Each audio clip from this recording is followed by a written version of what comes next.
Welcome to the FilmGamer podcast. I am your host, Will Hume. This is Season 4, Episode 14, number 48 overall, and today we are getting down to the box office report. I'll give you my Letterboxd diary. I'll tell you what I'm playing. Hint, it is COD, crispy COD. What I'm looking forward to, building a PC and whatnot, and what I have finished, which is, as usual, absolutely nothing. And I'll also get into some lifestyle changes that I've got into here on today's podcast. So, today I'll start with my Letterboxd profile. We'll tell you what I've been watching, my activity. So I would say my highest profile release that I saw is that every year I watch a movie on Christmas Day in theaters, usually. And I'll watch a movie like Christmas Eve night as well. Although this year the family didn't watch anything with, Christmas Eve night. It was just me. The movie that I watched Christmas Eve night I believe was Absolution. But let me just see here in my diary. The movie that I watched was The Exorcism, a Russell Crowe movie that was titled formerly The Georgetown Project, referring to Georgetown in Washington, Maryland, wherever The Exorcist took place. And basically what happened was they were a bit clever with the title, and then what they decided to do was The Pope's Exorcist, which starred Russell Crowe, was a big hit about the Pope who hired an exorcist or something like that. He's an exorcist who works for the Vatican under the Pope. Anyways, that movie ended up being like kind of a surprise hit. So the Georgetown Project was retitled The Exorcism and was released last June. And it didn't get the greatest reviews. I'll try and look it up here if I can. Because what fascinated me is that my memory is that it didn't get great reviews. But I watched the movie, and the choices that it made are honestly interesting. It's rated 27% on Rotten Tomatoes, 35% overall, and I get that because it's a pretty by the numbers movie, but the critical consensus is the power of Crow compels up to a point in this metatextual riff on the possession genre. But The Exorcism's greatest sin is ultimately falling back on cliches. Yes, it is a very cliched film, but there are a couple of film grammar points that it does really well. First off, the opening scene is compelling. It hooks you. That is correct. It starts with a guy wandering onto a film set, and my dad was like, "Oh, that's the Exorcist house," and I'm like, "No, it's just a different." I'd forgotten that it was like based on The Exorcist or inspired by. And then he's like, "No, it is. It was unmistakable because for his generation, The Exorcist was huge." And for me, I've seen it once. I thought it was okay. Well done horror. You don't get many of those at a high professional level. Without, winking at itself or having appropriate production value. You don't get very many high production value horror stuff. It's a poor man's genre, which is why it does so well. Anyways, he recognized it right away, and the death that opens the movie hooked me. I'm like, oh, this is interesting. This is something. I was watching it on Paramount Plus. So I'll get back around to that. Let me just go into my diary, because the last time that I updated was right after I saw Hang 'em High. So I'll open with all of December that I'm going through. Smile 2. I was looking forward to this movie because I saw the trailer and I wasn't impressed. I was taken by the first Smile because that was a surprise hit, and that was the year where Paramount had all hits. It was their Top Gun year, and the original Smile was originally meant for streaming, tested very well, and then the head of the studio, or those that be, decided we're going to send this to theaters, and it had a great viral marketing campaign where it was just people at sporting events and major public areas, just kind of looking into the camera while it was being televised and just staring creepily and having the t-shirts that said smile. It worked really well. This time, not so much. The first movie was a breakout hit, made over 100 million.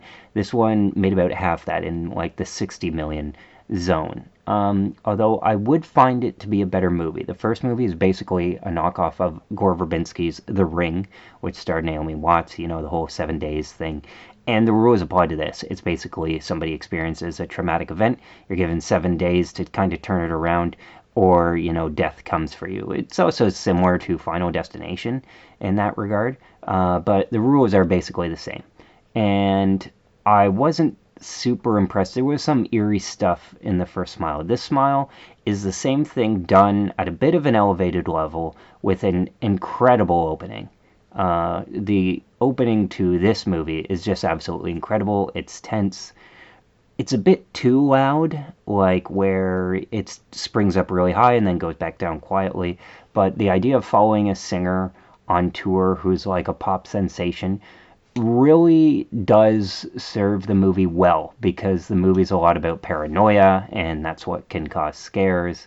And I enjoyed it pretty well up until about the last 10 minutes. Or you could go back further and say the last 30 minutes. The issue that the movie has, and I'm going to go all spoilers from here on out, is that the movie frequently zags or pulls the rug from out under the viewer by pointing out that what the character is experiencing is not quite real or didn't happen. And they do that a few too many times, to the point where you're like, okay, well, if that didn't happen, then what does any of this matter? And it's like, okay, well, what's the point in me engaging in this story if I know that, like, you can just be like, gotcha, so that's a problem that Parker Finn kind of has to address. There are many great moments in this movie. I mentioned the aforementioned opening scene where a guy tries to pass on the curse to someone else, and based on the somewhat confusing rules, you're unclear if it's like, oh, did he successfully pass the trauma to someone else? Because it's like, oh, if you kill somebody and make somebody else watch, then that trauma then passes on to them. It's a decent concept. But then like another guy shows up later, or the guy who tries to kill accidentally dies, and then you're like, okay, well, did it still pass on to the guy who came in later, or what? Is he free of the curse? What's happening? And then boom, there's sort of like a jump scare kind of car accident thing, and you're like, wow. And then it immediately goes to like 1 year later, and you're like, wait, did the curse stop? And it's like, I looked it up, I guess it did. And so I was confused on the rules. But the concept of following a pop star who's constantly, grabbed at by like a crowd of people, that's good thematic material for the movie to focus on. It's just the issue of, like, a lot of times you have them behaving in a way that isn't 100% logical. And so that was the issue I had of like, wait, why are they doing this? Or it's like the one guy shows up and he's like, I can help you, and she just kind of walks away, and you're like, okay, we've established that you're having a problem of like smiling people are following you and are going to kill you. We all know this. This is the sequel. We all know this. You kind of know it. Why aren't you getting on board? It's like in those time travel movies where the character doesn't know they're time traveling, and then they kind of like take way too long to roll with the punches of like, oh, I guess I am in another time. Or another one is like when they're caught in the boot loop of like reliving the same day over and over again, and it's like the second day or the second time that they've like relived the exact same day, and they're like, oh, something really weird is going on. It's like, this is like the third time you lived this day. Can't we just like, we've seen this premise before, just roll with it? So when a character doesn't like roll with their circumstances faster or accept help in a movie, it's just like, okay, well, 10 minutes of torment now of like waiting around and doing stuff. So that aside, cheating some rules, cheating some logic, it does have a really big cheat wherein a supporting character, a vital supporting character, just completely disappears from the narrative in the last 10 minutes, and they are a pretty key strategic character, and it asks for a lot on the audience. That was like too much for me, because you're like, okay, I know what we're experiencing isn't real and stuff like that, and this has to end a certain way. But it gave the audience too much homework to connect the dots, and it can't seem to decide between, is this like a standalone sequel, or is this a sequel where there's a lore that you follow. So I'll be really interested to see. It does set itself up essentially for a trilogy, which would be like a really nice cap, but this movie wasn't quite as big, so I'll be fascinated to see if they end up making a sequel or if something else happens. But I enjoyed it more than the first, and for the first half of it, I'm like, I'm really into this. And I also thought the main character's in it, his name is Sky Riley, was pretty decent for a pop song. But of course, does it get nominated on the annual Oscar shortlist? No, it doesn't, because the Best Original Song category is a total joke. Yeah. The Oscars released their shortlists for movies in a bunch of categories this year, and Best Original Song continues to be a joke of a category, essentially, because it's like, oh, here's something fun that I liked that's good, either a song from the Trap movie soundtrack, the M. Night Shyamalan film, which is an enjoyably bad movie, but still had some good music in there, not included. This movie about a pop singer, not included. But of course, Diane Warren gets her 110th nomination to lose. Again, she's been nominated something like 18 times or something crazy like that. Hasn't won once, but they continue to nominate Diane Warren, the songwriter. She previously wrote I Don't Want to Miss a Thing by Aerosmith, so she kind of should have won for that, but there was another good song that year, and then she was also nominated for the Con Air song by Trisha Yearwood. How do I breathe without you? That song. Anyway, very good song. Didn't win that year, and she's done a bunch of other good songs, but like the last 5-6 years, she's been nominated for songs for movies that you will never see, have never heard of, and basically don't exist. They play once at a film festival, the Academy sees it, nominates her automatically. It's incredibly lazy. And if Disney has a song, they'll nominate that, regardless of if it's good or not. But yeah, on December 17th, the Academy Awards announced shortlists in 10 categories that I'll just fly through right now. So for documentary feature, it's pretty early in that category, because for documentaries, and particularly the last couple years, it feels like we're past that, of the time when documentaries were vital, like around 2017. I mean, they're always sort of vital. Personally, I always found them boring, and Netflix has really saturated the market in a way that I feel they're best in long form TV form. There's still that Prince documentary that I want to see that's yet to be released because the estate changed hands. But there's nothing really here that comes up that I'm like, oh, I know that, aside from the Will and Harper movie about Will Ferrell and his SNL writer, Harper, who's Harper Steele, I think. And my 2 cents on that movie politically, if I haven't mentioned it already, is it's best representative of the reason why Kamala lost, because it's there's a scene in this movie where Will Ferrell goes into a Texas restaurant to do the whole eat a steak within an hour kind of thing, and he goes with his friend Harper. And the whole send-up of this documentary is that Harper is trans, and every single scene is the exact same. Harper goes into a bar or somewhere and says, out of nowhere, hi, I'm trans, in a natural if awkward way, and it just kind of pauses for their reaction.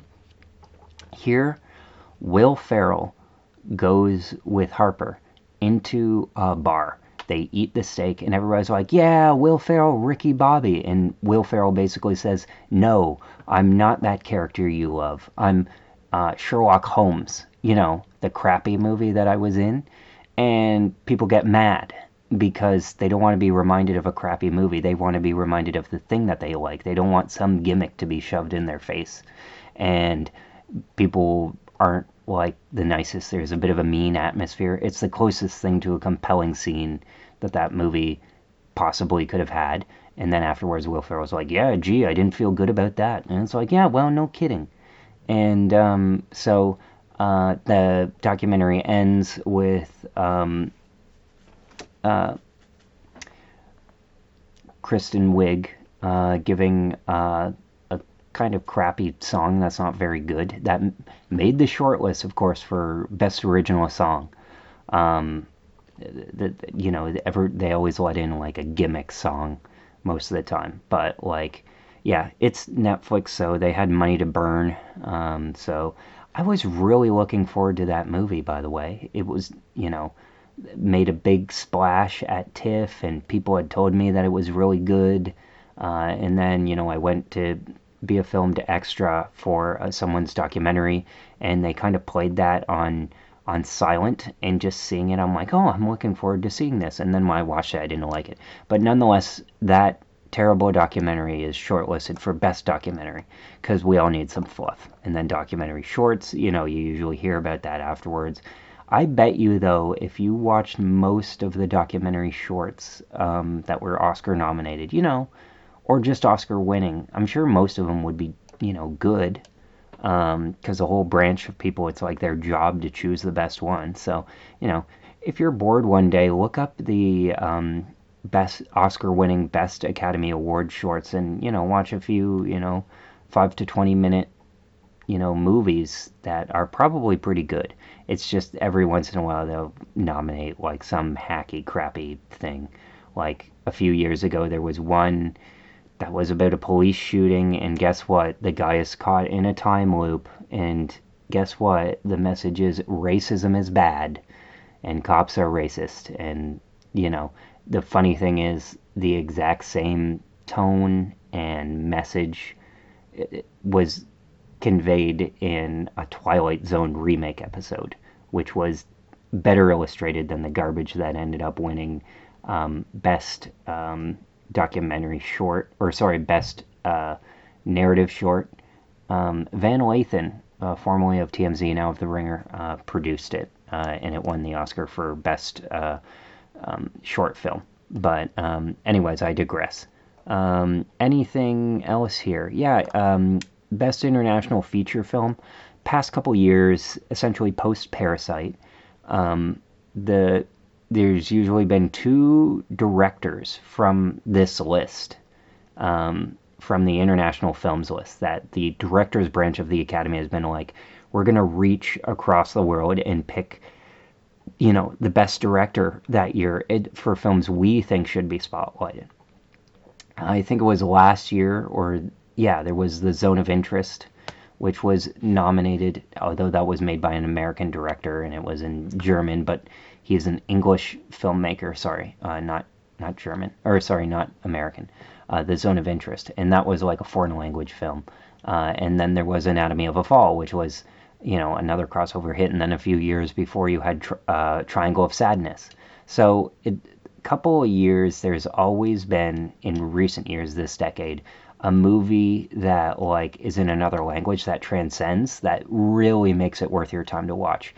And the three that I know of, well, there's a few. So that I've heard of. Canada finally gets a notable entry in this list. Universal Language, which played at TIFF, and it basically takes place, I think, in Winnipeg, and it asks the question of like, what would it be like in Canada if Farsi was the universal language of Canada? And people have said that it's good. We'll see. Not the biggest fan of the Farsi language, not because I don't know it. I mean, like, not many people do.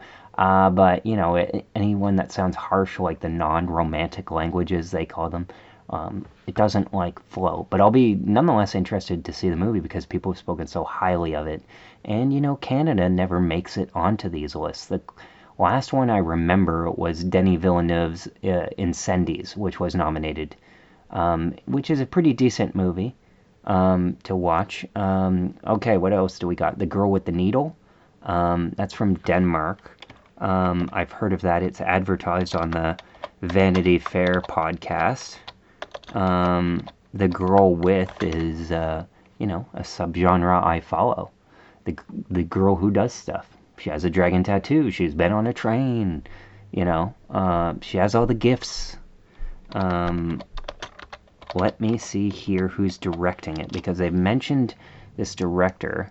Oh, it's based on a serial killer story. Well, of course, you know, Magnus von Horn is the director. I haven't seen his other movies, Sweat or Hereafter, so it's just well advertised, I guess.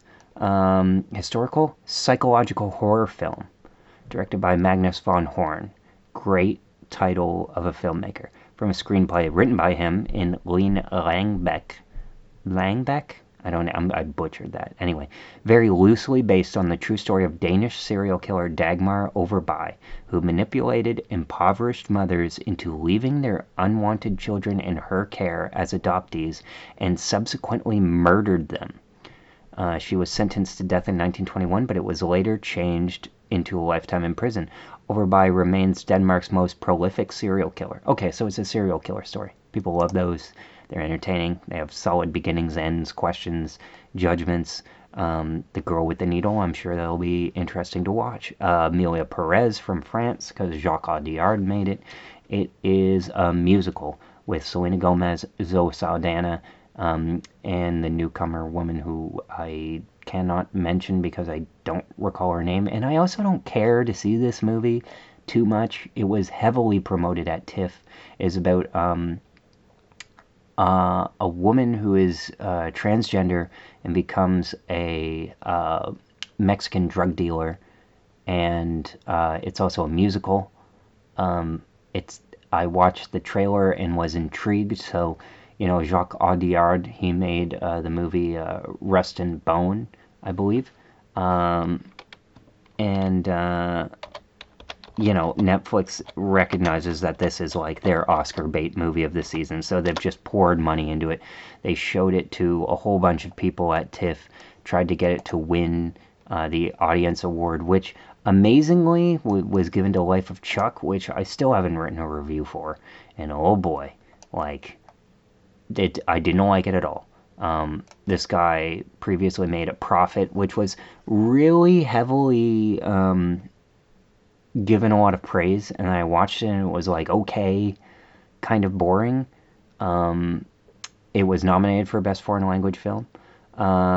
He made another movie called Deepan, which was won the Palme d'Or. I'm sure that's probably his best film. He did do The Sisters Brothers, which is a movie about Jake Gyllenhaal and Joaquin Phoenix, who team up with Riz Ahmed to search for gold. Apparently the book is very good because the librarian recommended it to me, and I said no because I'd seen the shitty movie. Anyways, Amelia Perez won the Cannes Jury Prize, which is like the runner-up. But like, yeah, that guy has done some stuff. He's done quite a few movies for quite a long time.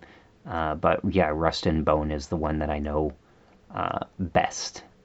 So, anyways, he also did a movie that he wrote, Le Professionnel, which, yes, it's about a hitman. I'm sure it's cool. Anyway, moving back, what else do we got? We got The Seed of the Sacred Fig. This was the best reviewed movie at TIFF, period. And it is from Germany because the country which it takes place in, which it was made in, kind of disowned it because it's spoke ill, I guess, of the government. It is directed by Mohamed Razalouf. Anyway, it's written, co-produced, and directed by the guy. It centers on Iman, an investigating judge in the revolutionary court in Tehran, who grapples with mistrust and paranoia as nationwide political protests intensify and his gun mysteriously disappears. I've heard it has a very powerful final scene.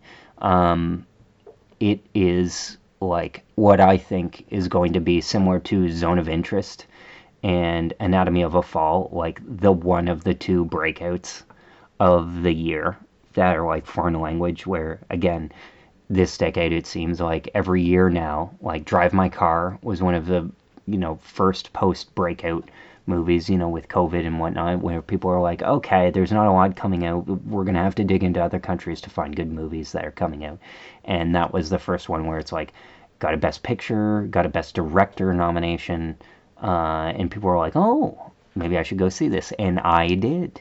I think The Seed of the Sacred Fig is going to fit in that category along with All We Imagine as Light. But people, I usually don't go by YouTube comments, but it's like some of them are so creative or interesting, or, YouTube is one of the few places where the comment system is still pretty preserved, and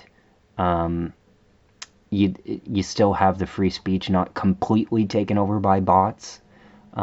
It's sort of like Facebook, the Facebook comment system, not so much the Facebook postings, but for The Seed of the Sacred Fig, someone just mentioned it with such effusive praise that it felt real to me. Of like, oh, I should see this. I should see this movie, and people were really gearing to see it at TIFF, and I was kind of like, oh, foreign language. I don't know. I ended up seeing a foreign language movie after the party, which was okay. Enjoyed, well done, but it wasn't. It wasn't this, because this, good word of mouth for these kinds of films takes a while to go. But yeah, Seed of the Sacred Fig. And now I'm wondering why when I switched tabs it went back to the top. But anyways, extremely well regarded. Oh yeah, I have to give the context surrounding this.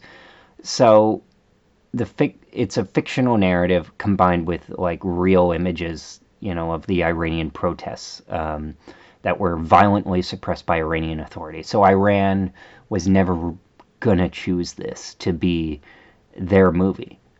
So Germany is like, I'll take it, so which happens sometimes. It's funny. It's like Olympians where, they don't get in their own country, and then another country is just like, well, we're all along the way. We'll take citizenship. Like we'll take, it's like if you think you can beat your own country, we'll sponsor you and give you citizenship so that you can compete against your own team in the Olympians. And that's what's happened when, I think it was South Korea did that for Japan, or Germany. It's like one of those. It's like travel tourism, citizenship tourism. Anyway, Zone of Interest again. Like it was a movie that like takes place in Germany by a UK filmmaker, goes to the UK. That's just how it was. So this movie had its world premiere in May in main competition at the Cannes Film Festival. It was nominated for the Palme d'Or, and it won the special jury prize. So I'm wondering, like, didn't I just mention the previous movie? Like, I'm so friggin' confused now, because it's like Palme, jury, blah blah blah. Because it's like, okay, 2024 Cannes Film Festival, okay, main competition. All right, who wins? Okay, is it gonna get awards? I don't care. I don't care. I don't care. Gonna tell me who won? Oh, they're telling me the things. Okay, Honora wins in competition. Wins the Palme d'Or. All We Imagine as Light, also nominated. Amelia Perez, also nominated. Girl with the Needle, also nominated. These are just everything that's in competition. Is it gonna tell me who friggin' won? Probably not. Let me scroll, bear with me. Don't you change that dial. Universal Language won something. Director's Fortnight Prize, yay! Matthew Rankin, thank you. He's the director of that. So, special jury prize went to Seed of the Sacred Fig,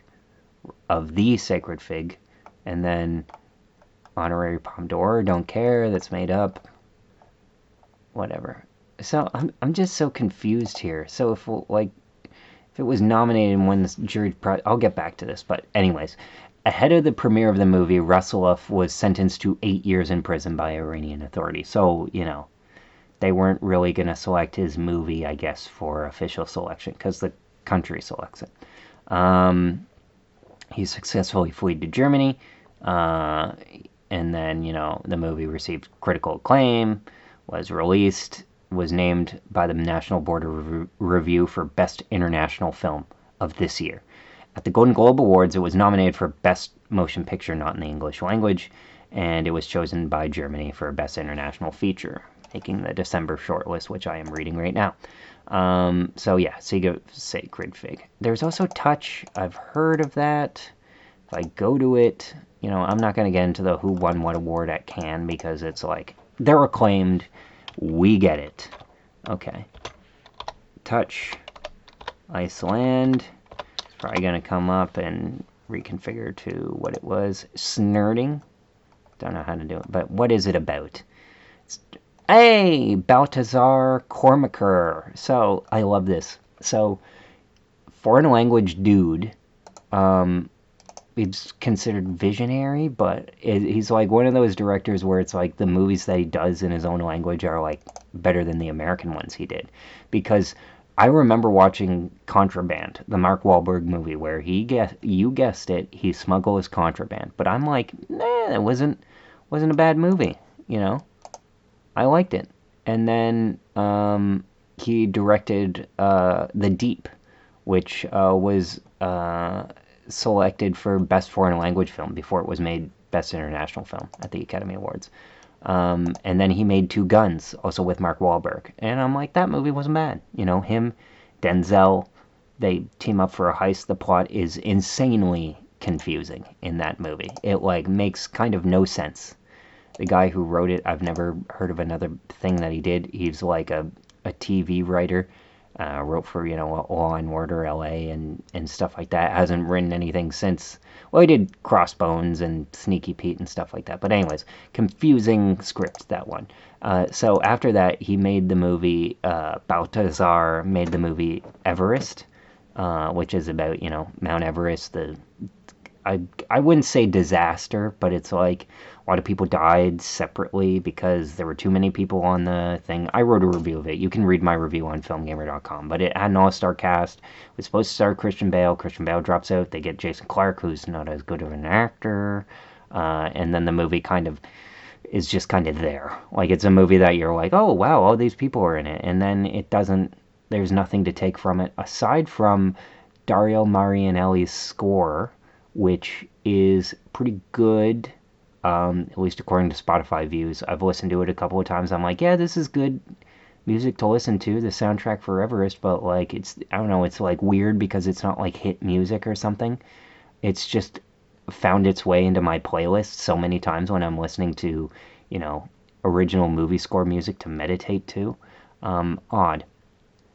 Anyways, he then made the movie Adrift, which stars Shailene Woodley, and that is where she's on the sailboat, and then her boyfriend dies, gets severely injured, is paralyzed, played by famous non-paralyzed actor Sam Claflin, who played a paralyzed guy in Me Before You, and then he played a super fit dude in Hunger Games Catching Fire, Finnick Odair, who has a trident. Anyways, he's in that movie. He was also, I feel like, in one of the versions of The Gentleman, but the first thing that he was in Snow White and the Huntsman, which is almost a good movie before it rushes its last 30 minutes. He played basically the, guy who's supposed to kiss Snow White if it weren't for the Huntsman version of the story. And then he was in Pirates of the Caribbean 4, which is a giant pile of okay that I liked when I saw it at the drive-in. But basically that guy's had a career where he has no problem ceding the floor to more talented female co-stars. And good for him, because if you're not the best actor, that is a brilliant way of making a career, of being like, I'm a guy, but let's have women have the floor. And then people go, oh my gosh, because he's a handsome dude. Is he the best actor? Not even close, but, it's a good career strategy. So anyways, that movie gets made, which is a decent movie, by the way. It's a good example of, a person that has the trauma of, like, trying to find her boyfriend who, like, took her sailing, and she figures out how to sail with them through the rough seas home to safety. And it's a pretty decent survival movie, won't lie. Anyways, he follows that up with Beast, the Idris Elba movie, where they fight a tiger, which I have not seen yet. But, I'm sure it's a decent watch. It's one of those where it's like I usually watch movies with my dad, and he saw it already, so I haven't really gotten around to it. Anyways, he's on the short list. Good for him. Back making movies in his home country. But yeah, what is this movie even about? Based on one of the co-writers' novel of the same name, co-production between Iceland, US, and UK. Okay, notice the common theme of all these movies past couple years that get nominated for Best International Film. They all recognize English as, kind of being the awesome language that it is, and there's always like an English section in it, or it's like, oh, we have to go to America, or there's usually a plot. I remember even in Drive My Car where there's a section where they speak in English. But yeah, blah, blah, blah, blah, blah, blah. Okay, this kind of sounds interesting though. It's like basically a guy who gets mocked for his political views and then drops out and becomes a dishwasher. Usually I'm opposed to, and then falls in love. Like, that's something. A romantic and thrilling story that spans several decades and continents. Touch follows one man's emotional journey to find his first love who disappeared 50 years ago before time runs out. Yes. Yes. And if it's good, definitely yes. I'm in. I'm in on this movie. I'm okay with reading subtitles. I just started watching Squid Game again. My mother picked it up, watched first season, down the second season, surpassed it, so she's already ahead of me, and finished it, and is like, what else can I watch? Squid Game, not as good reviews this time around, but the first episode of the second season, which I watched, I was happy with it. I thought it was good. I didn't think it lost a step. Anyways, yeah, Touch, foreign language film.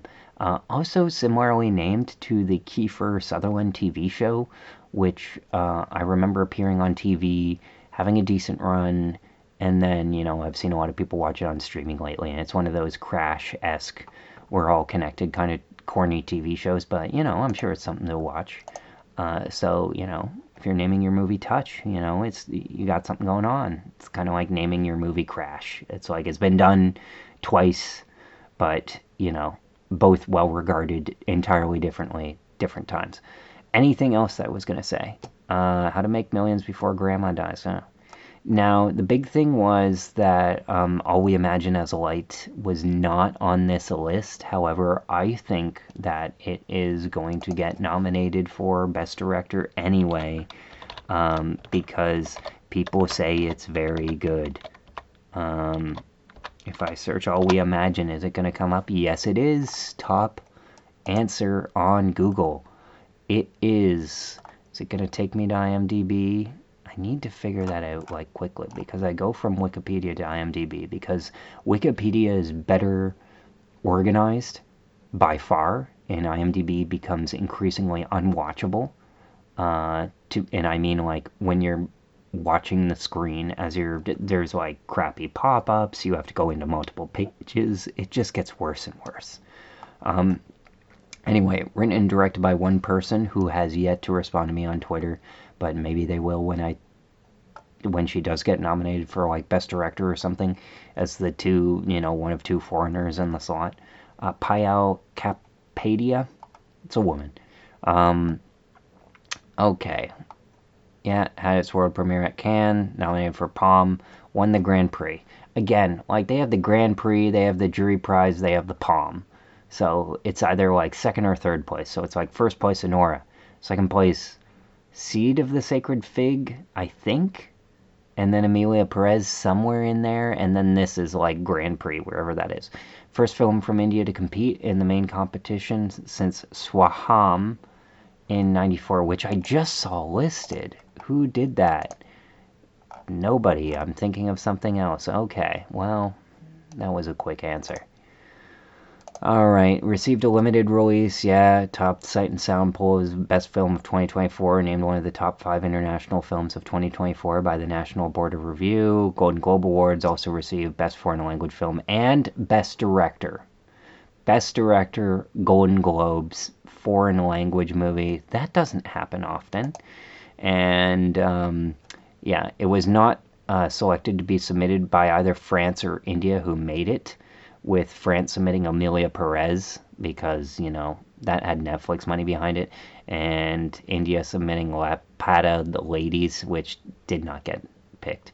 Was shortlisted for France's submission, but, they drew comparisons to India's decision not to select the Lunchbox and RRR for its Academy Awards submissions. Well, first of all, RRR, biggest overrated piece of crap that there is. The CGI sucks. Yeah, great song in the middle of it, but like a movie which the internet likes and I do not. Rise, Revolt, Volt, Roar. It's a history lesson donned in an action movie about, the history of India's independence or something like that. People are like, isn't this amazing? And you look at the CGI and how they do CGI in India, and you're like, no, it's not. It's shit. But nonetheless, blah, blah, blah. The jury said that they were watching a European film taking place in India, not an Indian film taking place in India. Okay, so this is an issue that happens with foreign language movies all the time, particularly with international co-productions. A good example is the movie The Farewell. That is a movie made by Americans about an American woman who journeys to China with her Chinese family. It is majority in subtitles. She doesn't speak the language super well, but they basically go to meet her grandmother who is dying. But in China, I guess, if somebody's dying of like Alzheimer's or something, they tell the family and not the person, which is stupid. And just kind of let them be them. And it's like a meditation on mourning and where you are in life. It's a decently done movie, kind of boring again. Stars Aquafina. That was like her big dramatic role.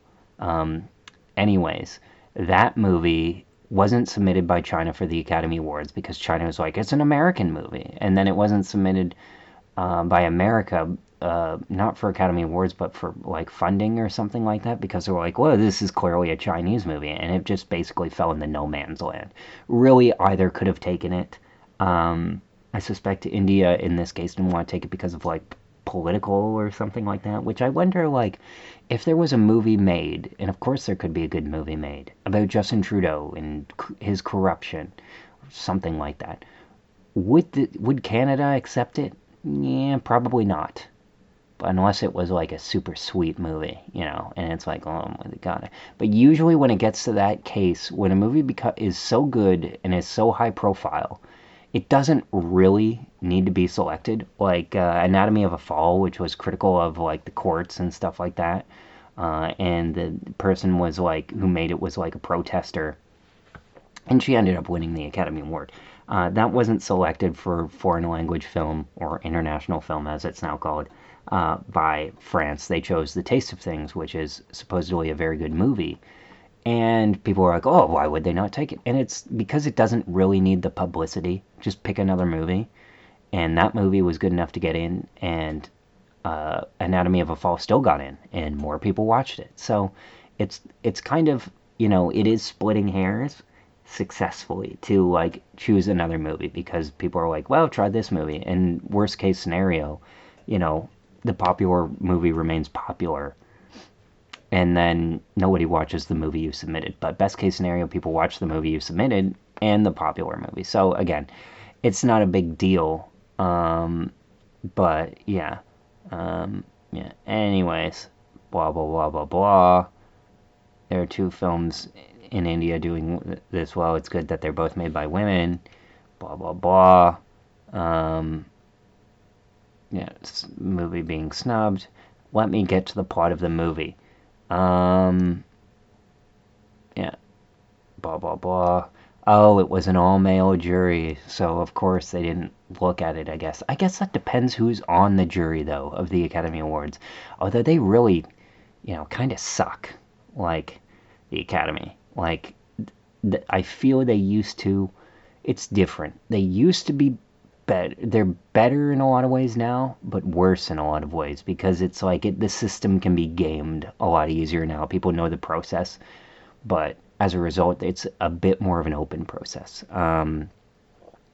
Yeah. Oh, okay, this is interesting. So, in light of the renewed controversy of this film, following the release of the Academy Award shortlist, Janu Barara, the head, or Barua, I don't know how to pronounce his name. Um, it's a dude from India. So, are they talking about the Academy Award shortlist? Okay. The head of the 13-member all-male jury. Okay, but are they talking about the head of the Academy Awards journey? Because they're like FFI. FFI, who is FFI? Film Federation of India. Okay, that's who we're talking about. So the male jury of all men who decide what movie gets nominated for India said that not to consider it. The jury felt that her film was very poor technically. Okay, so I am interested because it has been shown in movies that even if your movie is done poor technically, if it's a good movie, people kind of don't care. Like in the early days of digital, people are like, "Ooh, this is like interesting though." You have a lot of movies like you know, one could argue that Attack of the Clones, the first digital movie ever made, is poorly done technically. But, people like the lore, they like the mythology. There's a lot of amateur movies made. Found footage is another good example where, although that movie is masterfully technically done, I guess Paranormal Activity. It's, boring, it's poorly paced, but it's a horror movie that's scary. So that lands. People tend to forgive a lot if a movie is done well. Like a movie I don't like at all is, I can't pronounce it, but Antarajwat. It's a First Nations film made by Canada in the Arctic, made by First Nations people themselves. And I found it extremely boring, although it has an incredible sequence of a guy running naked across like the Arctic ice being chased. And I'm like, that's insane. Like, I don't think anybody would have done that. And it's just done in this incredible wide shot. I remember it like vividly because that movie was like a super chore to sit through. Couldn't stand it. But you know, it it's a movie that won a whole bunch of awards and people said was like a masterpiece. And then you watch the movie and you're like, this is amateur hour here. So I'll be fascinated if it's like, oh, is this guy like really misogynist or does he have a point? Because it could be equally true, coming from India. I'll be fascinated on that because it got there at Cannes, and Cannes is the place where they will forgive a lot of faults, like of a movie like Triangle of Sadness got like negative reviews in a lot of ways for being too broad and other things going on. Like you can tell it's kind of awkward. I didn't even realize it was an English language movie, and the English in it is like delivered in such a stilted manner. So if anybody forgives flaws in a movie, it's gonna be Khan.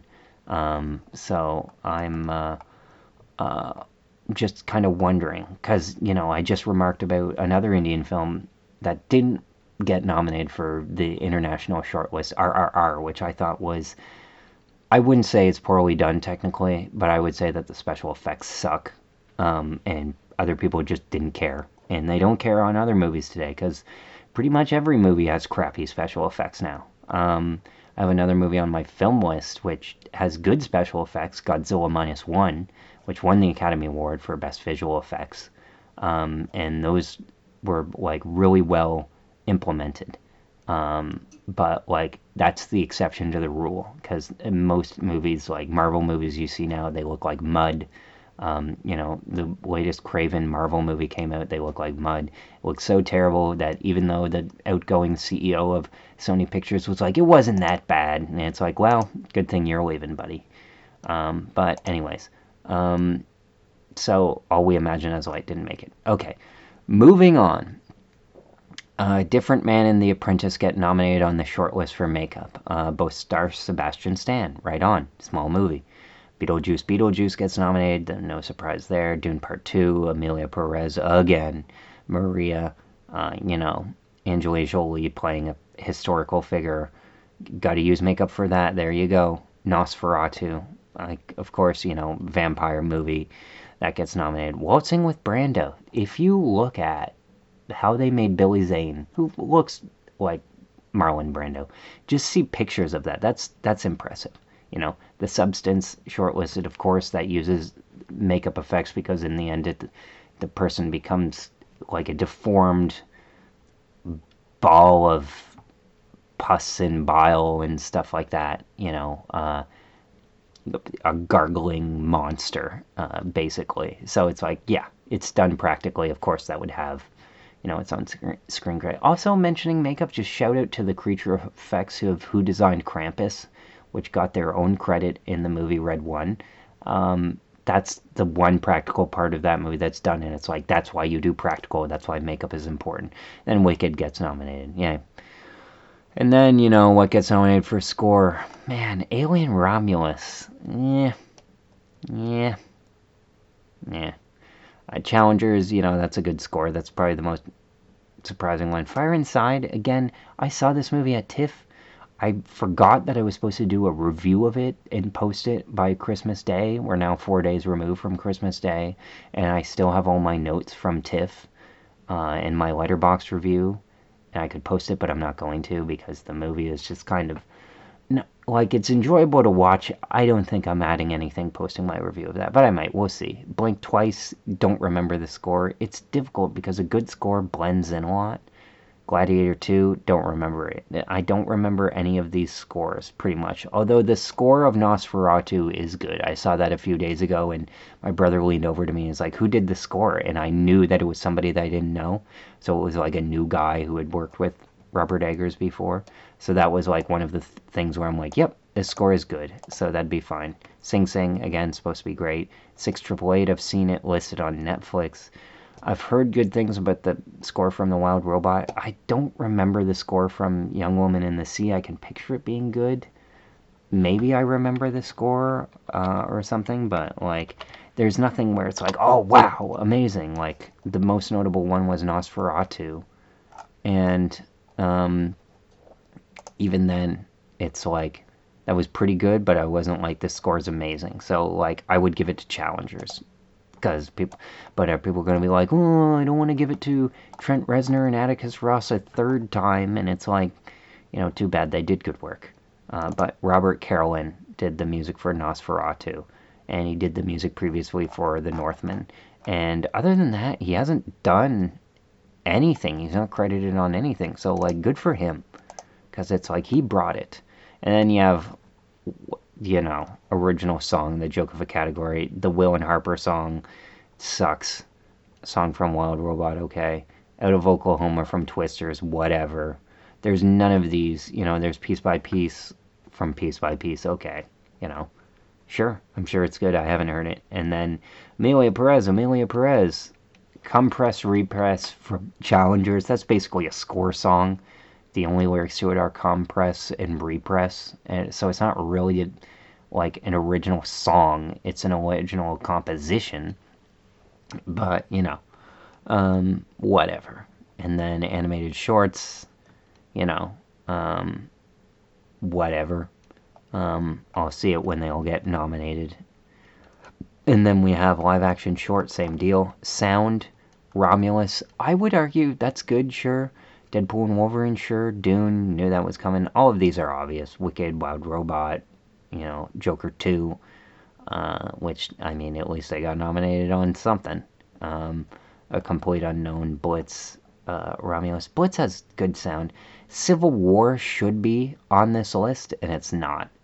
Civil War has really excellent sound. and they didn't nominate it. So that sucks. And then visual effects. Deadpool and Wolverine looks like mud. Civil War gets nominated here. That's cool. The A24 was previously won Best Special Effects for Ex Machina, which I successfully bet on. No one else did. And I was like, I've seen all this stuff be done. Whereas here, I haven't seen effects on this small scale, and it's the most impressive. It showed me something that impressed me. None of the effects from any of the other nominations, like Wicked, looks washed out. Twisters, the digital effects, maybe they're well rendered, but they don't blend well with like the live actionness of it. They overtake the story. They don't serve the story. Kingdom of the Planet of the Apes, of course, they serve the story, but the effects for Kingdom of the Planet of the Apes do not look as good as the effects for War of the Planet of the Apes, which, had that been nominated, you'd be like, oh, of course that would win. Gladiator 2, the effects on that were so lazy. They didn't even put hair on the baboons. Dune Part 2 is like kind of something that can be an obvious winner, so that'll probably win again. Better Man getting nominated is again an interesting movie where it's basically a guy with a deformed face who eventually doesn't get a deformed face, and they like I think that one will be nominated for makeup, and because it's hard to win both makeup and special effects, so I think that will get in. The special effects of Alien Romulus are very good, but it's like the early or Planet of the Apes movies where it's like these are very good, but it's like they're good for the genre, or they're as good as you would expect or want them to be. But there's nothing here that captures my imagination and makes me go, wow, that, you know. Civil War is impressive because it's like, you know, a mid-budget movie. Deadpool and Wolverine, like the whole movie looks like concrete, so that, you know, Dune Part 2, it all looks good. The most impressive special effects for my money, and I haven't seen Wicked, so I can't really say that despite its renderings. So, you know, that's my most blind spot here. I would say Alien Romulus. I would. But it's funny how all three of 20th Century Studios movies, Apes, Deadpool, and Romulus, all got in here. And it's like, do you think that's going to change Disney's strategy of releasing more movies from the now defunct Fox arm? Probably not. They're just gonna keep people like people want franchises and stuff, you know. So all their reject edgy fare will go there from Disney. 20th Century Fox, before it was absorbed by Disney, was one of my favorite movie studios. But yeah, that's the short list there, so I can get rid of that and move on. And the one thing that I want to do, though, is tell you what the frig the plot of All We Imagine As Light was before I moved on. And the plot of that is, drumroll, in Mumbai, Nurse Prabha's routine is troubled when she receives an unexpected gift from her estranged husband. Her younger roommate, Anu, tries in vain to find a spot in the city to be intimate with her boyfriend. So it's like one of those, this is about a very specific small thing. So, yeah. That's that. Okay. Zooming through this, because we're at the hour mark here. On December 4th, I saw Beatles 64. Some cool stuff. Takes from the earlier Beatles movies of the 60s when they were made, but there are some incredible edits in this movie. This is a documentary about what it was like when the Beatles came to America in 1964. Martin Scorsese executive produces the documentary and has a cameo in it. And there's an incredible edit in this documentary where it cuts from the Beatles performing on the Ed Sullivan Show to somebody watching it on the TV, and the cross cut between that is flawless. And then they also have somebody giving a conversation over the telephone, and the editing between that and hearing that conversation is also flawless. That's really all there is. You know, if you're a Beatles fan, you'll like it. I gave it 3.5 stars. The highest rated movie, though, because I gave 3.5 stars to Diary of a Wimpy Kid, which the internet kept going on about, and I'm like, cool, was actually pretty funny, insanely politically incorrect because it does the annoying thing where they have an Indian person who's like an Indian American with no accent do an accent because it's funny. I've always found that annoying. Um, yeah. But Diary of a Wimpy Kid, funny movie. I wouldn't watch it unless 12 or over because a lot of the jokes are like inappropriate. So I wouldn't show it to your kid. But 2010, it's a very culturally specific, that point in time kind of movie. Um, Enough of a relic, yeah. And then December 7th, I rewatched. I should actually have that on here in my review. Yeah, it gets better every time I see it. Edit or delete this review. I've watched this film before. Save. Okay. Because, yeah, I gave that 4 stars. Um, Unstoppable. I remember seeing it. The reviews for it were great. It's about an unstoppable train inspired by a true story. In this movie, Denzel Washington is a conductor. No, Chris Pine is the conductor. Denzel Washington is an engineer. It's about two boneheaded employees who work for like a train yard or a train company, played by T.J. Miller and Ethan Suplee, who basically let a train go on a runaway thing by hopping out, forgetting to hit the brakes, and then letting it get out of control. It's a solid ticking clock thriller because it's about a train. If it gets here, it will derail and cause a big explosion, similar to what happened in East Palestine, Ohio, a couple of years after this movie was made. But it's just an efficient thriller. It's like this happens, this happens, this happens. All the scenes are necessary. All the cross cutting between the stuff happening on the train to stuff happening in another part of town to the train conductor is talking about this, that, and the other thing. It's kind of odd how Tony Scott missed with taking of Pelham 123 as a remake, and it was missing some logistical loopholes and felt underthought. And then he came back with this movie also about a train, and he just nails it. It's the last film Tony Scott made before he tragically committed suicide. I mentioned Ridley Scott in promotional tour for Gladiator 2 was like, anything else? The interviewer asked him, and he said, I miss my brother. And it's like, watching Unstoppable, a great crackerjack, thriller. I saw part of Deja Vu that was on right after. I miss him too. He made decent movies. Like he was up there with Michael Bay, in many ways, in some cases surpassed him because he inspired Michael Bay basically. Like if you watch Bad Boys 1, that's basically like a Tony Scott type movie, except it's directed by Michael Bay. So it's interesting there. Because when Michael Bay made it, they wouldn't let Michael Bay use his own people to make the movie. He had to use the studio's people. So the studio people would have worked with Tony Scott because he was the dominant dude.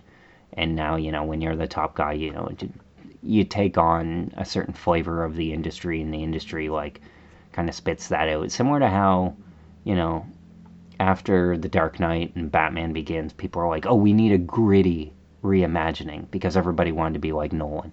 So, yeah. I watched a movie called A Mistake on December 9th. It's a Kiwi film, so New Zealand. Elizabeth Banks plays the lead in it, actually, so it's a step back from directing for her, going back to just doing a dramatic role. She slips in and out of an accent, which I wonder if she borrowed from Rebel Wilson, because she directed and co-starred with her in the Pitch Perfect movies. Pitch Perfect 2 is the one Elizabeth Banks directed. But anyways, it's about a doctor who maybe makes a mistake when she is training a guy in surgery who kind of stabs and creates like an internal bleed during a procedure for a girl that later on dies. And it's just kind of like a quiet meditation on like mistakes and regret and that kind of thing and what we can do. And it was an interesting movie. It was very dimly lit. It was an extremely poorly lit movie, like hard to see. But again, audio is more important than visuals, so I was able to like stand it and power through. If the audio sucks in a movie, like you're cutting it out, like unless you know you can't go for silence in a movie for so long, because after a while, like if a movie begins and there's no sound, you're like, is something wrong? It's very hard to do a movie with silence. And you'd be like, oh, well, silent films. No, those movies had music, they had soundtracks still. Audio is more important than video, even in movies. Anyways, that movie was okay. I gave it 2.5 stars. I kind of like the message, but it was sort of boring. But it's one of those movies where I was able to go in completely blind, so I watched it. Wouldn't recommend it, but time to kill. My mom recommended me to watch it just because it's an interesting movie. Thinking about when people train in dangerous fields like surgeon and stuff like that, how mistakes can be made and there's like not much you can do about it. So yeah, worthy subject matter to make into a movie. It just felt too much like a TV movie, but happy for my household to give it money for VOD rentals. On the 13th, I finally saw Transformers 1 with my nephew, which I'd talked about previously on my podcast wanting to do.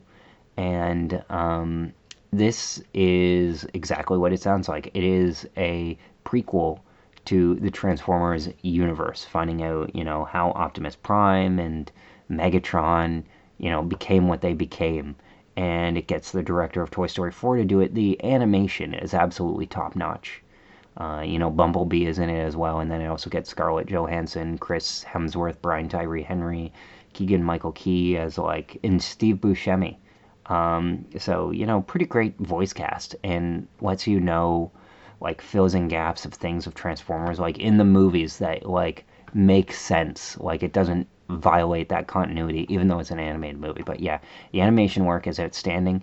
It's a bit fat in the middle, but it's a pretty well done movie, and it has a great ending, or a pretty good ending, because it Optimus being the hero and all, and it's like one of those things when you watch a movie and you're like, do the filmmakers know how messy this is? Like that it makes the hero seem not that great, but nonetheless triumphant, or does it not know and thinks what they're doing is really good and fail to see Anyway, it's a lot to think for a kids movie, but it comes from the director of Toy Story 4, which was good and a thoughtful movie. Pixar doesn't make movies like that lightly. So I thought it was a worthy follow-up. Best animated film I've seen this year, but I don't watch too many of those and have yet to see The Wild Robot, so yeah. Next I saw Carry On, which I have to verify here.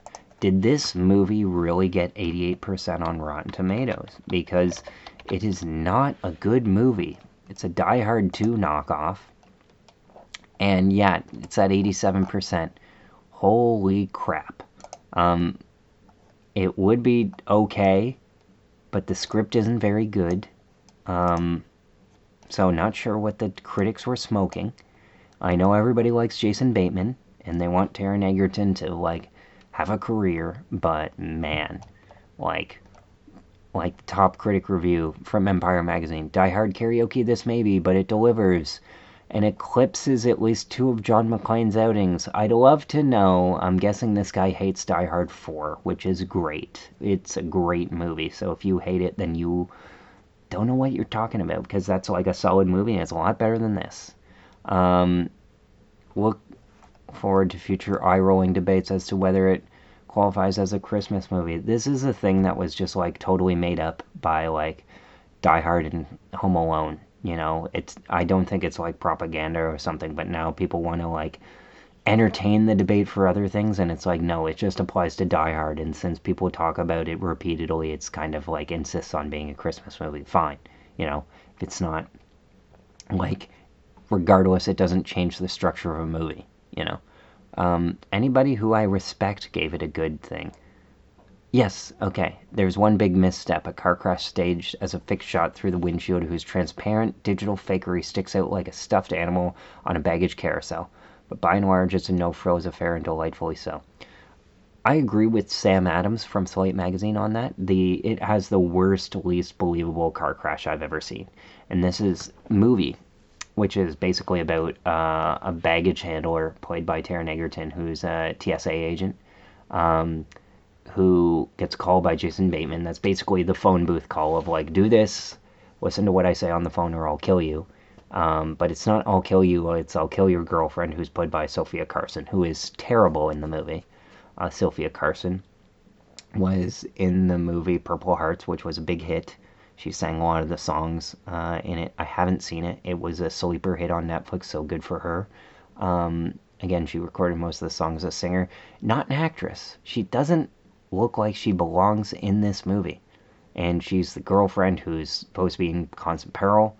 But even when they have lunch together, it doesn't seem so. When her and Taron Egerton are having lunch together, and they're like, hey, how about we leave for the day or something? Because we're under attack by, checks notes, Jason Bateman. Yeah, spooky. Surely generates a lot of thrills. No, this movie is directed by Jean-Colette Serra, who directed a lot of Liam Neeson movies. Unknown, which is about, he gets into a taxi cab, can't remember anything or who he is. Somebody else says who he is. He's getting gaslit and stuff like that. Turns out to be a secret agent who planted a bomb somewhere at an embassy. Oh my gosh. And it's slightly better than you think it is. And then he directed Non-Stop, which is Liam Neeson as an air marshal, who's an alcoholic, and has to figure out where the bomb is on a plane. That is a much better version of an airport-related incident movie than this is. And Jean-Claude Serra is a much better director than this. It's not well done. But it's on everybody's Netflix, so they're like, hoo-wee, this is something I can recommend to people. Egerton and Bateman's performances elevate Carry On. No, they don't. They've both been better in Kingsman and Arrested Development and The Outsider and Ozark, and this is not by any means one of their top performances. Okay, can I find somebody who... Peter Bradshaw, I know that name. This Carry On really could have leaned into more classic trappings. I guess. Like, it could have... Like, it tries to do something new, and then the only things that work are the cliches. I don't know. What did I say in my review of Carry On? I say, a disappointment. Undercooked writing lacks plausibility without being fun enough. Bateman and Egerton should have switched roles, but I doubt at this stage in his career Bateman would accept as much money for more work. The whole movie seems lazy and is a straight Die Hard 2 ripoff. Yep, nailed it. 2 stars. Anyone else's review? Richard Roper, sharp, smallish thriller with some big and satisfying payoffs. No, it doesn't, Rich. I knew you would like this movie, and it sucks. David Ehrlich also likes it. Doesn't aspire to be more than good. Trashy. Now, this is what I hate. When a movie doesn't try and be good. Every movie should try and be good. There is no movie that, like, should willingly be garbage. Unless you're, like, all at the top of your game, which Taron Egerton is not, Jason Bateman is not, Jean-Claude Serra is not. All of these people have made better films elsewhere. They have tried harder elsewhere. So, if you wanted to do that, you would have Jason Bateman play, like, just a slacking TSA agent who, like, has failed to move up. And Egerton is some, like, twitchy weirdo. He hasn't played a bad guy before, That would have been interesting, But, yeah, it's one of those movies where it's like the 2 leads should have switched roles and it would have been better. Anybody else? Good cast, energetic staging. I will give the staging good. Like, everything feels, like, important and vital. But again, Jean-Colette Serra has done better elsewhere. I love how Hollywood has stopped bankrolling it. No, they haven't, because it's a Netflix movie made by DreamWorks. Yes, Steven Spielberg's company made this movie. Hit the script. This is from RogerEbert.com, Brian Tallarico. The script by TJ Fixman, which sounds like a ghostwriter, hinges on such a smart concept that it elevates so much of Carry On over its bumpy patches. And its smart concept is Phone Booth meets Die Hard 2, of, like, the smart concept is, hey, TSA agent, how about you don't do your job? Wow. What a great concept. There are 2 Minutes in Carry On there as exciting as any other action movie this year. I wonder what those 2 minutes are. Anyways, nobody gets this movie. I should have written a full review of this. But I need to, like... I don't know. Here's the issue that I have with writing movies and why I'm not completely set on my career as a critic. You know, I've written for a long time and done movie reviews. It's probably the one thing in my life where I've done for the longest amount of time, going back to like 6th grade and then the beginning of my blog in like 2012.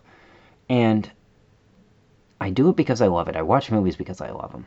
And I want to make movies. But writing about movies, to take the time on like such a mediocre movie and explain why I don't like it is like tough. I still have, you know, a review of Stranger Things 2. That's one of my lost reviews. Another one is Inferno.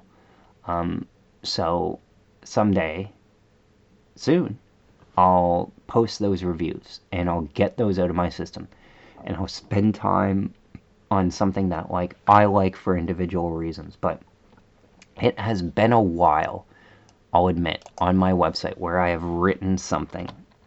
Probably Civil War was probably the last one where it's like I spent some time figuring out like how to write the review. Like, you know, all my TIFF reviews are like I'm proud of them. But what, you know, what's my main, you know, what's the last significant work that I've written? You know, probably the Civil War is the film that Alex Garland and A24 have been building to their whole career. That was like, and that was big, that was meaningful. That was like the reason, like I'm on December 29th now. If I check right here what my reviews are, and really I should be more like, this is my, by far, most trafficked, like it's my most trafficked, you know, year that I've ever had, like all time. Like 2012 I had 100 views, 2013 I had 2,000, then 3, then 4, then 5 in 2016, and then I fell back down. But then I bounced back with 6, and then I fell back down, and then I bounced back with 11,000, eh? In 2020? Wow, that makes sense because it's 2020. And so, like, 4,000, and then 4,000, and then 7,000. And then I got to 14,000. Like, 14,000. My goal, by the way, is like 20,000. And, you know, part of it is like last 2 months of the year since I started my job, I haven't written anything significant because it's, you know, I'm being torn in all directions. I'll be like, I want to write something meaningful for my website because I like my website, I don't like movies. And then I'm like, wow, I want to balance something out with gaming. And then I game, and then by the time I game, it's like you know, I could do a review. I prestiged in Call of Duty, which I haven't even gotten to, Black Ops 6. And it feels, because Call of Duty came out in October and I didn't get it till the beginning of December, that I'm like, it's too late to write about it. And I haven't. And, you know, I've written about Call of Duty before multiple times and I didn't feel like it would be enough. Like, it's like struggling what to say. And for me to write something that's good and significant, it would take me a month of like just focusing day after day on writing just that thing. And I haven't found anything where I'm like, this needs to be said. And I don't want to spend time writing on it, you know, about some bad Netflix movie to like prove people wrong. And then, you know, there's other considerations like a screenplay or like having other fun time, you know, mental health or something like that. So it's all about what I want to dedicate writing time to. You know, to me, the movie Civil War, which is still my favorite movie of the year, which I thought would be supplanted by now. But my brother saw it the other night and he was like, hey, that movie was good. And I'm like, I know. It's my favorite movie of the year. You know, it makes some mistakes with the, you know, the one female character, but it's like I knew that with that director anyway. You know, I tend to say it a lot. And And, it's kind of funny. I wonder, like, you can tell when it's done right, but it's like, oh, I thought growing up that that kind of thing in movies would be like something that would be, as movies got more progressive, that they would have figured out how to, like, not screw up female characters. Um, and they haven't, you know. It's like Me Too happened, and the solution is to basically, in video games, when you have drink a potion and you buff the character and their skill set temporarily boosts. Disney does that in a lot of their characters, where they have, I forget what it's called, science, engineering, math. Um, you know, it's like a whole STEM fields. So it's like they'll make the female character an expert in STEM, so science, technology, engineering, or math, in order to get around bad writing. But it's still bad writing. It's just like disguised with like a potion of like the character magically, it does something. You know, it's funny to me because the whole Mary Sue thing, which I guess is controversial, for like Star Wars. The main character in the sequel is Rey, is like good at everything, and it's like it's in service of the story. It's like fine.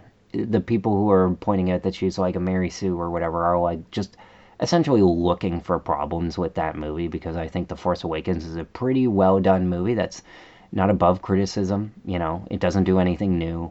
It's not adventurous in that regard, but it's well done filmmaking. You know, so yeah, people are looking to criticize characters in that regard, or just looking for. And that was a movie that was written by two men, one of which was like an old man, Lawrence Kasdan. The other was written by J.J. Abrams, who like is all about retreating stuff. But it's like they knew how to decently like write a character. And like what surprises me is that like the easiest rule that you can follow in a movie or TV show is the Bechdel-Wallace test, or Bechdel test, as more commonly called. The lady who it was named after, Alison Bechdel. She was like, well, I developed it with this woman, last name Wallace, so I'd prefer it to be called that, and we can share the credit. So I call it Bechdel-Wallace, because Bechdel test sounds like made up. I mean, quote unquote made up. Anyways, the test is this: two women speak to each other about something other than a man in a scene, and it can be like 2 seconds. Like Fast and Furious 6 passes this in like a 2 second scene where like Gal Gadot and Michelle Rodriguez mention something to each other. Um, I don't even remember who that is, or maybe it's Elsa Pataki or Gina Carano or whatever. It's like around that scene. It's like a 2 second exchange, and again, it's two women talk about something other than a man in a movie or a TV show. That's it. Have it in one episode, doesn't matter. Now, you can advance it where it's like two named women. Um, so, because the female characters are prominent. A movie which fails this, although I think is still well written, is like Blade Runner 2049, which I benchmarked recently on my new 4K TV, with my 4K player to see how nice it looks. Spoiler alert, it looks great. Obviously, it won Best Cinematography and Production Design. No, Cinematography and Visual Effects. But anyways, that scene has a scene between Jenny Gump herself, Robin Wright, and Sylvia Hooks, um, who play Lieutenant Joshi, and I don't remember the other woman's name in that movie. Love. Yes. Um, Lieutenant Joshi and Love. One is like a super advanced cyborg working for Neander Wallace. One is the head of the LAPD. And they're basically talking about where's the location of Ryan Gosling's character Kay. And my brother pointed out, it's like these are the two highest status female individuals in this movie. And of course, they're talking about where is the guy, you know? When, this is a spoiler for Blade Runner 2049, the the MacGuffin, which kickstarts the plot, is about the search for a missing child who doesn't turn out to be a man at all. So, it could have done that. But, Hampton Fancher is like, has only ever written a Blade Runner movie, and then Michael Green rewrote it. And again, I'm still annoyed that that movie wasn't nominated for Best Adapted Screenplay. But yeah, and like, yes, that's a weakness. I didn't notice that until whatever. But the movie is so well written that it didn't matter. But nonetheless, the Bechdel-Wallace test, or Bechdel test, is a good rule to follow. If every movie did that, even if you were like, let's say, like a misogynist, or sexist or whatever, if you forced yourself to follow that rule, you would nonetheless, like, there are plenty of movies which have problems with that sort of stuff, but you would essentially give women enough in your movies, like, enough time a day to, like, override a lot of problems, because it would force you to think about your plot in, like, a particular way. So if you're like, oh, I want to write something or whatever, but I don't want to be sexist, just follow the Bechdel test. Two women speak to each other about something other than a man. Two named women speak to each other about something other than a man. And then there's also, they call it the DuVernay test, where named after Ava DuVernay, the black filmmaker, where it's like the exact same thing, but with black people. Yeah. Anyways. But yeah, I need to write something significant. And, I've had many considerations about, like, my screenplay, which I've been itching to return to, but I'm in a space where I want to enjoy playing the video games that I've been playing, because I've been playing Cyberpunk and Call of Duty, which I rented from the library and stuff. But yeah, I'll get to that. I'll get back to that. But yeah, what's the thing before that I wrote, like, significantly about? Xbox's mandatory pop-up ad, which still bothers me. The American Fiction Review, I remember spending a lot of time on it. But yeah, if you count on the amount of, like, significant pieces of writing that I have written, like, I spent a lot of time writing Tom Cruise's career making all the right moves. Not him making the All the Right Moves movie, but just analyzing his career. I spent a lot of time on that. Spent a lot of time on the Furious 7 review. But it, like, those sat in my drafts forever, and I just wanted to get them off. But they, sometimes I'll read some stuff, and I'll be like, oh yeah, I wrote that, and, like, forget about it, because I don't recognize or have any memory of the writing. But yeah, before that, my most significant writing that I wrote was politically objectionable, objectively thrilling. The Terminalist pushes Chris Pratt further to the Hollywood edge, and it was a review of his TV show, and I gave it a B. I guess that would be my most significant work before. But yeah, it, it's interesting. I wrote about Squid Game.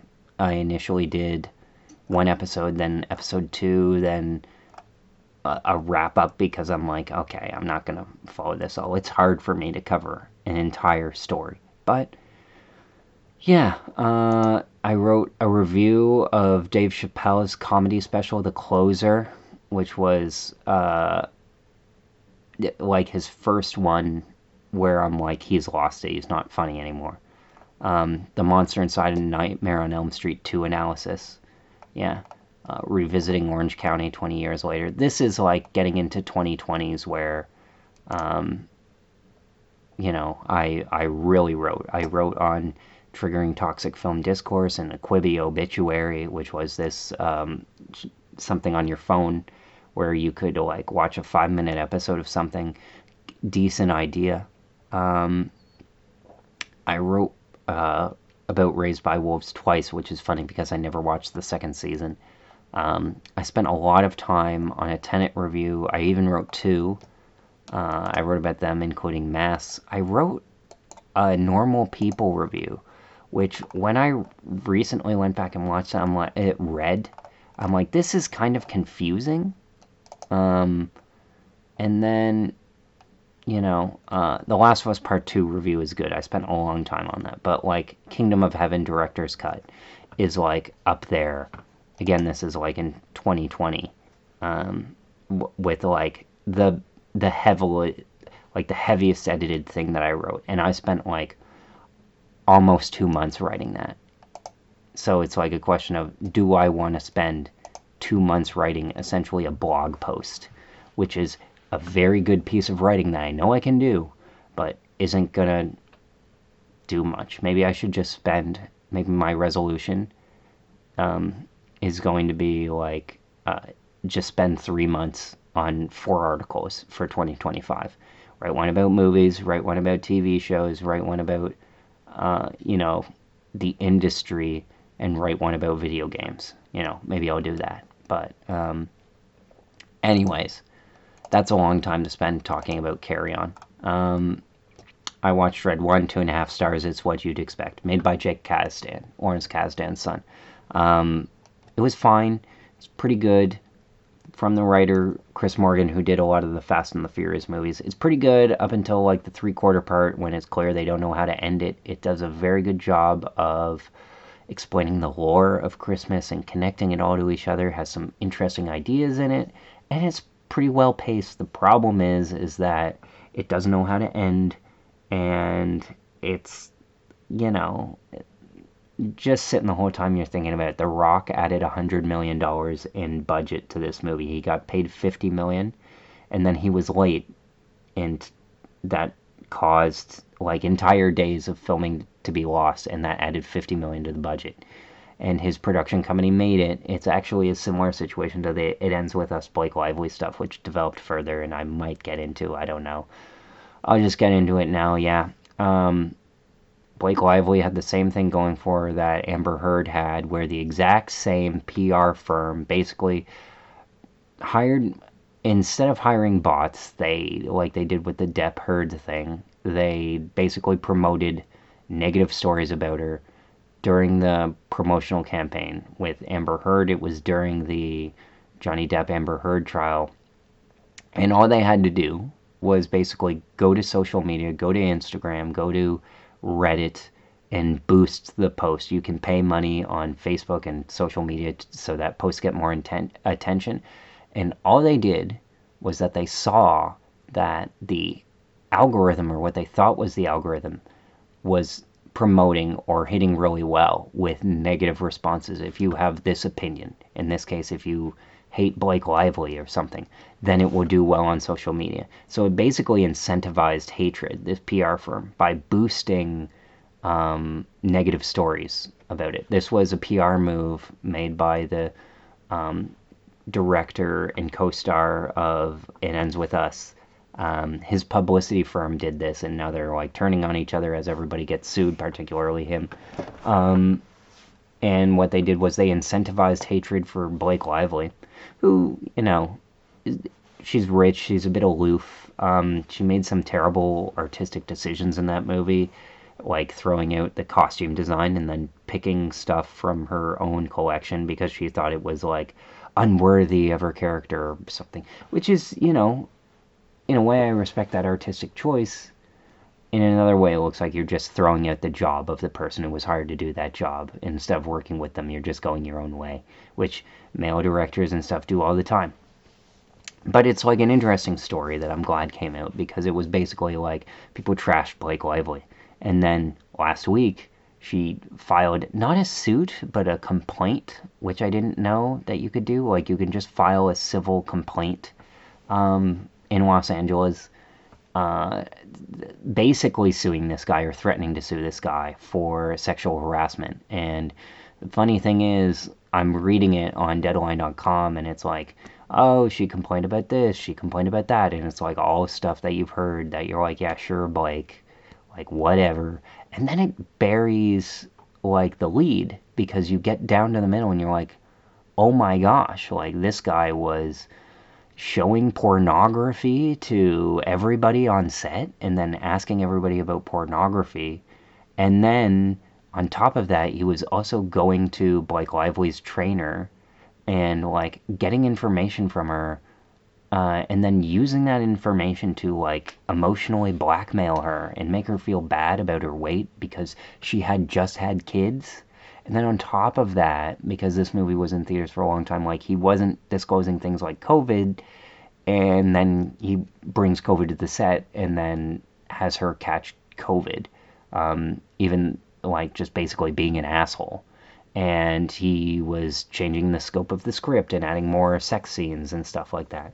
And like, was an interesting situation because basically he had the rights, he had the production company that was making the movie, and what she did was she was just basically an actor to start on the movie, and then she, made some friends, hired a few people, so she got some employees on her team, and then she got her husband Ryan Reynolds to hire the editor on his movie to commission a cut of the film to then bring to Sony Pictures, because the movie was being produced by this Justin Baldoni guy who was the director. Like, he was getting everything was coming through him. He was the intermediary. Like, so in effect, he was Blake Lively's boss. And when your boss is doing that sort of stuff, it's like hard to get around if you're not a producer. And she wasn't a producer. And then she, had her friend Taylor Swift basically contribute a song to the soundtrack, and that gave her quite a bit more leverage, because it's like, oh, Taylor Swift, most popular artist right now, is gonna give the movie a song on the soundtrack to use, and it's like gonna cost them, I guess, nothing or some agreeable amount. And that's like hard to do, to get like a big artist's like popular name, especially when Taylor Swift is like the most popular artist of the year. Still, this was like, full blown Taylor Swift. So it's like that's a second thing. So you have her commissioning a cut and then getting an editor, that, and then getting a song to be on it. So all that she did, she was able to be elevated based on her wish to the studio to be a co-producer on the movie. And then she also befriended Colleen Hoover, on which the source material is based. Women are very good at like networking and in that regard. So she ended up getting quite a bit of power on this movie, and he was basically trying to, control that. And I always thought that this guy was a phony. Like, the first thing you look up at this Baldoni guy, who you've never heard of until before this movie. I know a lot of people pretended to. He directed 5 Feet Apart, terrible movie, about two teens with cystic fibrosis, who, it's basically like, The Fault in Our Stars type thing, ripoff. Oh no, two teens are sick, but they love each other, but they can never be. Is it going to work out? Anyway, that movie sucks. And he got this directing job after that movie, which cost $5 million, made $95 million. It's the industry for you. And then, so he was a soap star. He was on a comedy show, sitcom, I would say. You can look at it as a soap opera. I would say it's a sitcom. Jane the Virgin was the romantic lead on that. And he went from that to doing his bit of the directing. And then he gave a TED talk on being like an ally for women and like the double standards of men and women, which is just the cringiest bullshit ever. Like, me, if you listen to this podcast, I'm a pretty progressive guy, but the whole, like, I wouldn't make a show of being an ally for women. I find that so phony. It's like, you should be an ally for women. I would presume that you're an ally for women from the start. I wouldn't presume, like some a-holes do, that you're an enemy of women, unless you somehow announce yourself like it. Like Andrew Dice Clay, who's just like, was never funny, and his whole routine is like, women fucking suck, which, can be funny, but like, he didn't do it in the lighthearted way, which some good, like Louis C.K. when he was popular did, like Dave Chappelle when he was funny did, like Bill Burr does. There was a streak of hatred in there. And nonetheless, he was like popular in a way that was like frightening. Now I'm biased because I was shown Andrew Dice Clay, like I'd heard of him, but like remember being shown footage in my women's studies class, so that's the bias I'm coming from. But like everything I've seen of Andrew Dice Clay is like he's the Dane Cook of his time. No offense to Dane Cook, who I like, but it was like all performance, very little comedy, very little substance.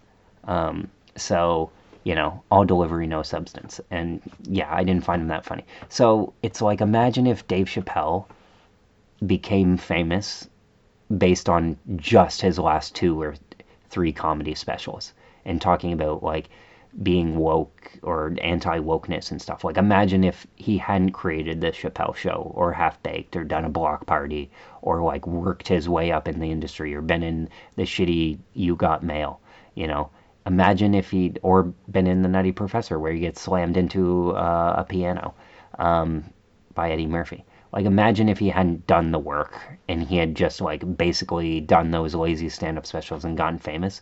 That's, what I feel a lot of misogynists do. It's like they come out of the blue for like hating on somebody. It's like all the guys who created their YouTube personas, and they're successful. I'll give them that. But it's like all of the hate groups which rose up because Brie Larson was like Captain Marvel or something like that, and they made a whole invisible theory about how the entire cast of Marvel, who were all in like super successful movies that everybody watched, somehow secretly hated Brie Larson because one of them looked away from her in an interview once. And it's like, they should basically thank Brie Larson for having the career they had, because like that kind of like insular hatred, the conspiracy level hatred is like crazy. Yeah. I digress. After Red 1, I saw King of New York. King of New York, I had started watching it a few months ago. It's made in 1990. It's a music video of a movie. People like the cast. There's some flashy scenes. There was a lot of gunfights. It's basically like a crappy version of The Godfather. It's a bit underbaked.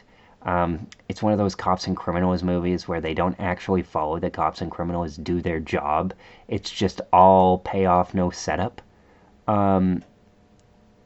People say it should have been longer. It's one of those movies where it could have been. They say this on the Rewatchables episode of it, which Quentin Tarantino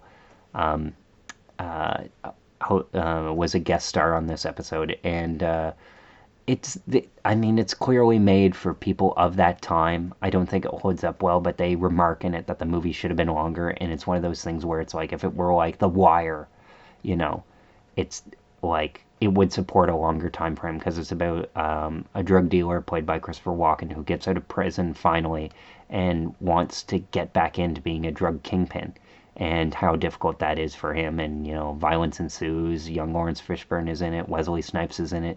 David Caruso is in it, who as Horatio Kane from CSI Miami. Back then he was known for being on NYPD Blue, tanking his career to go into movies, and then that flopped, and then he ended up on CSI Miami. But yeah, I thought the movie was like okay. I wouldn't recommend it to anyone. It's dated. It basically, in my mind, shows that like if you make a gangster movie, you have guns, you have drugs, you have like prostitution, nudity, sex, all that. Like you throw that into a movie in the gangster genre, which contextualizes it in a very clear way. It's like a cheat code to get good reviews for your movie. So, the downside is you basically glorify an awful profession and glorify bullying. Movies are movies, they're fake, but like people tend to take, especially if a movie is popular, like Wolf of Wall Street, like the worst lessons from it. Like, I have not seen Finance Bros to the degree that I had seen until Wolf of Wall Street came out, basically. And people were like, I want to be like that, Anyway, December 17th, I saw Pool Man. This is the only movie this month that I have hearted. The last movie I hearted was The Quest, which I did not like give a star rating on. But I mentioned it, so I won't mention it again in a previous episode. And then before that, I hearted Star Wars, the original. So I hearted Pool Man because this is a movie that played at TIFF a year ago, and Chris Pine co-wrote it. He directed it, and in one of the reviews I read, people were like, most people who don't like this movie will walk out in the first 5 minutes, and that's what my dad did, I watched it on Paramount Plus, and I'm like, I don't know, I'm kind of into it. And Chris Pine had a funny reaction because there were walkouts. It was the worst reviewed movie last year at TIFF, and there were walkouts. And then the movie finally got distribution from a tiny distributor, and in May, and Chris Pine like did a rare thing, which was he acknowledged the bad reviews in like an honest way. He wasn't like, oh, they don't know what they're talking about or they're out to get me because of whatever. He was just like, they say it's a bad movie. A lot of people say it's a bad movie. Is it a bad movie? I watched it. I don't know. I like it. And that just seemed like such a genuine positive attitude. And it's funny because the movie is like so derivative of Chinatown. Um, it is basically about like, this random guy discovers a conspiracy related to like a water crisis. It's basically the same plot as Chinatown. Um, and um, like the dialogue doesn't really matter, which is why people would be like irritated about it because it's like nothing's happening. Like this is just this, then this, then this, and this. But there's quite a few people in it. Danny DeVito is in it. Um, this is funny about my review. I just write, there's nothing to be afraid of. Its heart is in the right place. Meet it on its own terms. It's entertaining. Um, yeah. Um, Yeah, the movie stars Chris Pine, Annette Bening, Danny DeVito, DeWanda Wise, who is in Jurassic World Dominion. Great role in that. She looks gorgeous here as she does there. Jennifer Jason Leigh, who usually looks haggard, does not look haggard here, at least in her scenes with Chris Pine, which are like love scenes. He's basically like a pool man who lives like in a trailer and cleans the pool, and he discovers a conspiracy. And Stephen Tobolowsky is in it. Um, Clancy Brown is in it. John Ortiz is in it, who you've seen in a bunch of stuff. Ray Wise. Um, um, Stephen Tobolowsky's character is named Stephen Toronkowski, indicating that the role was essentially made for him, which is funny. Stephen Tobolowsky was on Glee. He was the guy who was obsessed with Josh Groban, where the guy's like, I don't know who Josh Groban is. He's like, you don't know who Josh Groban is? Kill yourself. It was such great delivery. He's a good actor. He also played Sammy Jenkins in Memento and stuff. But yeah, it's one of those movies where it's like, it's about a guy who really cares about. I'll just read the thing. Los Angeles has a new hero, Darren Barronman, an unwavering optimist and native Angelino, spends his days looking after the pool of the Tahitian Tiki apartment block and fighting to make his hometown a better place to live. And I don't want to like drum up the movie too much. It's not like a good movie, but I like felt its spirit. Um, so many movies. I've seen so many movies, and so many of them are about like the rot of Los Angeles and the wretched hive of scum and villainy and the underbelly and blah blah blah. And this movie is about.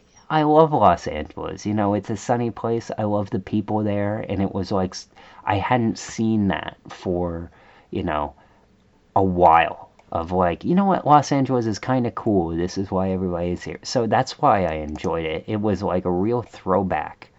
Um, so yeah, positive points for like would be terrible movie. Again, the plot is like nonsense, but it's like so positive it like won me over. So yeah.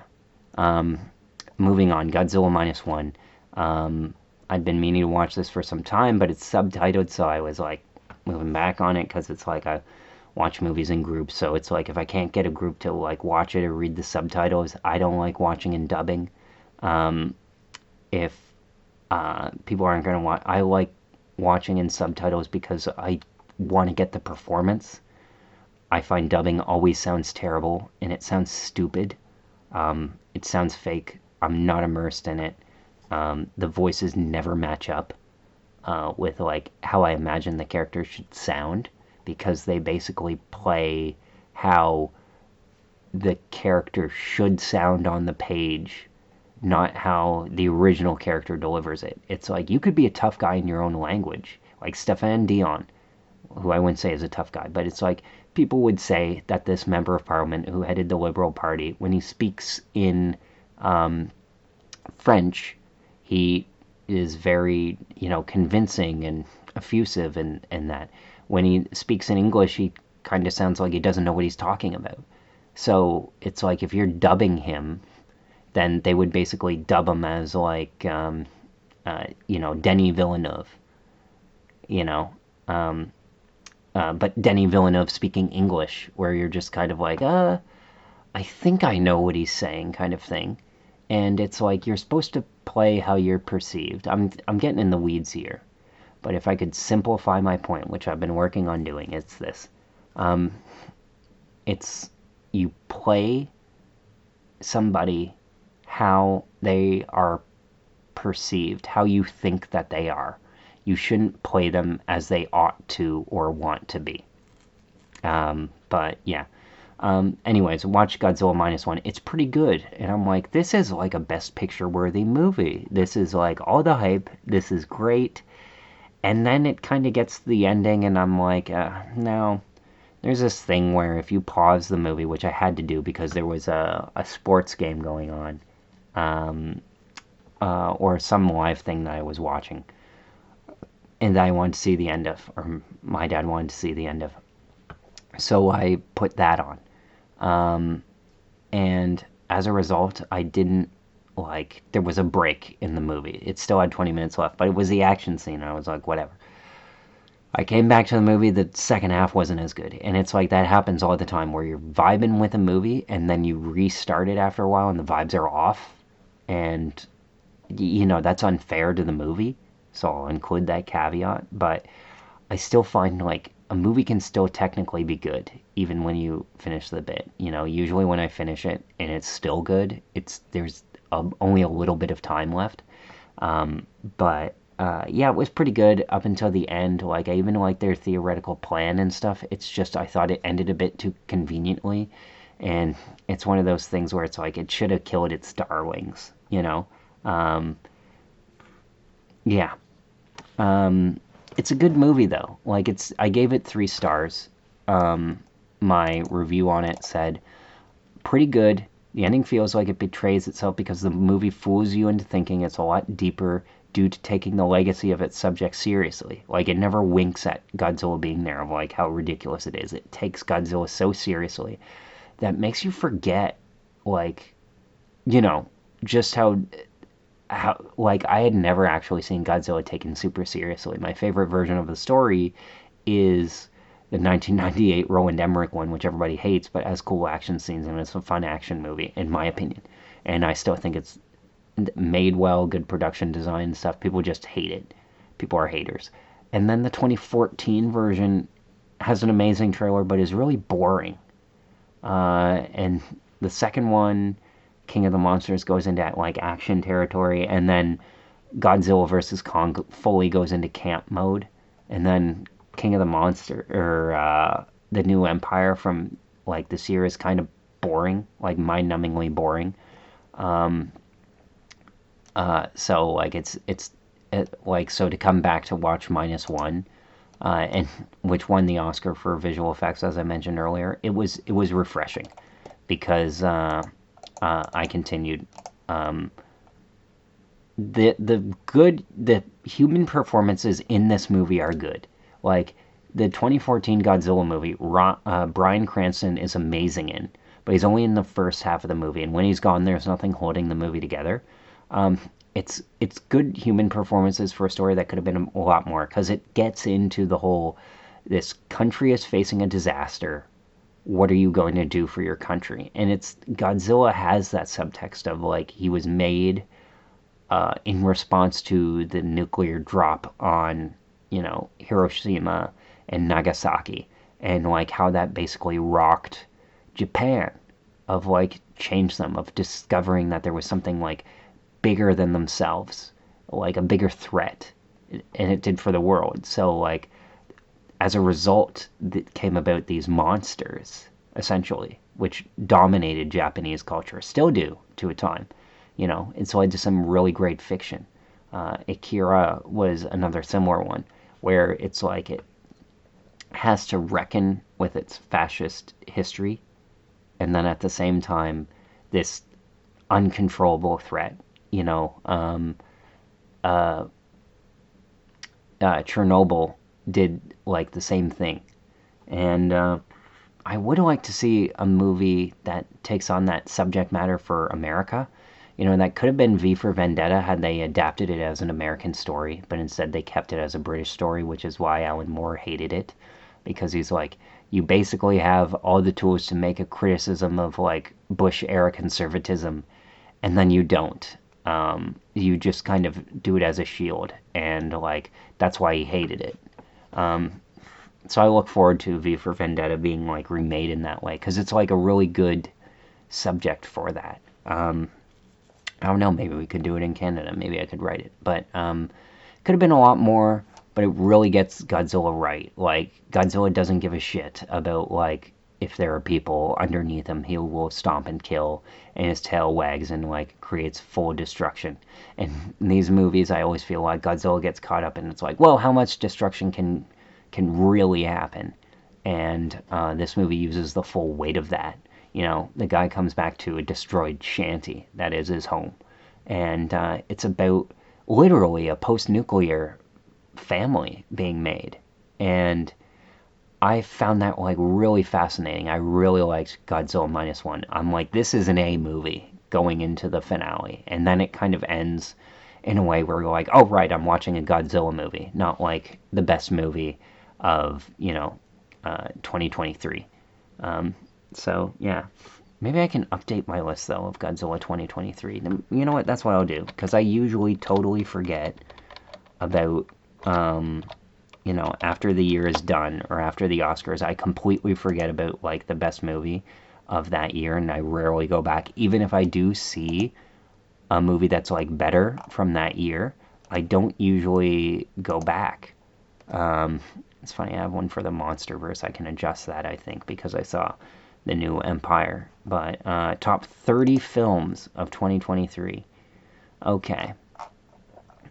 So I'd put it better than Past Lives, Gran Turismo.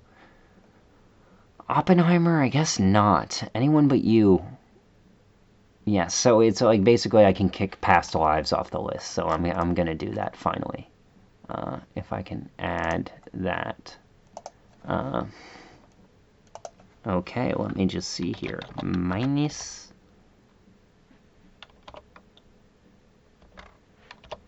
Oh, is it only going to search? No. Godzilla minus one. There we go. Takashi Yamazaki. Okay, 31. Above that, above Gran Turismo. Gran Turismo stays at 30.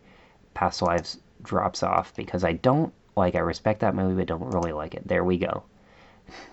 And just, because you've listened this far, I'll give you my top 30 of 2023. Gran Turismo, Godzilla minus one, Anyone But You, Oppenheimer, Barbie, Kane Mutiny, Court Martial, Dream Scenario, Are You There, God, It's Me, Margaret, American Fiction, Hunger Games, Bout of Songbirds and Snakes, number 20, Elemental, Joyride, Megan, Guardians of the Galaxy Volume 3, Iron Claw, May, December, Equalizer 3, Woman of the Hour, which is out now. You can see it on, I think it's on Netflix finally. To Catch Killer, Extraction, and then my top 10. Missing, Zone of Interest, Spider-Man Across the Spider-Verse, Mission Impossible, Dead Reckoning, John Wick Chapter 4, Blackberry, Anatomy of a Fall, The Killer, The Holdovers, Fair Play. That's my list. And then, like, if we go to this year, of 20, yeah, because it is 2024. It's only a year later. I was thinking that was 2025 already, but I basically have Cato Lake, Speak No Evil, Blink Twice, Transformers 1, First Omen, Deadpool and Wolverine, and then top 10. Beekeeper, Knox Goes Away, Land of Bad, Love Lies Bleeding, Furiosa, Mad Max Saga, Rebel Ridge, Quiet Place Day 1, Conclave, Anora, Civil War. Do any of the movies from this month go in like the top 10 of the year? Maybe Absolution at the bottom of like number 17. Sure, because I don't have a lot going on this list. And I'll get to Absolution, but yeah, it hasn't been a good film year. at least as it was last year. This other guy was like, oh, every year is a good film year. And then it's like, dude, shut up. A, nobody asked you, and B, you'd say that about any fucking year because you watch so many movies and your taste sucks. So why don't you shut up, Twitter guy? Um, so yeah, I added number 17. And then, okay, moving down the list. So Heretic. I saw this on the 22nd, so just a week ago. Man, this week between Christmas and New Year's really goes by. So, Heretic. You know the lore, couldn't get into it at TIFF. So I was somewhat like, is it really as good as its reputation suggests? No, it is not. I write in my review, interesting start, can't wait to see where it goes from here. This is an act one of a movie where somebody has a really great idea, does not execute that idea well, even though it's introduced well. It has good cinematography by Chung Hoon Chung, who did shoot Uncharted with not really any memorable images in that movie aside from the ring floating in free fall. But he does do well here. He also shot It and Old Boy. This movie is directed by, is it Beck and Woods? I believe it is Beck and Woods. Yeah, Scott Beck and Brian Woods. They wrote the screenplay for A Quiet Place. I think it was Scott Beck at TIFF, and I showed to them, hey, 65 is a cool movie. That's the one where Adam Driver is in a spaceship, crash lands on planet Earth 65 million years ago, and fights dinosaurs. It's just a Saturday afternoon cartoon of a Saturday morning cartoon B movie. You know, cheap thrills, but, you don't see that often. So, it's not the greatest movie, but, it's something to watch in the background or, with a second screen in hand. I know that's blasphemous in some cases, but as long as you're not at the movie theater. Okay, so Heretic, which they made, well reviewed. Here's the issue. The movie presents its character brilliantly, and Hugh Grant is basically visited by Mormons. One played by a girl named Sophie Thatcher in real life, who his parents are related to the Church of Latter-day Saints, which is cool.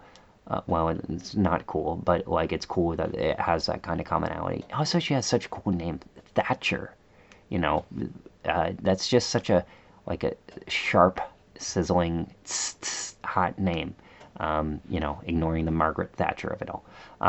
Anyway, and she has like pouty lips, but then like she looks like an old-fashioned like 70s 50s era like girl or something like that. Her hair is like so black. I'm not sure because I haven't seen her in anything else. Is that her real hair or is that makeup? But like it was interesting casting for her to be it. But she's solid in the movie. And then the other girl with glasses in it is Chloe East, who gave a great performance in The Fabelmans. And there's something kind of, I don't want to say perverse about it. Film is like voyeuristic and all, but it's like having two like attractive women and then also not doing like anything. Like they're both in their 20s as actors or whatever. I'm pretty sure, and I'm pretty sure they're paying like I'm pretty sure they're playing like adult women, but they could be like teenager. Like it's this weird thing, and this is the problem of the movie, is that like it'll introduce something, but then like not be super specific about it. Just that they're young, two young Mormon missionaries, Sister Barnes and Sister Paxton. Sister Barnes is confident. Sister Paxton is timid. They're archetypes and whatever. But I found something kind of perverse about the fact that like they're both very cute. They're both very like attractive. It's pointed out that they are, and then the movie kind of does nothing about it. Like it weirdly would have been more honest if they were like two ugly women or whatever. But this is Hollywood. They would never do that. Of course, the girls have to be cute. So that's the thing. Sophie Thatcher is 24 years old, and Chloe's is 20s. So they're in their 20s both. So, like, I don't know, earlier genre thing maybe would have had them play as teenagers, but, Arrested Development and all, people are now in, like, their 20s, sort of playing 20-year-olds that roles that would have had characters that were teenagers years ago. It's all weird. Anyway, the weird thing is that, like, Sophie Thatcher, she was on Yellow Jackets. I watched the first season, don't remember her. She was in the Book of Boba Fett, also saw it, don't remember her. So, yeah, it's just, I don't know, odd. Maybe they're just like super small roles. No, main role in Yellow Jackets. Well, I watched that a long time ago, and then I watched the first episode of the second season, didn't continue. And then, like 50 people, unless you were famous in the Book of Boba Fett. That's like the most forgettable thing. Anyways, I won't go on. The producer Stacey Sher is like has a good resume, like famous enough thing. But anyways, the movie presents Hugh Grant as, a creep. He gets visited by two Mormon missionaries and then wants to discuss religion with them. And the whole movie is him just basically going, well, actually. My brother called it, the movie should be called Well, Actually.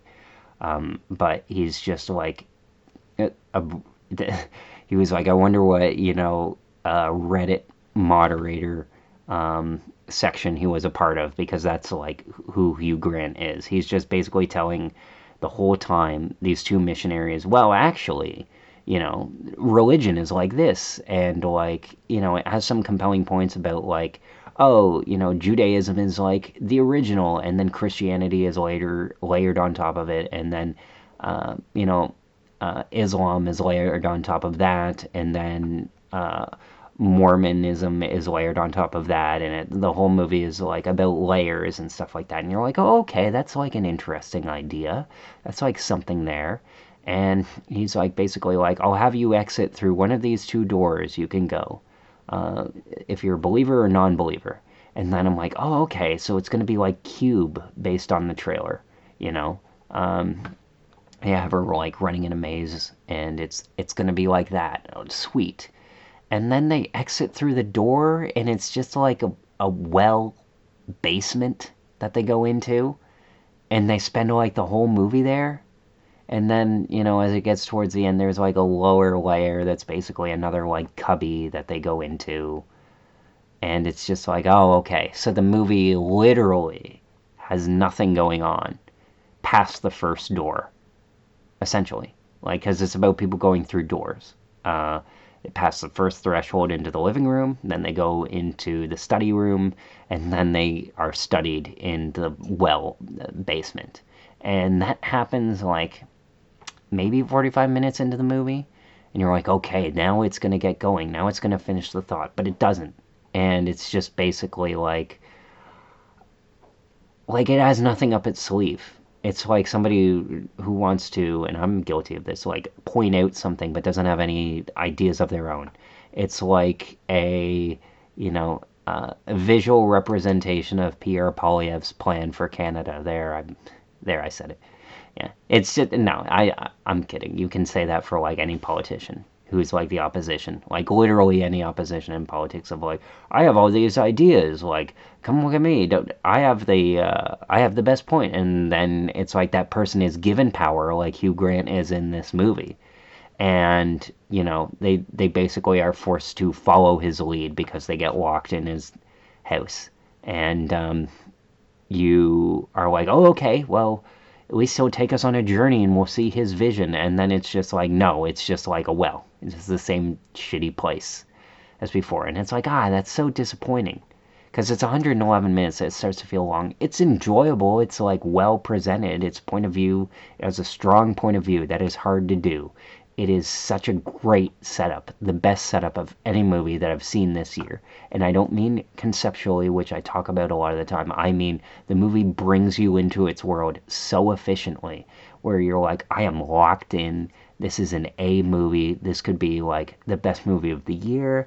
And it's not until like halfway through where you realize like, oh, this movie has nothing up its sleeve. It just, it's a talking movie where somebody explains their point of view, but it's not interested in actually unlocking or exploring those ideas. It doesn't use action.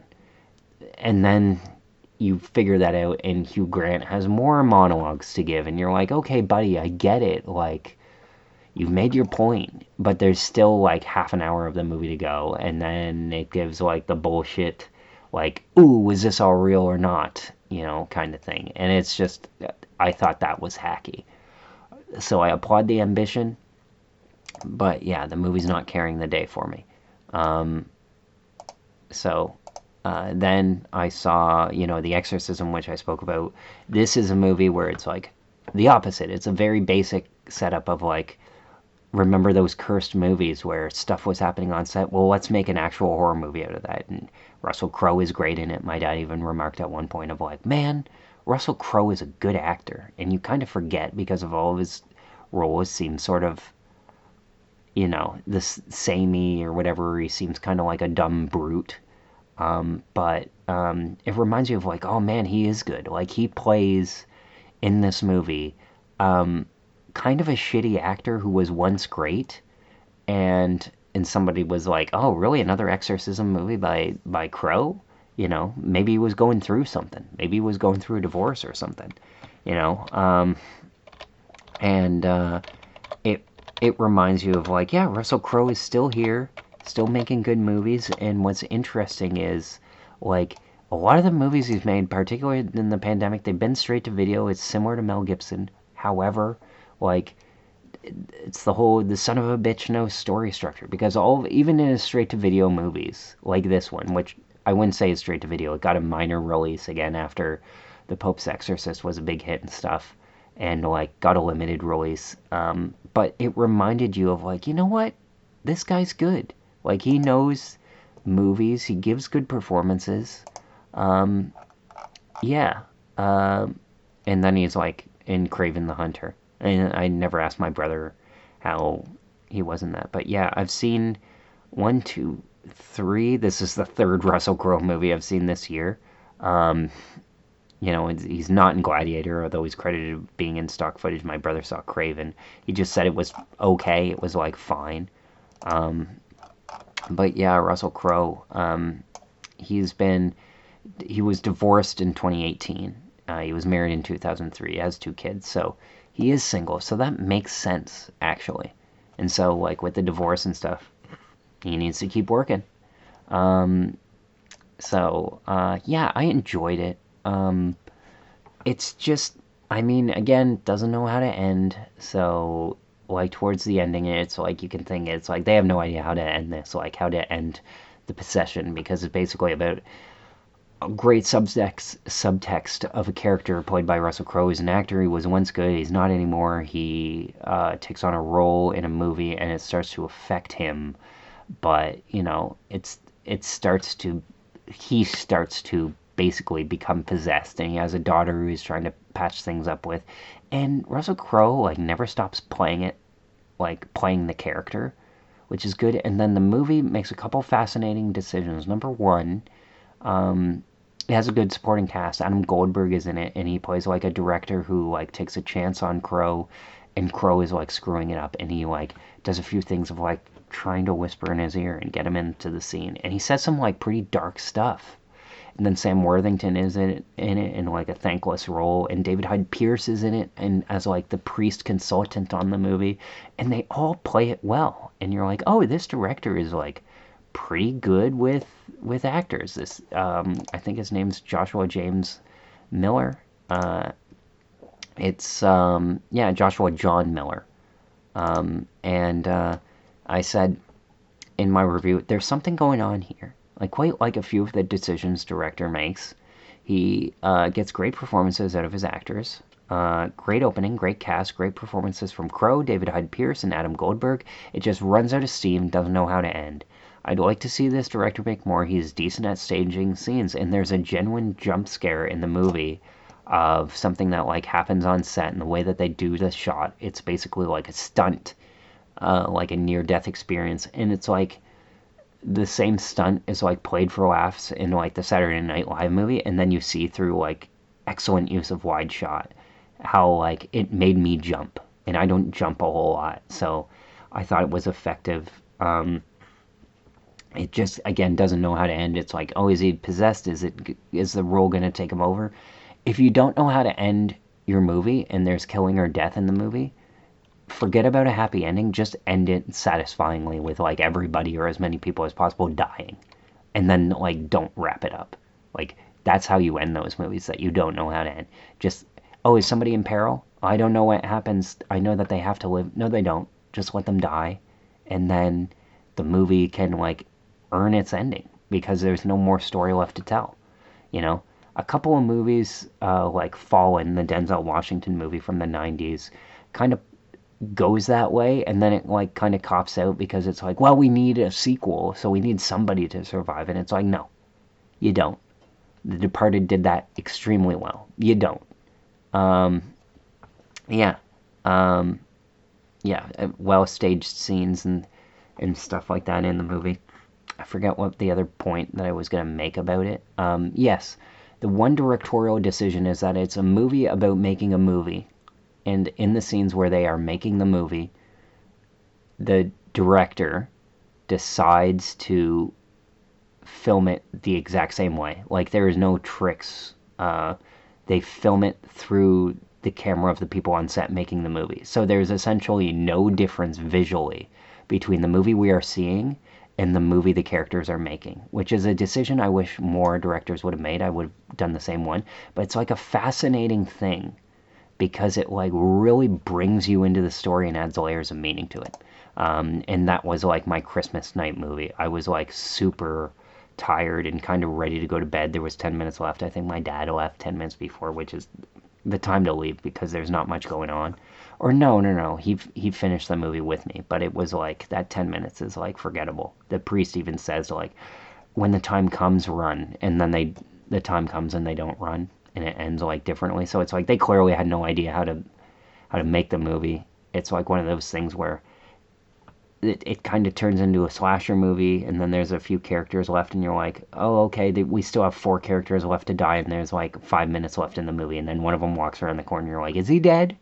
Is that it? And then they come back, and it's like, oh, wait, no, we need him to deliver this exposition, and we need this complicated thing to happen, but we also need to earn this, and it's like not as well thought out. But that was like my Christmas Eve night movie, aside from a Bruce Springsteen ABC 2020 documentary, which showed how genuine Bruce Springsteen was.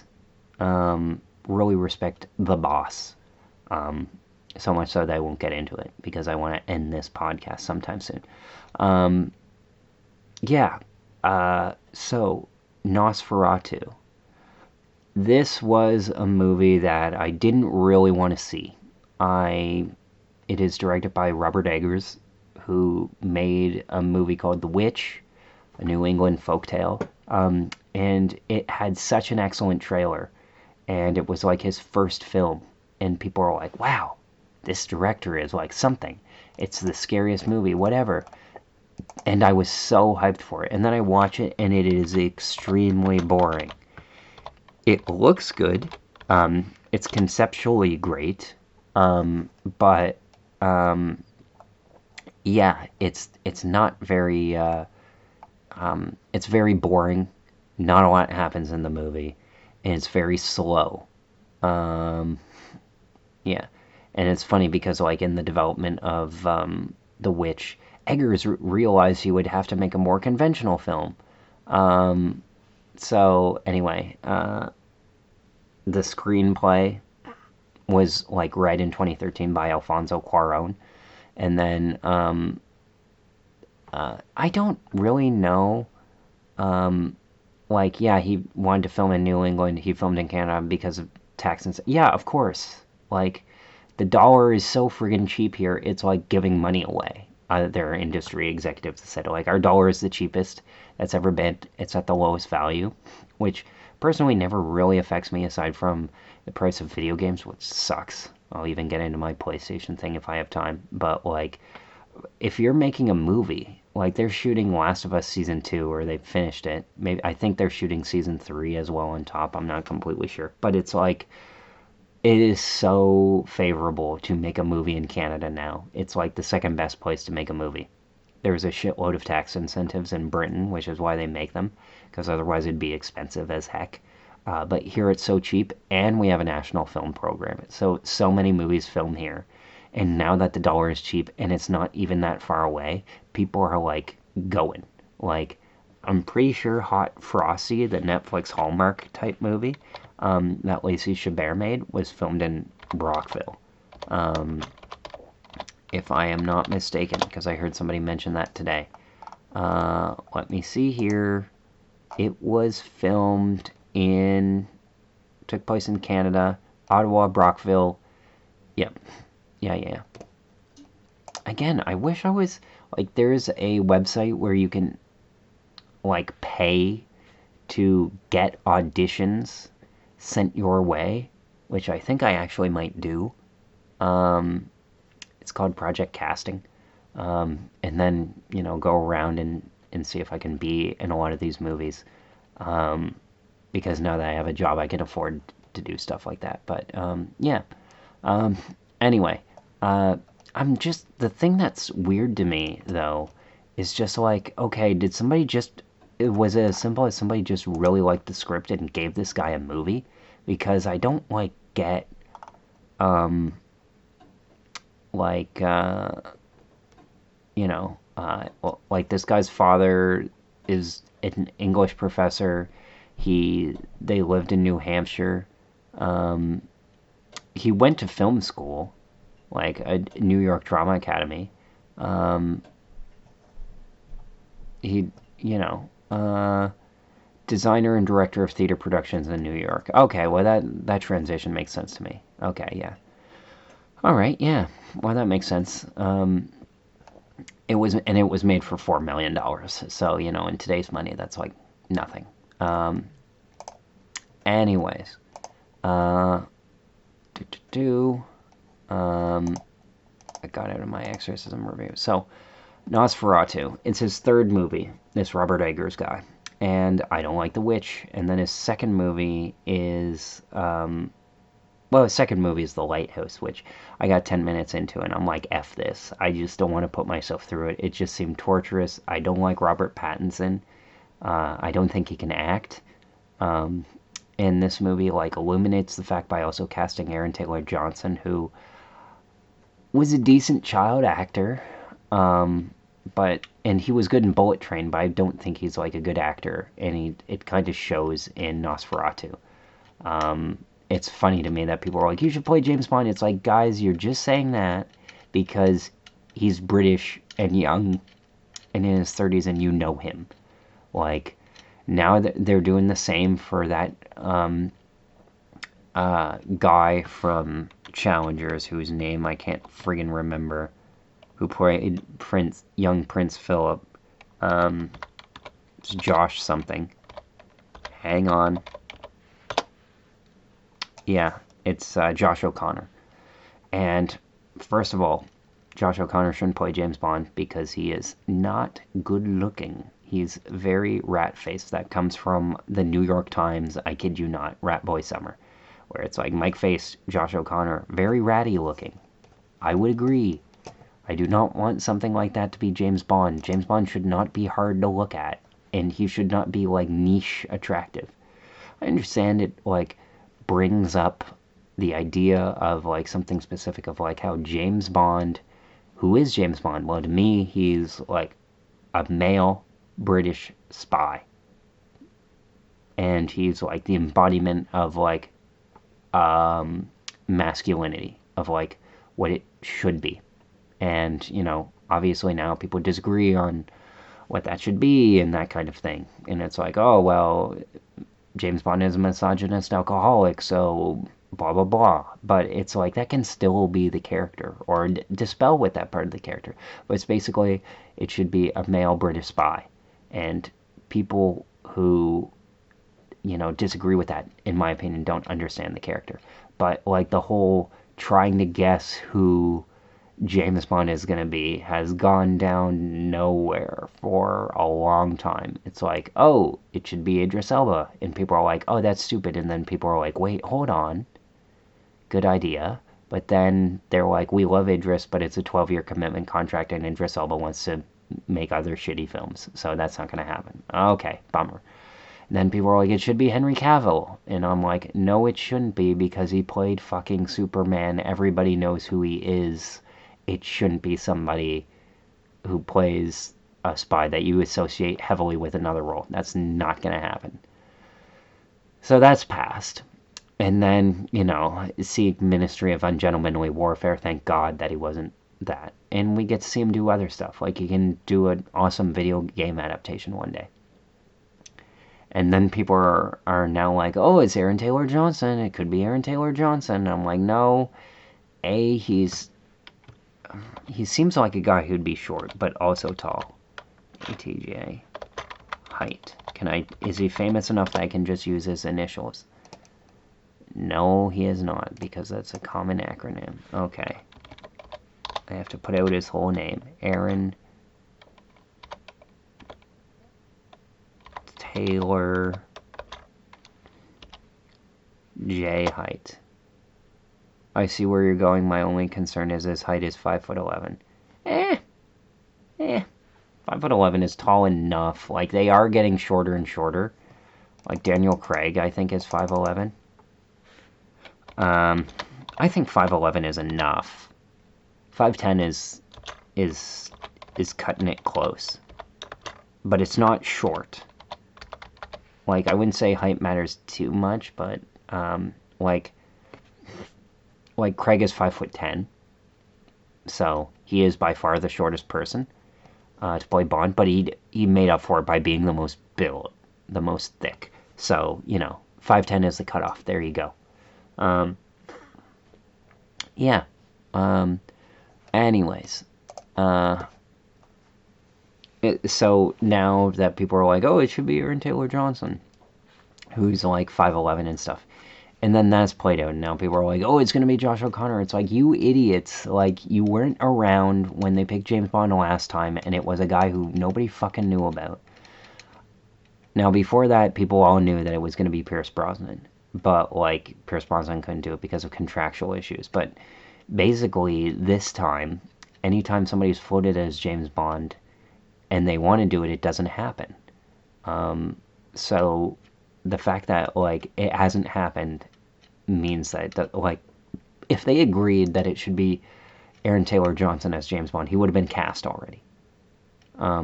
If Idris Elba had committed to playing James Bond, it would have worked. It would have been settled. But he's like, I want to explore other things in my career. I want to play Knuckles in the Sonic movies. So it didn't happen for him. Is this guy who's playing an interesting role is really going to want to play James Bond? Like, people like the idea of playing James Bond, but then they realize that they have to play basically the same role and can have a really hard time doing other things because they basically have to stop at any other point making a career and doing other things. And that's the issue Daniel Craig ran into. And every single generation, it gets harder and harder and harder for James Bond to stay, like, just doing those roles and doing other things. So, yeah. Nosferatu. So I didn't like The Lighthouse. I didn't like The Witch. The Northman was very hyped up, and I'm like, okay, well, maybe he'll do, like, a more traditional action film. Nope. He's just a very inefficient director. And by inefficient, I don't mean in terms of setup. I mean in terms of storytelling economy. It's like this... The Northman takes forever to get going and could end its plot in, like, the first 30 minutes and doesn't. And then there's a weird incest plot line. And then I'm just like, why am I bothering with this bullshit? People are like, oh, it's a Viking movie. Those are cool. Oh, it's actually based on the inspiration for Hamlet. That's deep. And it's just like, it looks good. And it has the coolest thing in the trailer where somebody throws a spear at him and he tosses it, and Alexander Skarsgård is good. That doesn't add up to a good movie. So I wasn't excited at all for Nosferatu. I wanted to see The Brutalist, but The Brutalist wasn't available. So my family comes home Christmas Day. We have to pick something. I'm not picking a complete unknown because I don't want a milquetoast biopic from James Mangold, who I've ranted on this podcast so many times, and I'm glad that this podcast has actually been around in the year and a half, like in its current format, enough that you understand my points of view on like who I like and who I don't like. So I'm gonna be a bit more casual with it going forward. But I don't like James Mangold.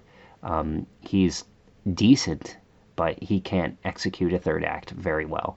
And this is just him remaking Walk the Line, and the reviews for it, which I honestly didn't even check until this moment,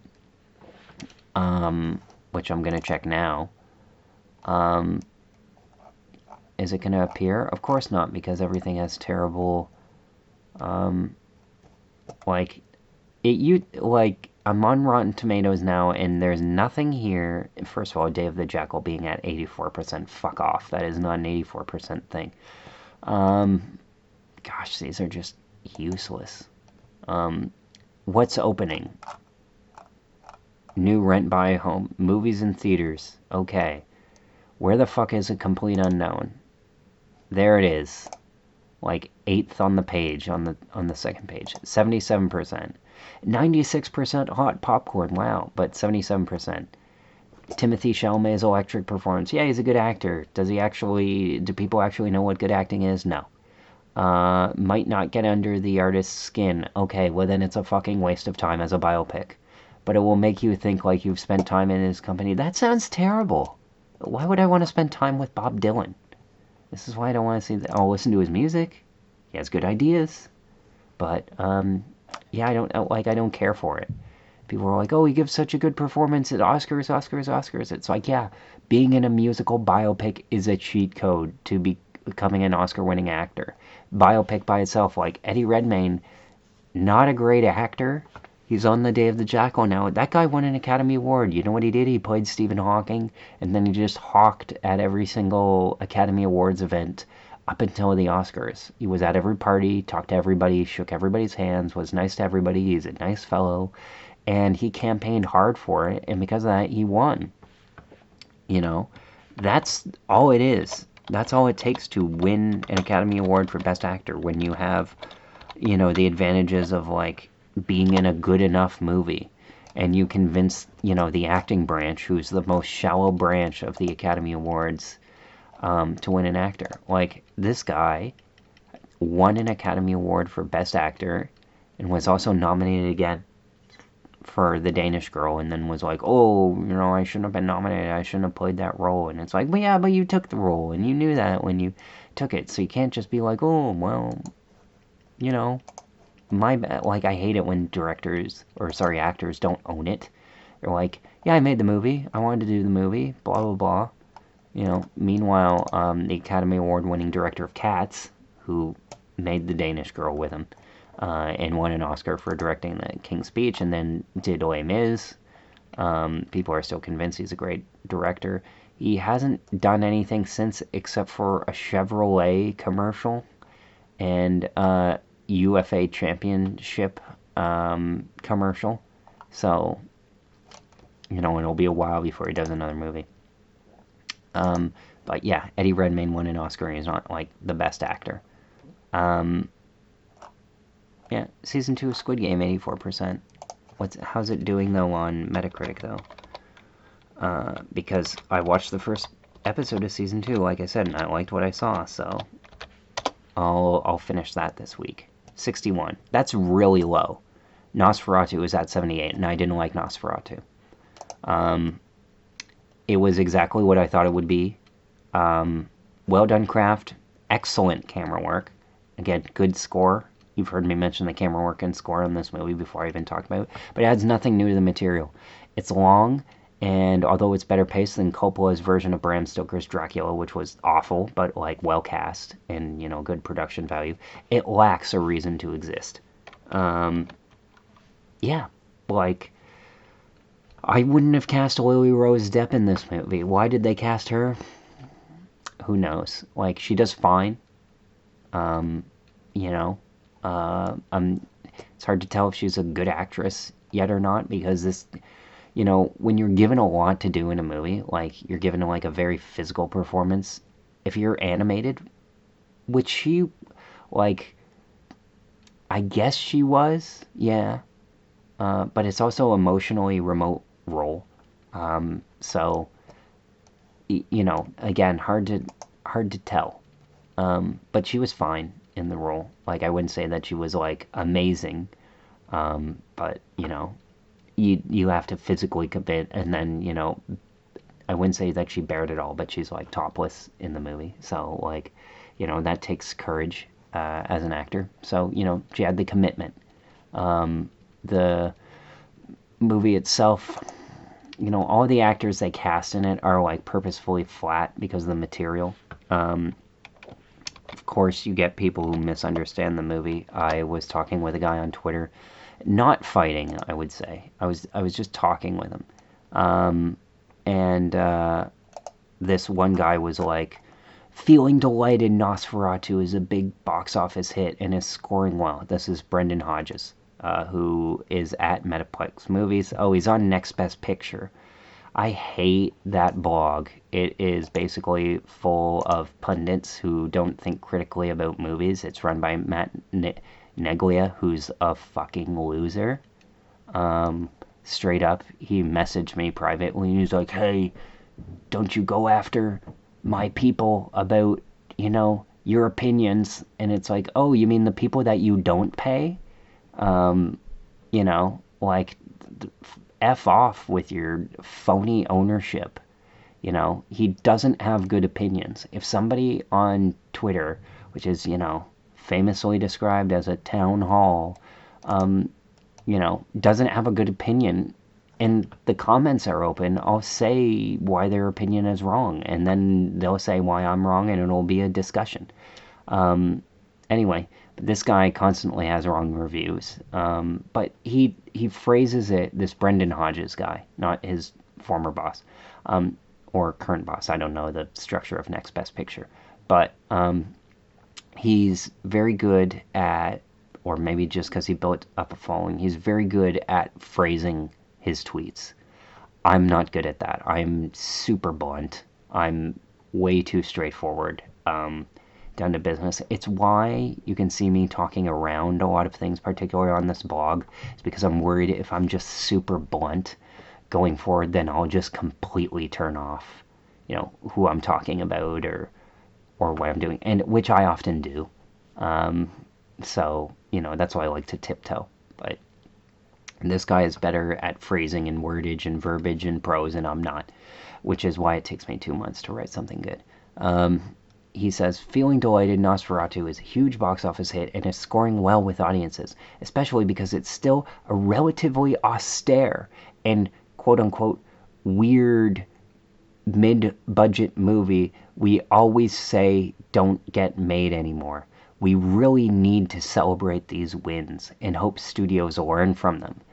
And, me interpreting that as Nosferatu in any way being a weird or off-putting movie, I respond with a remake of a famous vampire movie, Nosferatu, based on the most famous vampire book of all time, Bram Stoker's Dracula. Nosferatu is a remake, an adaptation of Bram Stoker's Dracula made because Max Schreck could not get the rights to Bram Stoker's Dracula. Max Schreck also is Christopher Walken's name in Batman Returns as an homage to that director, because Tim Burton loves the Ghoulies. But yeah, this guy's like, oh, this movie is out there, it's whatever. And I'm like, it's made by Universal Pictures, who has a monopoly on monster movies, so much that they tried to do a terrible MCU universe with Tom Cruise and Russell Crowe and Johnny Depp and, using the Van Helsing, Wolfman, vampire, mummy characters all at once. And Dracula, and it flopped. And so I was like, this isn't like an outside baseball movie. It is a horror movie from the biggest studio in the world, one of the biggest, one of the top three between Warner Brothers and, like, it might be number three if you want to go Disney, because they have Fox as well. Warner Brothers, who's, like, again, one of the biggest, and then has a lot of partners, and then Universal, which is owned by Comcast and stuff. Those are the big three. It's kind of sad that, like, Fox got absorbed. Sony makes relatively small films, and Paramount every once in a while will make like a Gladiator or something, but like Paramount and Sony have pretty much like started to lag behind because the rest of their, well, Paramount only does that and they don't have more money coming in, so they're kind of constricted by like the bigger like outspending of like Netflix and Amazon buying MGM. So, we'll see how that cash infusion goes because Paramount was, as I've covered before, bought out by billionaire David Ellison, who is the son of like billionaire Larry Ellison, who is the founder of Oracle. So hopefully, you know, they'll make bigger movies, which we all hope they do. And then Sony, their consumer electronics, they have basically morphed into their company PlayStation essentially driving the company. As people fade away from consumer electronics and get more into software, like PlayStation has become a real driver, and they're very proud of PlayStation, which I thought was odd because it's like a video game company, and I didn't think Sony, even though they're from Japan where video games are big, would ever take it seriously. And I thought that like Columbia Pictures, which is a 100-year-old studio, and they just celebrated their 100-year anniversary this year. I thought that they would be big and stuff, but instead they basically will spend everything on Spider-Man and then nothing on anything else, which drives me nuts because it turns out that they bought, Columbia Pictures in 1989 and kind of don't care for it, which drives me nuts. Like, their TV arm is so successful. They had about, at one time last year or the year before during peak TV, like 50 shows on the air at once, and they're always go to bat for like, their shows if their shows get canceled. And then their movie arm is like lately under Tom Rothman, just like shitty franchise film number 5 after shitty franchise film number 4. Like, if I'll just take a look at Columbia Pictures, like they used to be good. They have not won Best Picture since before I was born, and they're one of the 6 major studios or 5 major studios. If you look at the movies that they've made in the last couple years, if I go to a list of Columbia Pictures films, 2020, 2029, they have made this year 1, 2, 3, 4, 5, 6, 7, 8, 9, 10, 11, 12 films, some of which they only distributed. Let me see if I got that right. 1, 2, 3, 4, 5, 6, 7, 8, 9, 10, 11, 12. Yep. They have released 12 films, 2 of which they only distributed, like Fly Me to the Moon, which they didn't distribute all that well. And then they Green Bones, which they distributed only in the Philippines. But they basically made Madam Web, which is terrible, Ghostbusters Frozen Empire, which is terrible, the Garfield movie, which people said was like whatever, Bad Boys 4, which my father said was awful, and 3 was okay. So, it's like one of those sequel cash-in ones that's not very good. Fly Me to the Moon, which, was like decent, but there was something about it I just didn't like. It seemed inherently phony. I don't know. It's like, but Greg Berlanti did direct it pretty well. I really should add it to my list of this year, like just at the bottom. And you know what? Maybe I will. Yeah. Let me just open up a new tab here on Letterboxd. Yeah. And thank you, by the way, so much for spending this time with me and listening to this pod. Because, I haven't done one in a while, but I wanted to do one because it felt like the right thing to do. I hadn't spoken to you guys in a while. So here I am, adding a movie to the list that is Fly Me to the Moon, because I still kind of think about it. The movie about Channing Tatum and Scarlett Johansson teaming up to, fake the moon landing. Yes, that is what it's really about. Yes, it's decently directed. It's a very down the middle studio comedy, but I don't know, because it's made by Apple and stuff like that. I don't know, something about it felt phony to me. It was a bit too green screened. It didn't look that nice. And something about like it tries to have its cake and eat it too, of like honoring the sacrifice and the meaning of the moon landing while also, you know, glorifying fooling people. It's like I don't want to see a movie about a marketing executive unless that's like, taken seriously and cynically. But yeah, I put Fly Me to the Moon. I'll put it at number 17. You know, no, I'll put it below Absolution. I'll put it at 18 at the bottom. But yeah.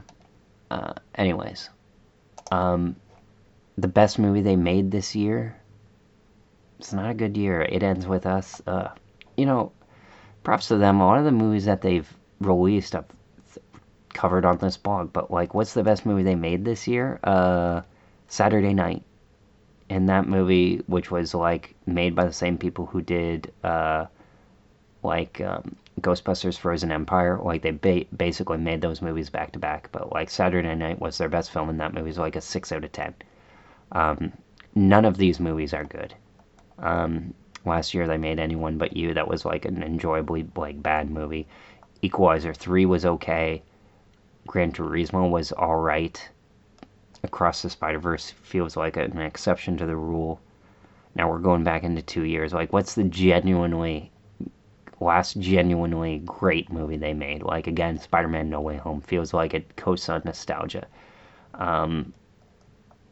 Like, it's the 2020s. I cannot think of a movie that Columbia Pictures has made this decade that has been good. Okay? 2019, I basically have to go back to Little Women, December 2019. That was good. Once Upon a Time in Hollywood, which Tom Rothman agreed to pay because he, likes Quentin Tarantino, was willing to pay for it. So those are two movies that feel like Columbia Pictures as it should be. But then, those are exceptions to the rule because you go back and you're like, okay, like Jumanji, Welcome to the Jungle, Jumanji 2 is, that's a decent movie. Blade Runner 2049, 2017. Okay, so now you have 3 movies in 7 years. Spider-Man Homecoming, which Marvel basically made without them. I'll give it to them. That's a genuinely great movie. So you have 4 movies, but all with asterisks. The Shallows. It's a decent movie. I'll give them that. 2016. Jean-Claude Serra made that movie, who I mentioned earlier. It's not a great movie, but it's a good movie. So what are we at? 4, 5? And then nothing in 2015 that's good. And 2014, the last comedy ever made, The Interview, or what feels like it, before North Korea got mad and people were like, oh, can't be funny anymore. 22 Jump Street. So that's a decade ago. So like 6 movies in a decade they've made that have been good. Columbia Pictures sucks. No wonder that they're like holding onto a small piece of the pie. And it gets smaller and smaller every day. So, Nosferatu. Again.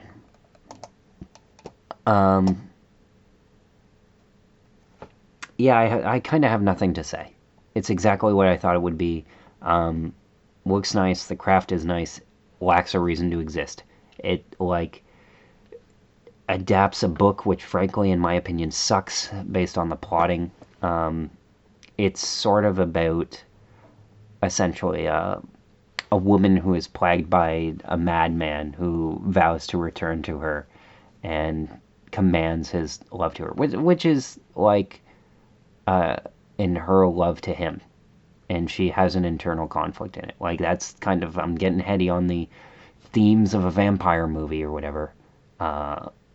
Another one, it's like about a really old guy who goes after a young girl. There are multiple ways to interpret the story. Another way, it's about a real estate agent who has to do business for a really creepy billionaire who has sinister plans, but the guy wants to further his own betterment, so he abandons his wife and family to do so. And as a result, ostracizes himself from the community, his wife, and faces the consequences. Like, there's a lot here in this story that you could take that is always going to be relevant. What does Eggers do? He basically updates it. And this is a movie that's 102 years old, the first Nosferatu. And I'm not counting Dracula in this instance, but you're remaking this movie once. I've never seen Nosferatu. Again, it's 102 years old. I started to watch it and I'm like, oh shit, it's this old, never mind. But I remember seeing a clip of it. And there was just this scene, because I'm like, oh shit, Dracula, if he was bald and like actually frightening to look at, holy shit. Like, that sounds scary. And then I discovered that it had no sound, and, and it turns out that that doesn't. I think it was like restored, or maybe I'm thinking, now I gotta, okay, let me just look at it, because it's like a real, I hate to use this term, but Mandela effect, because it's from 1922, so that was before the invention of sound, and it's maybe because the images speak volumes. No, okay, here we go.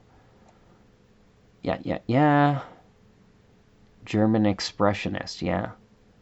Yeah. I know that. The guy couldn't get the rights to the 1897 novel Dracula. Based on the Romanian word meaning the offensive one or the insufferable one. The way they interpret Nosferatu in this, is, or Count Orlok as he's called, is he's basically like, he looks like Dr. Eggman he looks like Jim Carrey in the Sonic movies. Like, he's a sort of Russian Eastern European movie. Oh, it was F.W. Murnau who made the original, and Max Schreck was in it. I get him confused because I was thinking like Max Schreck, confusing him with Boris Karloff, who was another actor in monster movies, played Frankenstein, and then later went into direct stuff. So it was F.W. Murnau that made it. Anyway, did they mention that it's a silent film? Blah, blah, blah, blah, blah. Film historian.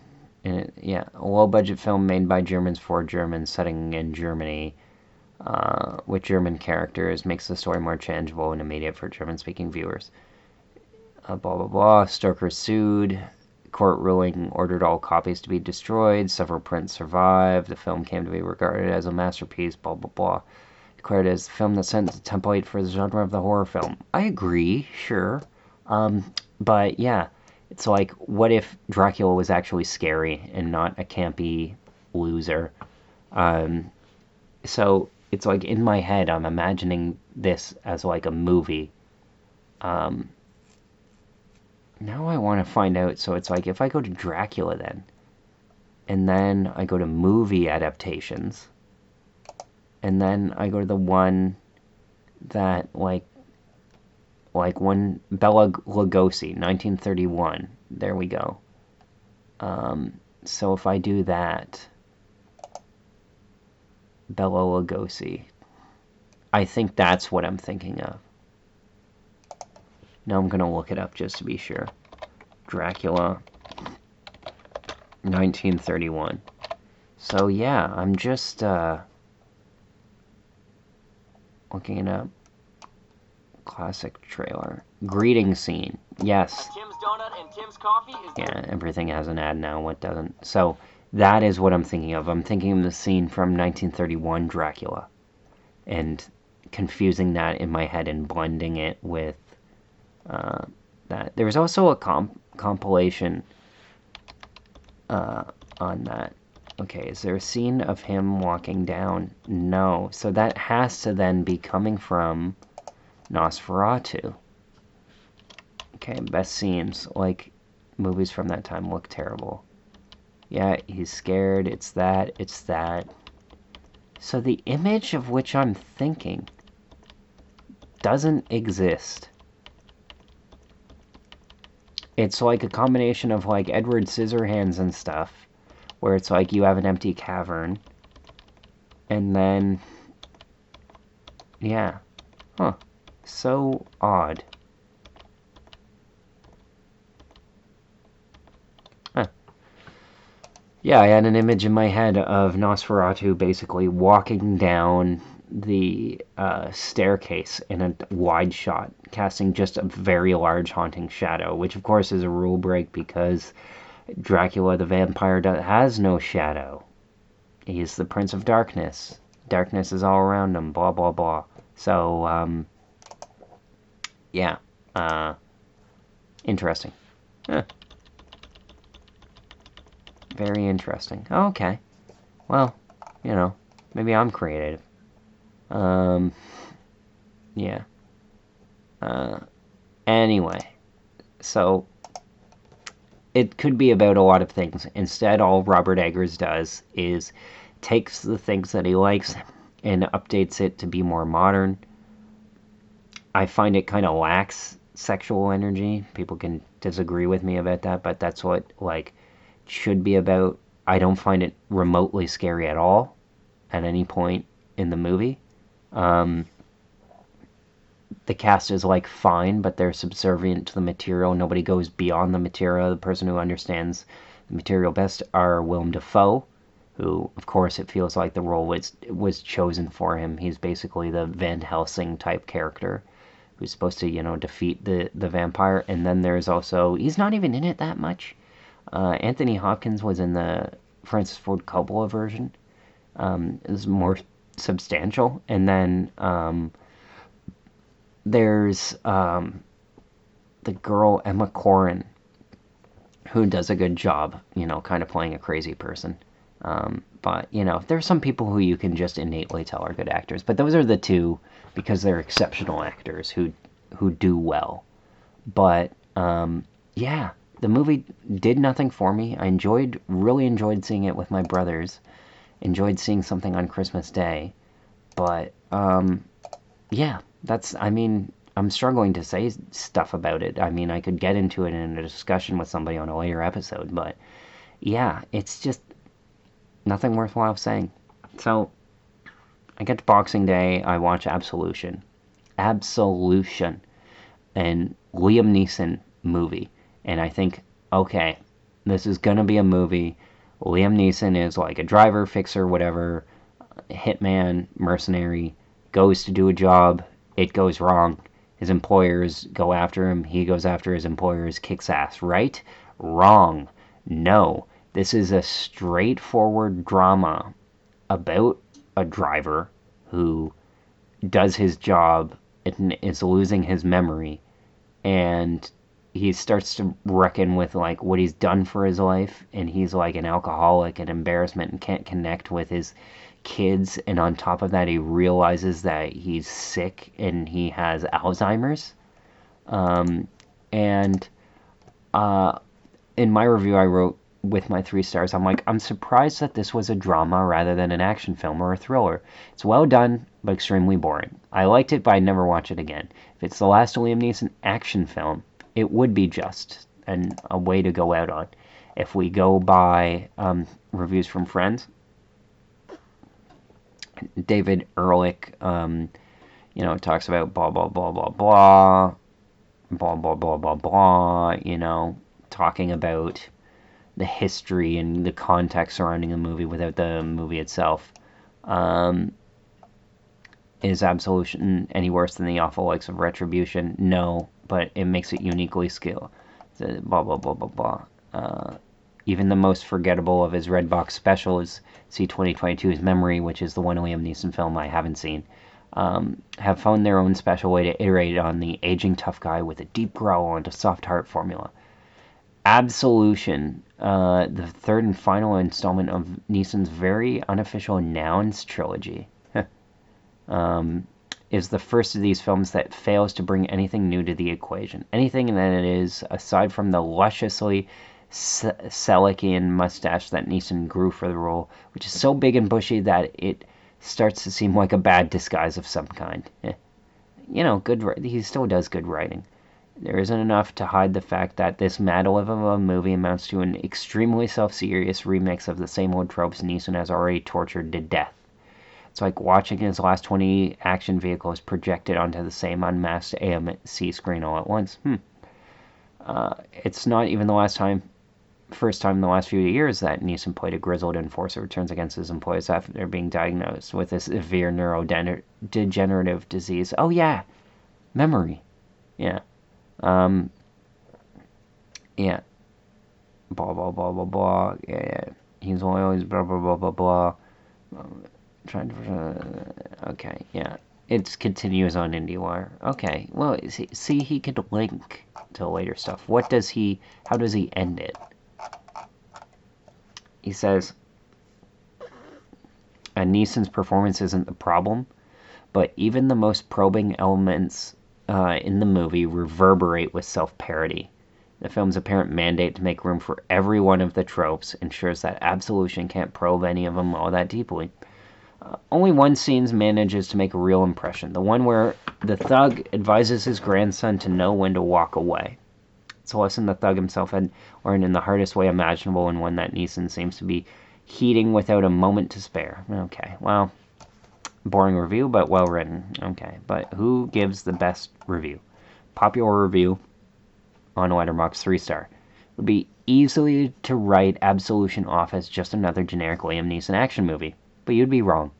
This is a solid crime thriller, a mix of Neeson's excellent In the Land of Saints and Sinners, which I did like, and Michael Keaton's Knox Goes Away from earlier this year, which I also liked. A couple of dream sequences felt unnecessary, and the plot's perhaps a bit too busy, but Neeson's a reassuring presence throughout, and it all comes together in the end for a somewhat predictable, slightly shocking, mostly satisfying conclusion. True. I need the one-liners. I have a weird feeling that if my grandpa had to pick between me and Liam Neeson, I'm not getting picked. Yeah. Another review complains about it being monotonous, and the recent reviews, why did Hans and Liam do this? Yeah. Unfun, unoriginal, unsuccessful. They needed the money. That was the answer. But, yeah. That's all really I can iterate on this movie. Watch it if you like. Ron Perlman is in it. It's boring, but good. That's what I'll say. And that's kind of different for a Liam Neeson action movie. It's just, it doesn't add anything to the table, but takes it all seriously. I don't think it makes any mistakes. It is slow to get through, and it feels slow. It is, if I can get to the details here, 112 minutes, and it feels long. It could really be 90. But yeah. Moving on, 2 days ago I saw a movie, Y2K. This is Kyle Mooney of Saturday Night Live fame. He makes a movie that stars Jaden Martell, formerly Lieber Herrer or whatever, who was in the movie It. He was the main guy, Bill. It was in the Book of Henry. I think he was in The Lost World. I'm trying to find the main movie. Like, I know he's in It, but there's something else I'm thinking of him in. And it's not Mr. Harrigan's Phone, the Stephen King adaptation. That was one of his last movies. Yeah, he's 21, relatively young guy. St. Vincent was the first thing I saw him in. Midnight Special, I saw him in. And then you have It. You have The Lodge. Low Tide, which I liked. That's like an underseen movie. It's just like a crime thriller one. An A24 movie. The director and writer hadn't done anything since. And it's just a bunch of kids who find buried treasure and fight against like a local thug. It's like in New Jersey, 3 teenage boys spend summer roaming the boardwalk, getting into small trouble, but the discovery of a coined treasure sets the friends on an escalating course of suspicion and violence in an atmospheric thriller. It's slow, kind of boring, but like well written with good characterization. And it's like, what if the Goonies were serious? and there was no like monster, but the monster was man all along. Ooh. Anyway, I thought it was all right. But yeah, It Chapter 2, Knives Out. He played like the boy who was like the young Nazi or whatever they joked, which they joked back then. They probably wouldn't joke now. But yeah, I got like pretty much all of his roles. Defending Jacob on Apple TV. Um, an older version of his kid on Barry. Whatever. Um, but yeah, Arcadian. This is grayed out. What did I see? Oh, it's a Nicolas Cage movie. Yeah, that came out. Yeah. Was the reception any good? 78%. Good performances, family drama, post-apocalyptic. Okay. Can I watch it anywhere? I'm interested in this. Okay, can I go to Just Watch? Let's see. If so, this will make me happy. Arcadian, because I saw the trailer and it was like $6.95, and I'm like, oh, I was thinking about it. AMC Shutter. Okay, well, Shutter is a division of AMC, so. And then Shutter through Prime, yeah, but like AMC, I think I can. Maybe I can find a way to play AMC. Maybe the smart TV has that, but okay. Okay, that's something. Anyway, this kid's in Y2K, and it's basically like, what if Y2K were real? If the machines, like, blew up, but in this case turned malevolent and tried to kill us. It's like, ooh, interesting. And then you're like, is it going to take place entirely in a house? It's like, no. They go to the house, there's a house party, and then they, like, run out to, like, the forest, and then a good chunk of it takes place in the forest, and then a good chunk of it takes place in, like, the video store that they went to earlier, and then, the school. And, like, it doesn't evolve its premise really that well. You think it's going to be some Tetsuo kind of case, and then you're like, oh, is there going to be one good villain or something? And it has a lot of ideas, doesn't really execute any of them well. So Kyle Mooney, unfortunately, isn't like a good director, but the story idea is good. And he seems to like his characters. The problem is that the main guy doesn't do anything, and you're thinking like, oh, the nerdy fat best friend, he's more interesting. Is the story going to be about him? And then it's like, no. So it does some like interesting things. I'm just gonna sort of spoil it. Like, one of the kids dies, and you're like, oh, wasn't expecting that. And then it kind of like mishmashes tones of being like slightly serious and then not, and then other things. It's like we've had a lot of 80s nostalgia, and it's so well crystallized at this point, but it feels like, even though it's the same time away now that, the 80s was to the 2000s, going back to the year 2000 and trying to, get the nostalgia for that age is a lot harder because it feels a lot more connected to where we are now still, you know? Although I did see, those high school videos of like what life was like in whatever, and they did like 90s, 2000s. They finally did one for like 2011 or 12 or something, like back when, I was in high school. And I, for the first time, saw, oh yeah, it was different back then than it is now. Like, visibly so. Like, it was another era ago. And I'm like, oh, okay. So it's like you could do that. You could even do that about like recent history. Like, I still haven't seen the movie Dumb Money, but like that movie was made like it came out in 2023, was about events from like 2021, 2022. And it gets so specifically right, like who was wearing a mask at what, so I've heard.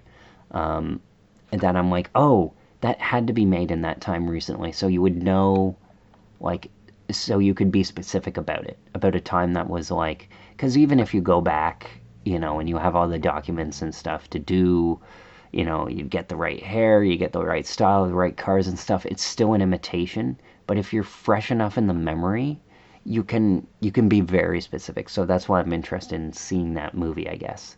But it was just a premise I had no interest in. Like the whole thing, and it's similar to Gamergate, where it's like not even a thing happens. It's like somebody bets on GameStop to fail and loses, and other people make money. That's the whole thing. And it's like with Gamergate, it's like some girl who was a writer, I guess, slept with a guy who was a game tester, I guess, and they had a bad breakup, and then it was so bad that he had her write negative stuff about it. And somebody wrote on Reddit about how there's a direct line between there in culture and where we are now hating women. That's like interesting. And it was on Reddit of all places.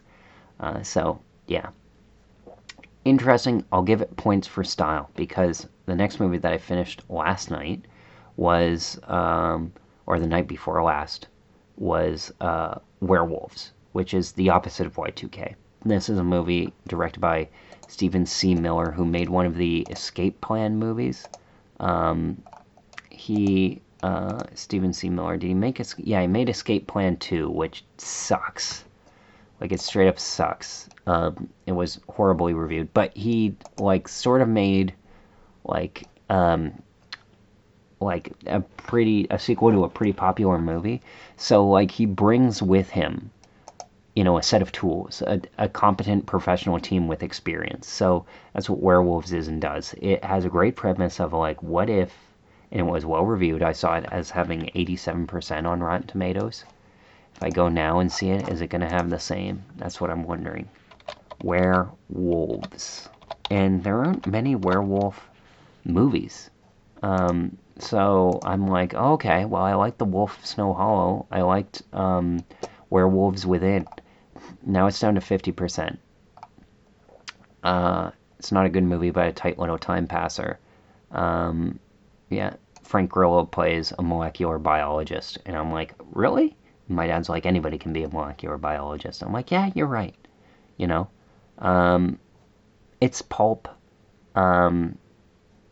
There's a whole lot of, like, the same thing going on, where it's just like, you know, werewolves, they do good with the effects, people turning into werewolves. It's like every month there's like a supermoon, and if you're in direct moonlight, you turn into a werewolf. And it's like, how do we deal with that? And the answer is like exactly like The Purge, where everybody like hunkers down and builds bunkers out of their houses, and the whole movie is like Frank Grillo trying to get from the science center to his house back, and it ends at sunrise without answering like any question of like, okay, if this happens every month, what the f are we gonna do?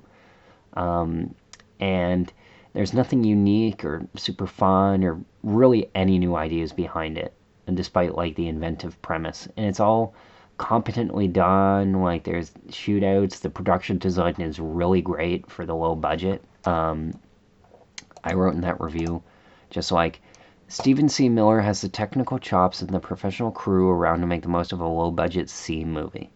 The problem is, with all the decent cast and great production design and value brings to the project, he brings zero creativity to a fun concept.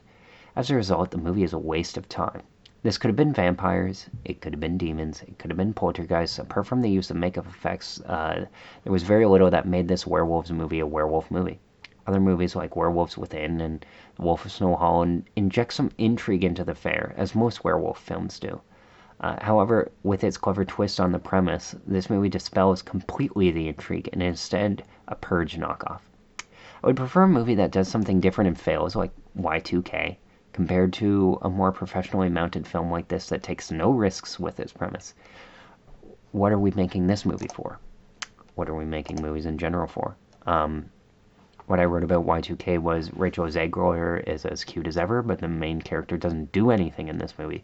Story idea is great, but Kyle Mooney's direction is bad. I wonder if Fred Durst himself might have actually done better, because Fred Durst is in the movie, and he has directed films before. Props to Mooney for trying, but Michael Dowse's 80s throwback, Take Me Home Tonight, starring Topher Grace, is a better One Crazy Night kind of party movie. It's a bit of a distance between that and Y2K, which kind of is like a horror thing, but it's just kind of like the movie tripping on nostalgia about like going to a party and crazy stuff happening is like the jumping off point. I'm for it, and I like it better than Werewolves. And even though Werewolves is my genre, it's like the movie doesn't do anything for me. Like, it's not that fun. It's not really that creative, but they had all the tools to do it. They just like didn't take any risks. And if you're a movie that doesn't take any risks, even if you do everything right, it's not worth it. You know, people talk cynically about wanting to see movies or people fail, but failure, like, you learn stuff, you gain stuff when you fail. You know, you gain knowledge. Making a movie without imparting any, knowledge or wisdom. I know I said I'm not a fan of messages, but like, take me on an adventure. Take me somewhere I haven't been before. That's entertaining to me. A movie that like pulls out all the stops and then goes nowhere. Dead weight. 1989, this is a movie I saw last night, Halloween 5, The Revenge of Michael Myers. Now, I didn't watch all of this movie last night. I started it around Halloween, right after Halloween 4, which is decent. And I started watching it, and I'm like, this is not as good. And then I got like 10 minutes in, stopped. And then a couple of weeks ago, I picked it up and watched like up till like the 38-minute mark or something, and then stopped. And last night I finished it. It's a boring chore of a movie with bad kills, bad pacing, and adds nothing new to the story. There's a couple instances of like people walking around and some actresses who look good in the movie. It's like Greg Nicotero does the makeup effects, like, but they're not like well implemented. The guy who directed it didn't really. He made Omen 4, and that's like the biggest, most popular movie he made. He wasn't like a very good director. It's 98 minutes. It still feels too long. The top reviews of it like says even worse than I remembered. Why would you rewatch a movie you hated? Full discussion on podcast. Well, good for you. Popular review. This is mostly just Donald Pleasence screaming at a small child. True. Danielle Harris is in it. She's good. She later became a scream queen. She was in the Hatchet movies. Danielle Harris is literally acting her little heart out, and I'm like, damn, I wish you weren't in this, because it's like, yeah, Michael beefing that hard with a 9-year-old. Yeah. I need to, my New Year's resolution is to write clever one-liners for my reviews on Letterboxd, because that's what it should be. That's what it should be about. Yeah, so I'm just gonna end it there. I mean, I explained all of it. I'll go more into it if I review Halloween 6. But yeah, moving on. Domestic box office. I haven't done this in a long time, like in a month, so I have a lot to go through.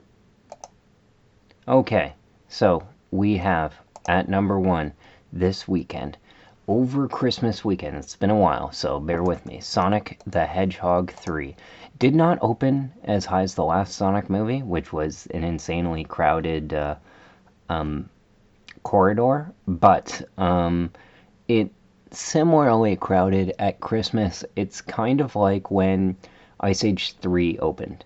And Ice Age 3, I'm really getting specific here, I know. But Ice Age 2 was a big hit. It was a breakout sequel. And it came out in March. And then Ice Age 3, they moved it to the summer. The same thing happened with Harry Potter. Big holiday release, they moved it to the middle of the summer.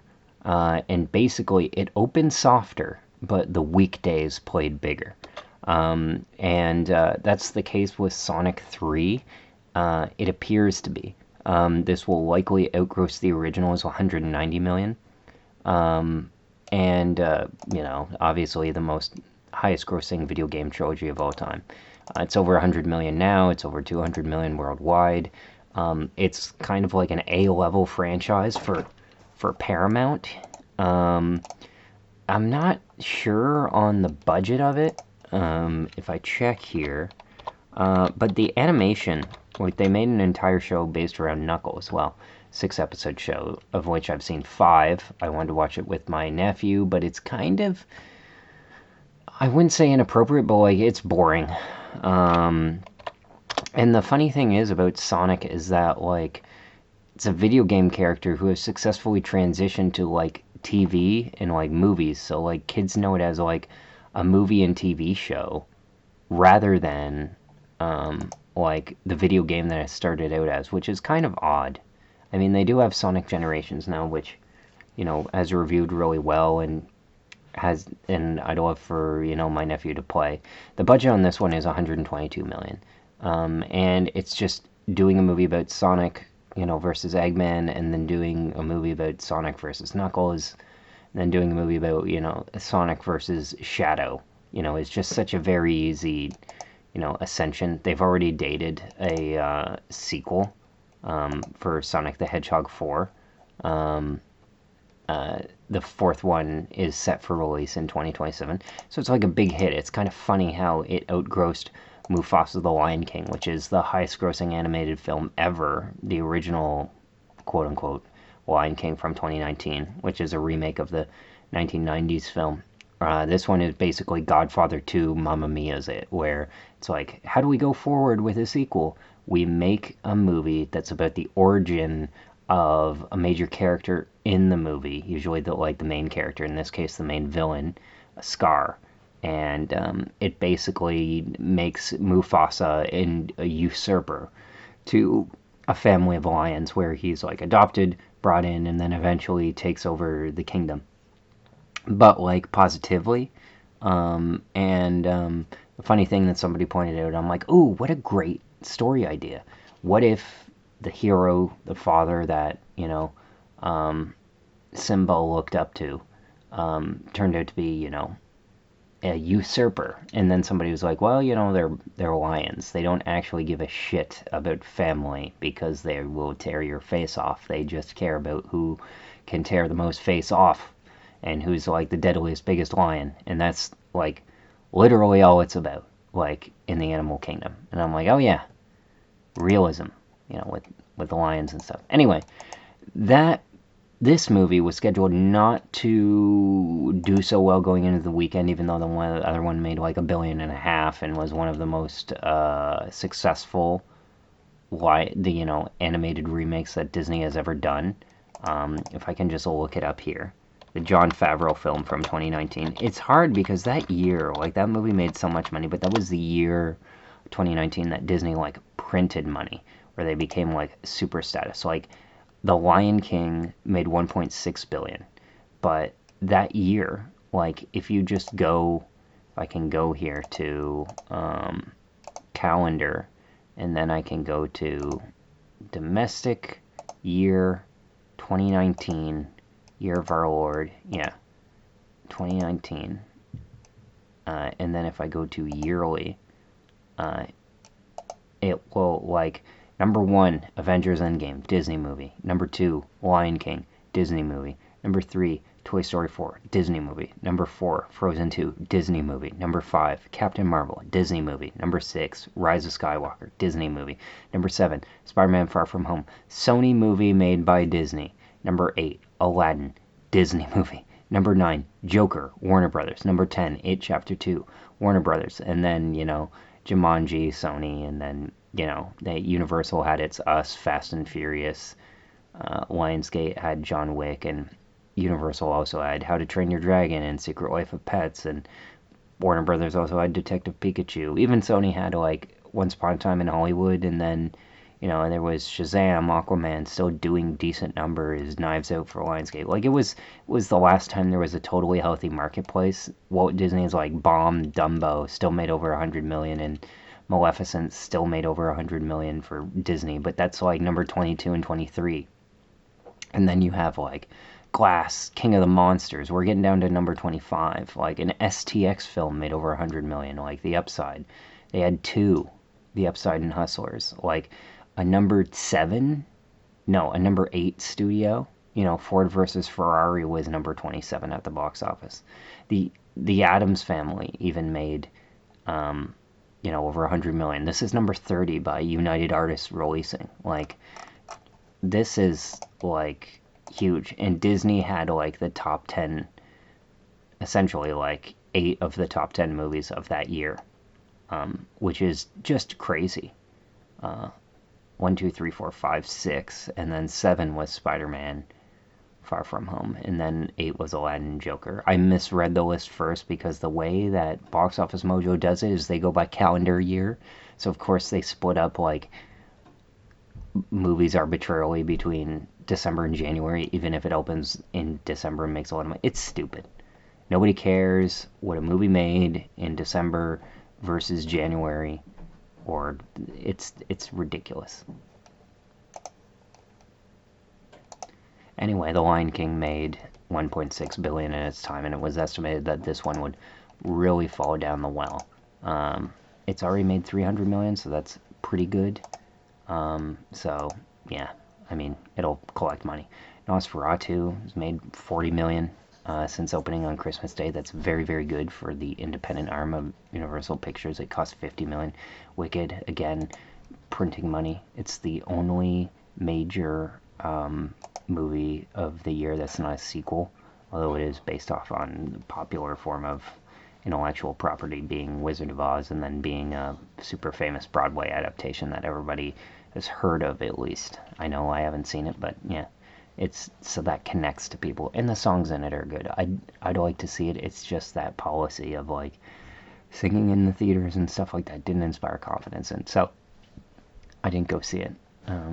And I just don't like Ariana Grande, and I don't like Cynthia Erivo, and that whole campaign just turned me off of it. But yeah, nonetheless, those movies are doing well. Nosferatu getting in there is good. Moana 2, like apparently it's not that great, so I imagine it's horrible. But nonetheless, it's outgrossed the 200 million that the first Moana made. It's at 882 million worldwide. So that like it's like sequels, and it's like, well, you're forgetting that like they are follow-ups to originals which were beloved or really well liked. So that's why. And then Moana, it's interesting. Like that became huge more so on streaming. So yeah, number 6 is A Complete Unknown. Made 23 million. It's doing above average. People just want something different, and R-rated film in the marketplace. There you go. Baby Girl collecting some money, but you know it's very niche. It's not a breakout by any means. Number 8 is Gladiator 2, only down 8%. The how Gladiator 2 is doing is interesting to me because Paramount doesn't make very many big movies. Apparently the budget for Gladiator was like huge. They were saying 250, then they were saying it's just 210.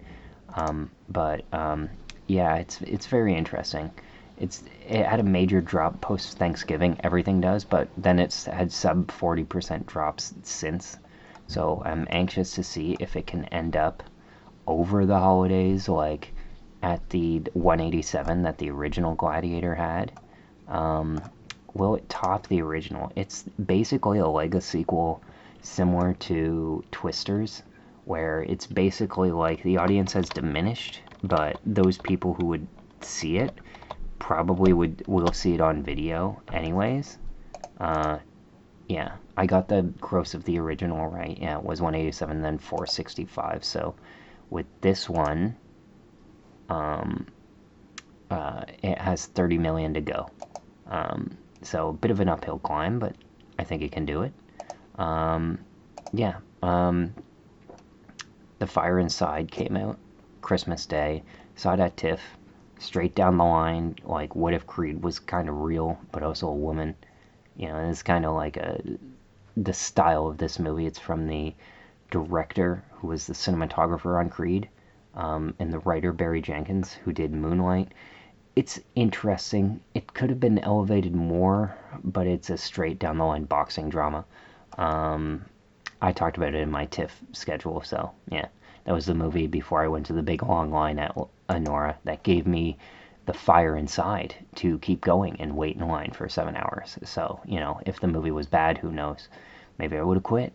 But, you know, the movie is inspiring. Number 11 is Craven the Hunter, a movie so bad that Sony was like, okay, we're not doing those movies anymore. You know, at least in terms of audience. The outgoing CEO is somewhat right that people like pick on the movie, but it's also like not good. But I'm sure if I watch it like I'd enjoyed it, like I enjoyed Morbius. Madam Web is a truly wretched, horrible movie. So the CEO of Sony Pictures is wrong about that, and glad he's going out. But yeah, I'll be interested to see Kraven the Hunter when it comes out. I think everybody will still watch it. I think it will still make money. Lord of the Rings: The War of the Rohirrim, which was made just for them to hold on to the rights, bombed. Maybe I'll sputter through it on, you know, TV, maybe with nephew or something because it's animated. We'll see. Best Christmas pageant ever. It's post Christmas, so it dropped at 57%. But for an independent movie to make nearly 40 million domestic, like that's good. I look forward to seeing that movie. Another year where I forgot to watch the movie Klaus. The Brutalist. Still mean to see it. 29,000 per theater average, but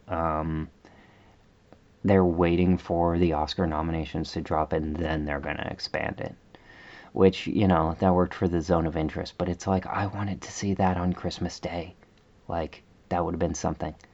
Flow, well reviewed animated movie. I believe it's well reviewed. I gotta find out the reviews of it because, like,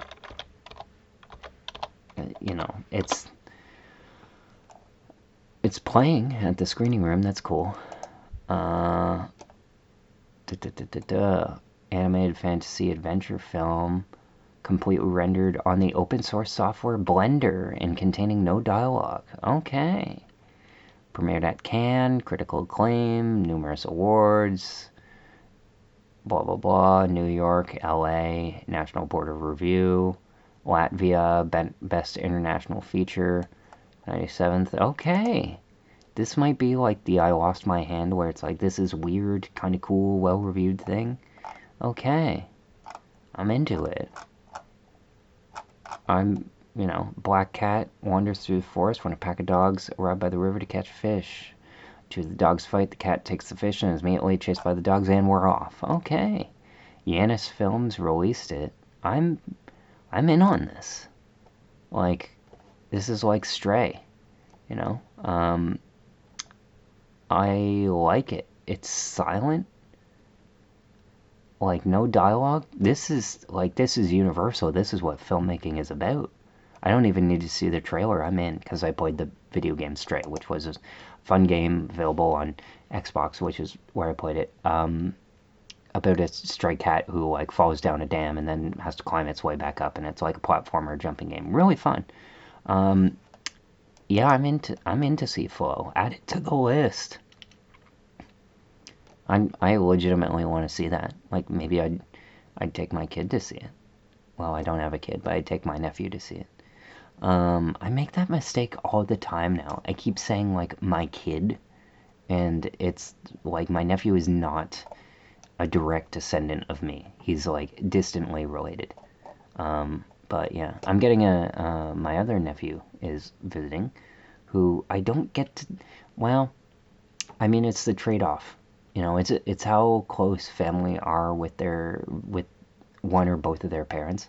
So like when I see one nephew, I'm the one looking after him, and then the other one is like closer to his parents, like, and I mean like literally, like spends a lot of time by their side and whatnot. So it's just different styles. None's bad or worse than the other. So like, I feel like when I spend time with the one, it's like literal good, like it's good time spent. And then, the other, I always feel like I'm sharing the time. So, I mean, that's interesting. I look forward to spending time with my other nephew, as I do, because it's like I feel like I only spend a little bit of time, you know. Number 16, A Real Pain. This movie opened in like November. Again, feels like another one that's waiting in the wings for the Oscar nominations because it opened at Sundance Film Festival in January, and people were like, "This movie's good. We're gonna hear Oscars for it," and we've been waiting all this time. And then it opened in the beginning of November, 4 theaters, then 12, then like wide release, then it played, and it immediately kind of went flat. And I haven't seen or heard anybody see it. Like Conclave is the one Oscar movie where it feels like people have seen. And there's Anora, which my brother saw. 14 million, cool. Conclave made 30 million, but it's like good with older people. This made 53 million worldwide, and All We Imagine as a Light, again, barely made a whisper. I'm looking at the widest release that it has gotten, and it was over Christmas, but I don't think. Let me see if I search for All We Imagine as a Light, like just not to get the info, because I got all that info on it. Yeah, it played at TIFF. TIFF was the only time for me to see it, and I didn't know enough about it then. Because it's like at TIFF, somebody's like, oh, this movie is good. And then the movie is like Will and Harper. And it's like, I know that it's not going to be good or against my better judgment. So I'm like, oh, okay, well, glad you enjoyed it. But yeah, Seed of the Sacred Fig, there it is, hanging at the bottom. Neon released that one. They released Long Legs earlier this year. They're sort of the A24 competitor. Yeah, the widest, that movie's still expanding. 8 theaters this weekend. More of a per theater average, so that's good. And then you have Nickel Boys by Amazon. That'll be on Amazon soon, hopefully. Wild Robot. September 5, which sort of bombed. I still want to see it though. But like a couple of those, I'm going to be waiting for streaming. Or we'll see how it plays out. Okay, so that's the box office for this weekend. Not much to catch up on, but I think this is the last weekend of the new year. Yeah. You know, it's the 30th, but it feels like we're not, it doesn't feel like we're close to the end of 2024, as we should be. But yeah, so that is it for the box office. And then I just wanted to get into quickly what I'm playing. I re-rented Call of Duty, and I was reminded, oh yeah, I gotta pick that up. They had an update, they added a new zombies map. I played it once. Wasn't as good as the previous one. I'm like, am I zombied out? And then I'm like, well, I'll still play the multiplayer. I want to get to enough wins that I get ranked. And then I ended up prestiging, which I actually, in the history of Call of Duty, have only ever done once. Back when I was like, I'm trying to think, it must have been for Call of Duty World at War in 2008. So that's like 15 years ago, essentially, because I would have done it like in the new year, because I got Call of Duty World at War for Christmas, I'm pretty sure, on Xbox 360. I wouldn't have bought it because it came out in November, and yeah, so like I really like that was one of my favorite Christmas releases. You know, it's easy because it's like you get a video game or a movie, and it's like obviously your favorite toy. Yeah, so I've rented it twice now, and I'm kind of like, I'm enjoying it. Getting kind of tired of the maps, but now I hear Squid Game, I think, is coming to Call of Duty. Let me see if I put in Squid Game COD is the search engine. Yeah, release date confirmed, January 3rd. Okay, yeah, it's skins or costumes, which is what I prefer to say because skins is like eerie. It's a collaboration, January 3rd. Limited time modes, weapon blueprints, operator skins, and more. Okay. 1 week after the launch, stream. Yeah. Not in par with many Fortnite collaborations. The latest collab, blah blah blah. Recent years, yeah, I know that. They've done Texas Chainsaw, Snoop Dogg, Nicki Minaj, blah blah blah. Right around the corner. In the new trailer, blah blah blah. January 3rd. Okay, they're just repeating the same thing twice. That's Game Rant for you, or Valnet, the ripoff that they are. Yeah, I'll mention this just because I'm running low on things to say here about COD, and I don't want to repeat myself. It's just that I played through Call of Duty Zombies mode. There's a map of it where you're on an island, and the map is very, very good. I enjoyed it immensely. I want to find because it's not Terminus. If I can get to it here, it's funny how Google makes like Wikipedia actually like really hard to get to on all modes. Terminus Island. It is Terminus. Okay. Cool. And then, yeah, Village in Avalon, blah, blah, blah. There's a whole story to it that I don't care for, but the Terminus Island is a very, very good map. Like, it'll be a classic map that people would talk about. And for those who don't know, Call of Duty has a mode called Undead Zombies where basically you have to survive wave after wave of zombies. But it's so advanced now to the point, because I talk about, what is it? If I played in 2008, 2009, and it's 2024 now, then that is like 16 years later. The mode which was introduced in Call of Duty World at War has gotten to the point where you get to certain waves, but then you also get power-ups, but then the wave is capped, so it doesn't keep accelerating going up until you unlock the next thing. And there's way more room to run around now. So it's not as simple and straightforward, but you can get like more and more upgrades and stuff. And I played with a guy who like helped me through the whole thing. And playing cooperative games for a long term, like Left 4 Dead and all that, that is the best that gaming there is.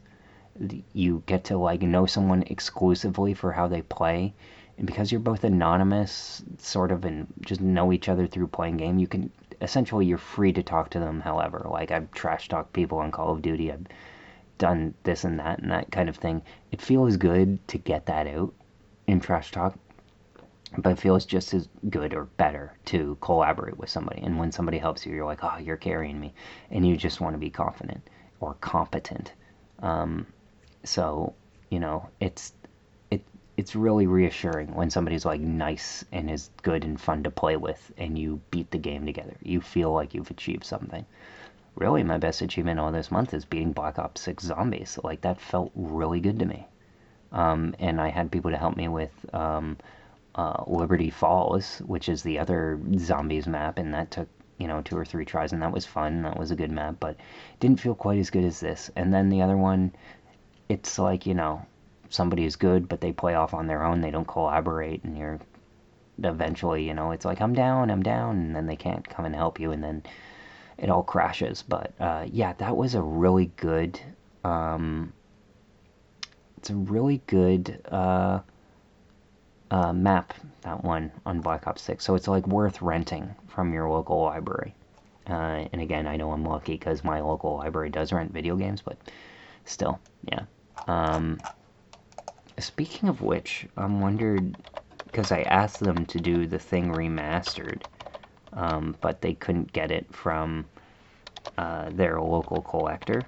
I'm wondering though if oh, I forgot to put G, so it said the thin remastered. I wonder if anybody's reviewed the video game remaster and said it was good. It was released. Yeah, there's trophy support. Okay. Has anybody commented on it? Is there anything on Reddit about this at all? Because it's like, it seemed like a cool game. Like, has anybody played this game? Because this would be something like 92 members. Okay. 15 hours ago, found something buried in the ice. Okay, I love all your shit, but like, what platform should I go for? Interesting question. I have it for PS5 4. PS5 is better than... Yeah, I know. No shit, buddy. Back in the day, PC was the way to go. PC had the best. I know. From what I hear on PC, it's once again the way to go. Yeah, no kidding. They don't lag. They don't have the best performance on consoles. Switch is good and adds portability. It's on Switch. I'll have to tell my brother. PS4 has the worst. Wow. Can't imagine Xbox One is any different. But I haven't seen it. Okay. Well, you haven't seen Xbox, and Xbox has worse hardware, but you're saying PS4 is the worst. People on Reddit don't think things through. Oh, dear. Yeah. They will get patched soon. For the moment, at least one trophy. Yeah, who cares? Who cares? My advice is go to Steam if you want the best performance and graphics. Why wouldn't you? Otherwise, go to PlayStation. Okay. This guy, this is like a detailed reply, but he basically says all the obvious stuff of like, oh, the next gen consoles play it the best. Oh wow, you think? Okay. Stuttering every few seconds, more like hiccups. It doesn't happen on PS5. Feels like a memory leak. Okay. Does anyone? Yeah. So this is alive. That's cool. Okay, but can anybody like review the thing?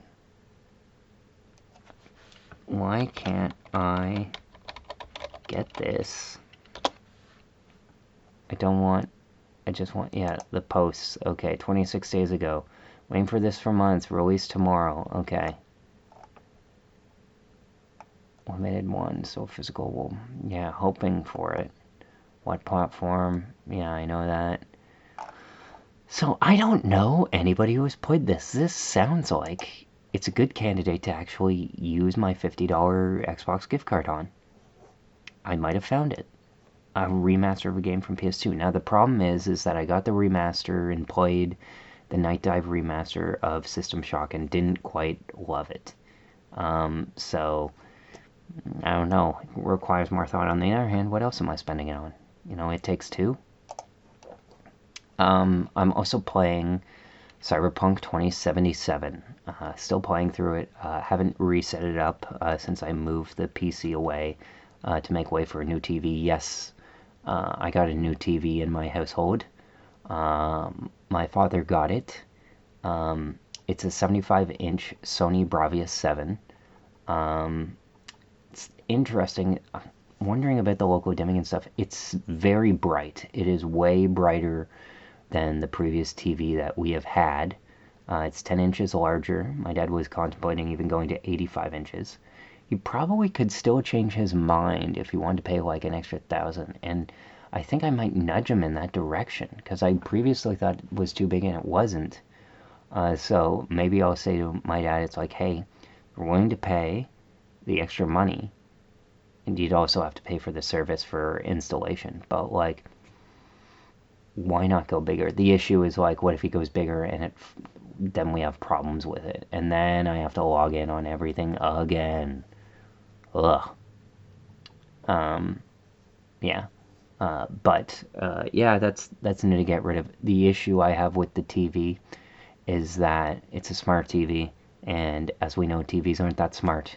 I have a dumb TV. I'm very happy with it.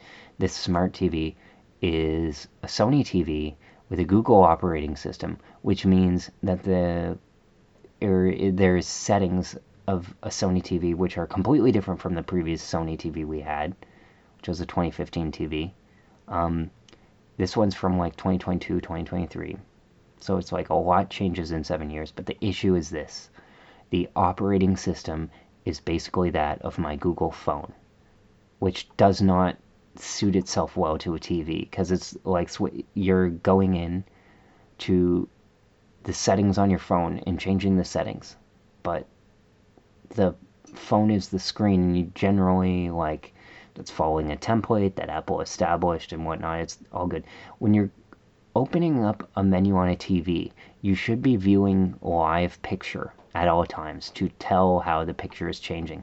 But when you go into, like, when you turn on your TV and then you go into the menu and it completely covers up the picture, and it's like going into the menu on your phone. It's essentially like hitting menu on a television and then going into the menu separately on your phone and then making a whole bunch of settings changes and then looking back up at your TV and then trying to decide what's changed. Like, it's not a smart operating system at all. It's not intuitive at all. It's confusing because on top of that there's also the traditional TV menu, which has half the stuff and then not half the stuff, and it doesn't even make efficient use of the entire TV screen like good menus should. So it's just bad. It's bad and kind of lazy. My mother's Samsung TV did a whole lot better with this because it was all one kind of operating system. This doesn't have that, and it's just confusing, and it's just a poorly implemented user interface, and it makes me mad because it's like it's my dad's TV and he likes it and he wants to like it more, but it's like he had to go on YouTube to figure out like somebody reviewing the TV to figure out what the changing the setting even did. And that's just frustrating. And then like it was kind of a moment where I had to take my brother back that same day, and my dad wanted me to be around to set up the TV, and I didn't want my dad to like I didn't want to be there because I was like, well, what if you know they mount the TV on the wall incorrectly? Like that's not something that you can change. And I said anything that goes on this TV can be fixed. And I was right. But and then I signed into all the stuff on the TV. I kind of want to go bigger though, too, because the TV just kind of fits on the wall extremely well. It weirdly seems smaller, and it's like further back. So I'm like, yeah, let's go bigger. Um, let's do that. So it was like interesting because my father said to me, it's like, no, I want you to stay because I want you to be around to set up the TV. And it was like a nice little moment of acknowledgement that made me feel really, really sad, honestly, because it was like my dad saying, I need you for technology because I can't do it or I don't know. And it's like, growing up, my dad was so big into TVs and stuff. And then to have like surpassed him in knowledge, which I'd known technically for like a while. I have a communications degree and stuff like that. That's when it kind of changed hands. But that's one thing. The second thing is to like admit it that like I need you for that. I'm like, oh, you know, feels good, but sad all the same. Um, you know, boomers, millennials, a lot of good material to mold there in movies. Still haven't seen that story that I want to write about, like father sons in a modern context. Interesting. Anyway, um, getting used to the new TV. I'll have more of that on the next thing, on the next episode. Wanted to mention a PlayStation 5 snafu. I was going to buy a PS5. I'd asked for Christmas for, oh yeah, what I got for Christmas. We played Yankee Swap. I got a few notepads and stuff. I got a nice stress ball because I was thought that I'd lost mine, and I need something to grab because every once in a while my wrists get weak. Too much time sitting at a computer, as I said at this, recording at a computer. And I got some scratch tickets. Those were fun. I won $13. Spent $3 on a scratch ticket and then kept the 10 for myself because I'm a saver. I also got a couple of other things. $100 Amazon gift card, which I wanted to put towards the PS5. And then what else did I get? I got what I'm wearing now, actually, some comfortable sort of sweatpants, which are the ones with cuffed legs and sort of stretchy, but like not too tight on the drawstring, which is nice. And then an Under Armour shirt, all very nice, good for working out, but I'll probably just use it for lounging because it's lounge wear. And then some chocolates, which I've been snacking on from time to time. Um, my brother gave me a few masks, which were nice because they're black and they'll match my outfit at work because I've become, germophobic. It's just, somebody will cough and then, like touch my mouse, my work computer, and I'll be like, ugh, let me sanitize that. You know, it's just like, ugh. Like when you see it, it's like because it's like ignorance is bliss. If you don't see somebody spread germs or whatever, then you're not like aware of it. I remember one time in university, like there was like a spill on the table, and they like cleaned it up, but it was like water damage, like severe water damage that had come from the ceiling, like the pipe from the ceiling. Speculated where it was from, but I was away that weekend and I didn't see it, and I was like the only one who used the table, but it didn't like smell bad. Like there was still the water damage, but it like still seemed fine. and we ended up taking the middle piece to be sure, anyways. But it was like, had I seen that, I would have like recoiled, and I never probably would have used that table because I would have had the image of the water spilling on the table, and then like in my head as I was like using the table. But because I didn't see it, it out of sight, out of mind. You know, my friend Sylvia shared a great, she's always sharing those inspirational stuff, and it was one of those things of like imagination and reality, and then my problems, and it was like a diagram with the overlapping circles, and it was like the really small sliver of like problems and reality of just like, you know, the worst things in life never happen to you. It's just all imagination. So yeah, ignorance is bliss. But yeah, I'm trying to think of other stuff that I got, which was nice. I'll get back to you on that just because I have to wrap this up soon. And I'll do a more, Christmas 2.0, New Year, New Me kind of thing. Yeah.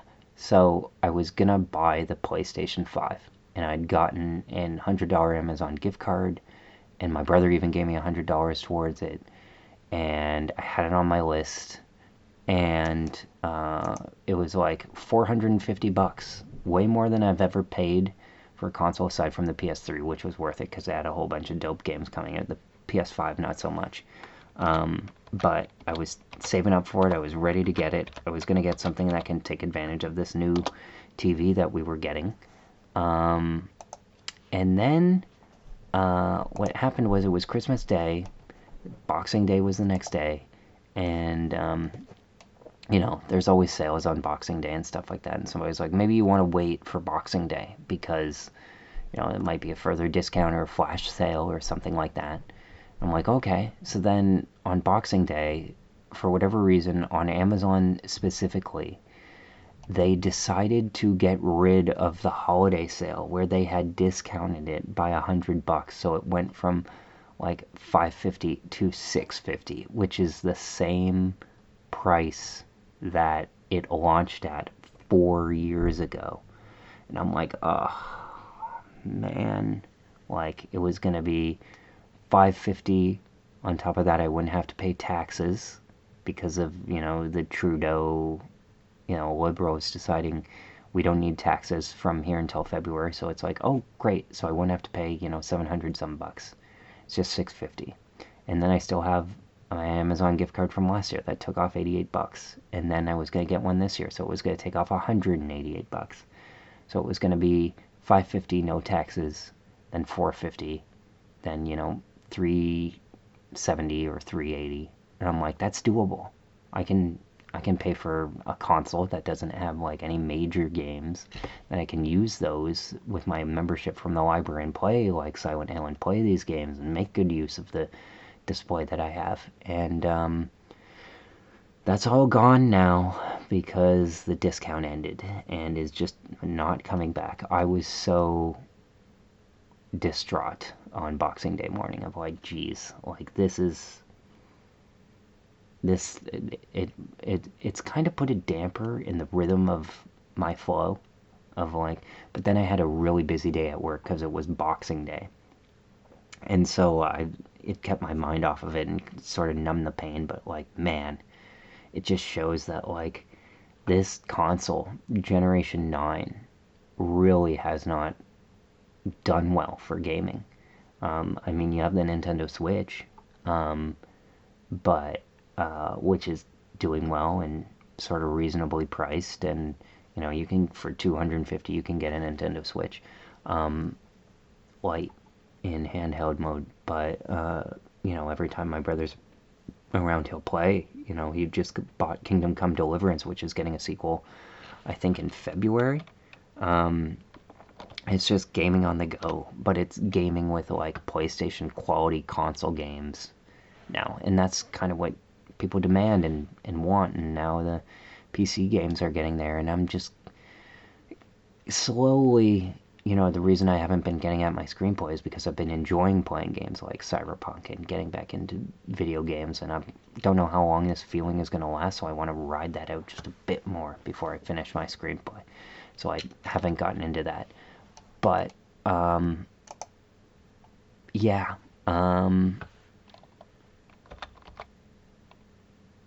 It, it's like me wanting to hold on to my adolescence, I guess. Even as I get, like, visibly older. Yeah, Kingdom Come Deliverance 2, February 2025.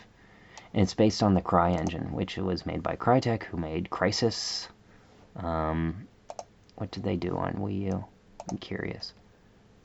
Blah, blah, blah. Features, don't care, don't care, don't care. Just get to the games. Yeah. Consoles such as Wii U, blah, blah, blah. Just show me the games that came out on it. Is there going to be a list of them? Blah, blah, blah. Sniper Ghost Warrior 2, did that ever come out on Wii U? It did not. It came out before. Did Snow. Never heard of this. Only came out on PC and PlayStation 4. Okay. It was used exclusively for Kingdom Come Deliverance, which came out on PlayStation 4, Switch, blah blah blah, 2017. It's a game I quietly heard a bit about. It might be like a breakout sequel. It might be so breakout that it like ruins Avowed. Yeah, The Crew 2 never came to Wii U, so like it was possible, but yeah. Amazon released its own version of the Cry engine under the name of Amazon Lumberyard, and then based on Cry, yeah, whatever. Anyway, I've been enjoying gaming, and the PS5 going back up in price on Canada's biggest discount day was a pretty big slap in the face to me as a gamer, because it's like I've always enjoyed PlayStation games. I've gotten every single PlayStation. My brother got the PS1, the PS2 I got with my brother for Christmas, the PS3 I bought with my own hard-earned money, PS4 because it was getting more expensive. I bought it used from a friend, got a great deal, still use it to this day. And then the PS5, still super expensive. And for the first time, I missed the launch edition of it, like the fat version. And I'm like, okay, well, I guess I'll buy the slim version of the first time. Or I thought about buying the pro version. The problem is that the pro version is just way more expensive than the launch version price. And the second thing is that because of it's so expensive, they cut out the disk drive, so you have to buy the disk drive separately. And also because of high definition copyright protection, you have to register the disk drive if you get one separately online, attach it to your email address. I don't even know how that works, but it's apparently to combat piracy. And it's like, great, I'm glad that, what I'm buying is helping combat people from being able to share the games that I play. It's like one of those tech features where they talk about something as if it's a benefit to you and it's just covering their ass. So I've thought more about just doing it, building a PC. Now I'm at the point on my PC where I haven't gamed a whole lot on it. And I've maxed it out because I bought RAM sticks, so I have the 16 gigs of RAM. It's like DDR4, I think. And I bought a terabyte solid state drive. And so I have the 16 gigs of RAM. I have the solid state drive. I have an i5 7400, so it's an old processor. But I have a graphics card, but it's a 1050 Ti, which came out a while ago and I got for like $250. That's what I used my last Amazon gift card on. So I've thought about spending on another one. How does that same graphics card go for? A sponsored one. Does it even show who it's from? It's nobody's. Okay. Yeah, that's the annoying thing about this. Like, these are like, I mean, you'd only get them secondhand. Like, this is an MSI one, and it goes for $674.50. It's like, what is this garbage? So yeah, I need to look into that stuff. Um, maybe the next Prime Day or something like that. I'll get a new one. But I've been playing Cyberpunk. It was enough to play Cyberpunk 30 frames per second, 1080p, minimum settings, high detail, which I don't know how much that means, but I've been enjoying playing Cyberpunk. Problem is, like anything that uses ray tracing, which is how light bounces around the scene in a game, it is super dim, super dark, and the art direction is lazy. So it's like hard to see what I'm looking at sometimes. I much prefer the pre-baked lighting, which is a lot less taxing on the hardware. And yeah, um, I just find ray tracing is a whole lot of nothing. Just adds a whole big load to the budget of your rendering software, and is like, well, we can just place natural lights then, rather than like paint the lights of where it's supposed to go that direct the player.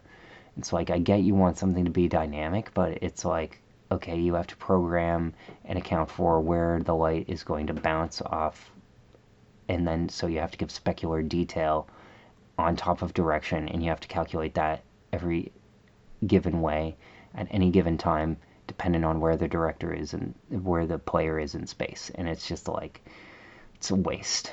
Um, yeah. Other so you know, once I complete Cyberpunk, then I will look forward to building a PC because I've maxed out my current one. And if I get another graphics card, cool, but also it'll be limited by my processor, which is old and doesn't update to Windows 11. So I thought about updating my laptop to Windows 11, and then as I was updating it, I realized I had it on Windows 11 for like 10 minutes, and then I'm like, oh yeah, why didn't I like this last time? And it was because it's directly attached to your account, which means that you can't give it to anyone anywhere or like resell. So I went back and reverted back, and I have it on a USB stick, so I intend to install it that way. But the other thing was I had files that I wanted to transfer onto my desktop because I need to do meaningful video editing on the poet's work, which I haven't, I still have that sitting.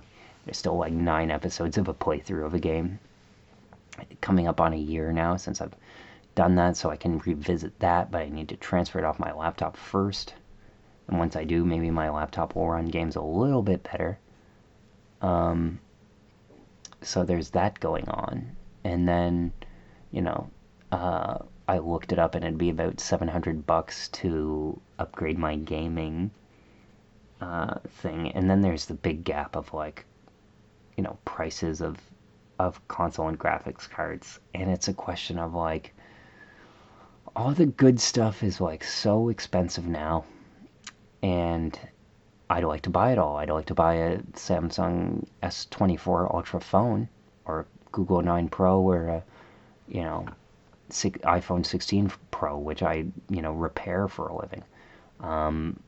But they're so expensive. They're like 1,000, which is like a month's salary, which I get for something that, I'm going to be spending years on. But the thing is just that it doesn't even seem worth it to me, even though I can afford it, because it doesn't feel to me like the manufacturer of these devices are as committed to the device as I am, and that just feels in a weird way like I'm being taken advantage of.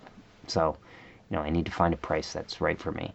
My existing phone broke, by the way, so I have a decision to make of like, I I'm like, okay, how much is this gonna cost? $100 for the parts. Okay, 100. I can do that. And then it's like, oh, it's $150. And then I'm like, okay, well, I'll pay $150 for the kit, not just the parts, but the kit to perform it. And then it's like, oh, by the way, that's American pricing. The Canadian price is $169, according to iFixit. So I'm like, oh, okay. So $169. I wonder how much it would cost for just someone to fix it, overnight. And I went to Mobile Clinic, which is just down the street from me. Turns out the guy who was there also worked at Staples, and we would talk on the phone because he was in one location, I was in the other. He seemed like a nice guy, and I'm like, how much to fix? And he's like, yeah, $200. And I'm like, ah, that's a lot. I think I'll just pay on my own. I don't know. But I had an appointment for like another mobile clinic. It's a franchise store. They're an official Google operator. I'll go there and just, see what they say specifically. And they were like $250 before tax. And I'm like, every time I check, it goes up and up more and more. Like, what is this? So I'm like, fine, I'll fix it myself. I'll get the kit and I'll fix it myself. I'm watching how I fix it or something. But I haven't done that yet because I was able to transfer my phone details over pretty easily. So that's been working out. So, I haven't done it yet. So I just have a phone with a crappy camera on it, which is fine. I just opted not to take as many, family photos and stuff like that. And other people have iPhones and stuff in the family, so that's good and that's better. It's better if I just take photos with other people's phones because it's like somebody will take an okay photo and then I'll take a great one. It really makes me feel good about my skills. So, in the meantime, I'm doing that, so I'm not super excited to, you know, spend $168 to fix a phone, and then on top of that, I have to get a case. So, and I'm a bit too obsessed with it. Like, if it's too good, then I spend too much time on it. So, maybe it's better that I don't have it. Because then you become obsessed, you know? When my phone broke previously, I was on the computer constantly and like doing editing work, and that's what led to my editing work and growing on YouTube, and then getting YouTube gigs, and then talking with other people locally. So it's been good for me not to have like the best phone, but still be contactable. It really turns you into a zombie.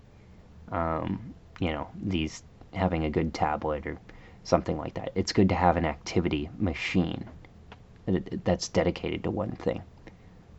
So yeah, that's what I'm doing.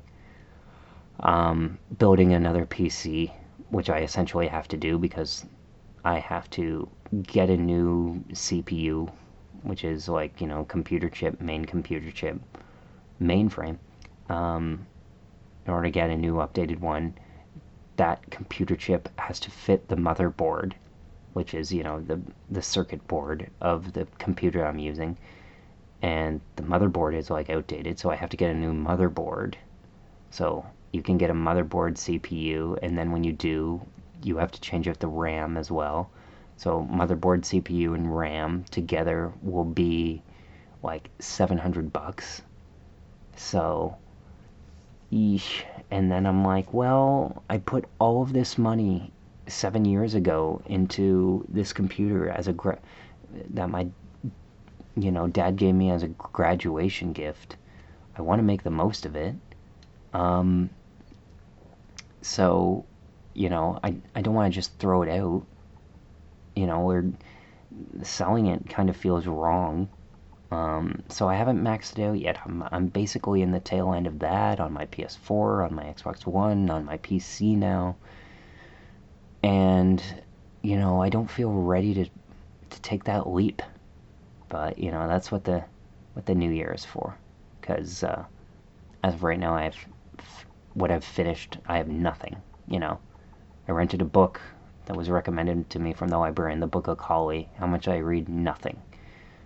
I rented another game. What was it? I rented. Shoot, the thing is open. I I have uh, another thing through an interlibrary loan. It was called William. It was from CBC Next Chapter. Um, frick, 30th and okay. So the library isn't closed today. Okay, so maybe I can get the Searchers. Uh, so I'll be sure to get that. I'll add that to my list so I don't forget. I won't do it right now because it interrupts the flow of the podcast, but I got another interlibrary loan, did not even touch the book. That's two books in a row that I haven't even touched. And so it's like, maybe I'm just telling myself something that I like. I'm not a sit down and read kind of person. Unfortunately, I wish I read more. but I can't get my hands on the stuff that I want. There's a Black Dahlia adaptation of James Ellroy's novel into graphic novel form by David Fincher. That's not in print anymore, but you can get it on eBay, so I might get it that way. And then there's 2 Zelda games that I want to get for my collection of Wii U. Not bad money to spend on, but I still haven't beat the Zelda that I have, so it feels like a waste of money. Even I don't want to get it purely as a collector. I want to both collect it and enjoy and play it, similar to what I did with Silent Hill Shattered Memories. I paid $100 for that game, and it was short, but I enjoyed it. It felt worth it to me. Um, yeah. Um, okay, now I can add Nosferatu here to my list of every movie that I've seen in theaters, because I forgot to... Nosferatu... I know who I saw that with. What did I do? Because I'm trying to think, how many movies did I see? Family Christmas Day. Yeah. So I just write Family Christmas Day, because this is the 25th movie I've seen this year, which is accurate. I don't think I'll see any other movies for the rest of the year. I think it'll end on that. 25 is a good solid number. And what do I have for 2021? Oh, well, yeah, of course. I don't have much, because Drive My Car was really the first one back, and then that. What did I see? Yeah, Tenet 2020, right? Yeah. 2019. There wasn't a Christmas Day movie? That doesn't seem right. I guess that was the year where we couldn't find anything. Yeah. It seems odd. 2018. Yeah, there wasn't really anything there. So it was like a couple of years. Okay. And what's the 2017 movie then? Yeah, that was all the money in the world. That was brutal. So I just put family, even though it's just brothers, but family. I'll remember who I was. When you complete something or watch something or go to something, regardless of what you remember about it, which could be nothing, you always remember mostly who you saw it with and how you felt seeing it. Yeah. Anyways. So, the last thing that I wanted to mention is that I've been working out for the last month. Started working at Fit for Less. Working out at Fit for Less, a division of Good Life Fitness.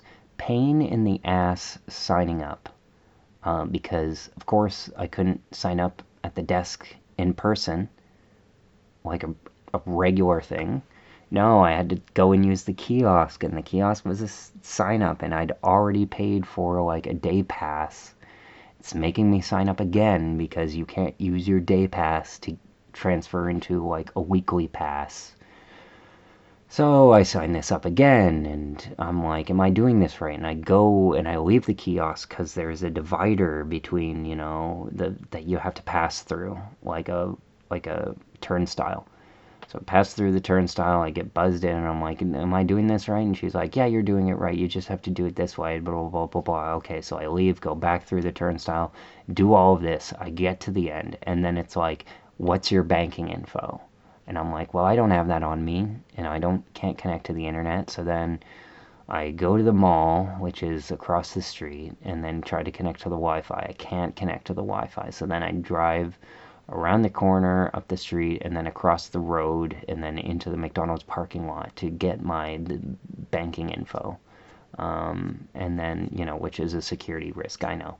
But then I get my banking info, write it down, and then I go back into it, and then it gives me like the same stuff, and then auto picks something else. So now I'm picking $9.95 plus tax bi-weekly, which sometimes charges you, like, because there's more than 28 days, like 3 times in 1 month, like $11 tax included. So it's like $33 a month essentially, that it works out to on odd months. Like there's some months where only do get paid twice. If I'm not mistaken, I'll see, because I'm still part of the 30-day thing going on. Let me just check now, because that's, when does my 30-day thing end? Is it going to give me guff when I try and log in now? I'll just see here. 2, 4. No, it's the 30th, not the 24th. Why did I think it was the 24th?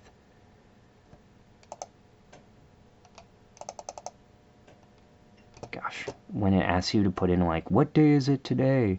Security things. I know I shouldn't be talking about, like, security shit, but, like, whatever. Anyway, it's down. Yeah, well. And I have to replace or clear my cookies, probably. That's annoying. Has anybody noticed the technical clutter that's getting, like, it really is technical clutter. Like, it's like, oh, I need to clear my cookies. This isn't working. Oh, log out and then log back in. Like, just these chores that have been created by doing something digitally. It's like all the crap that we have to put it up in person that we've gotten used to, we now have to do digitally. But instead of, like, moving around, you just basically are staring at a screen. And it's like either trying to remember your password or figure out where the keychain is or what browser you logged into. On top of that, it's like, oh, it's been a while, I got kicked out of my Apple account that I tried logging into on my dad's smart TV because it had been a while since I'd logged into it on it, because I don't have a dedicated Apple device. I have a 100-year-old iPad that still, works, but just doesn't update at all.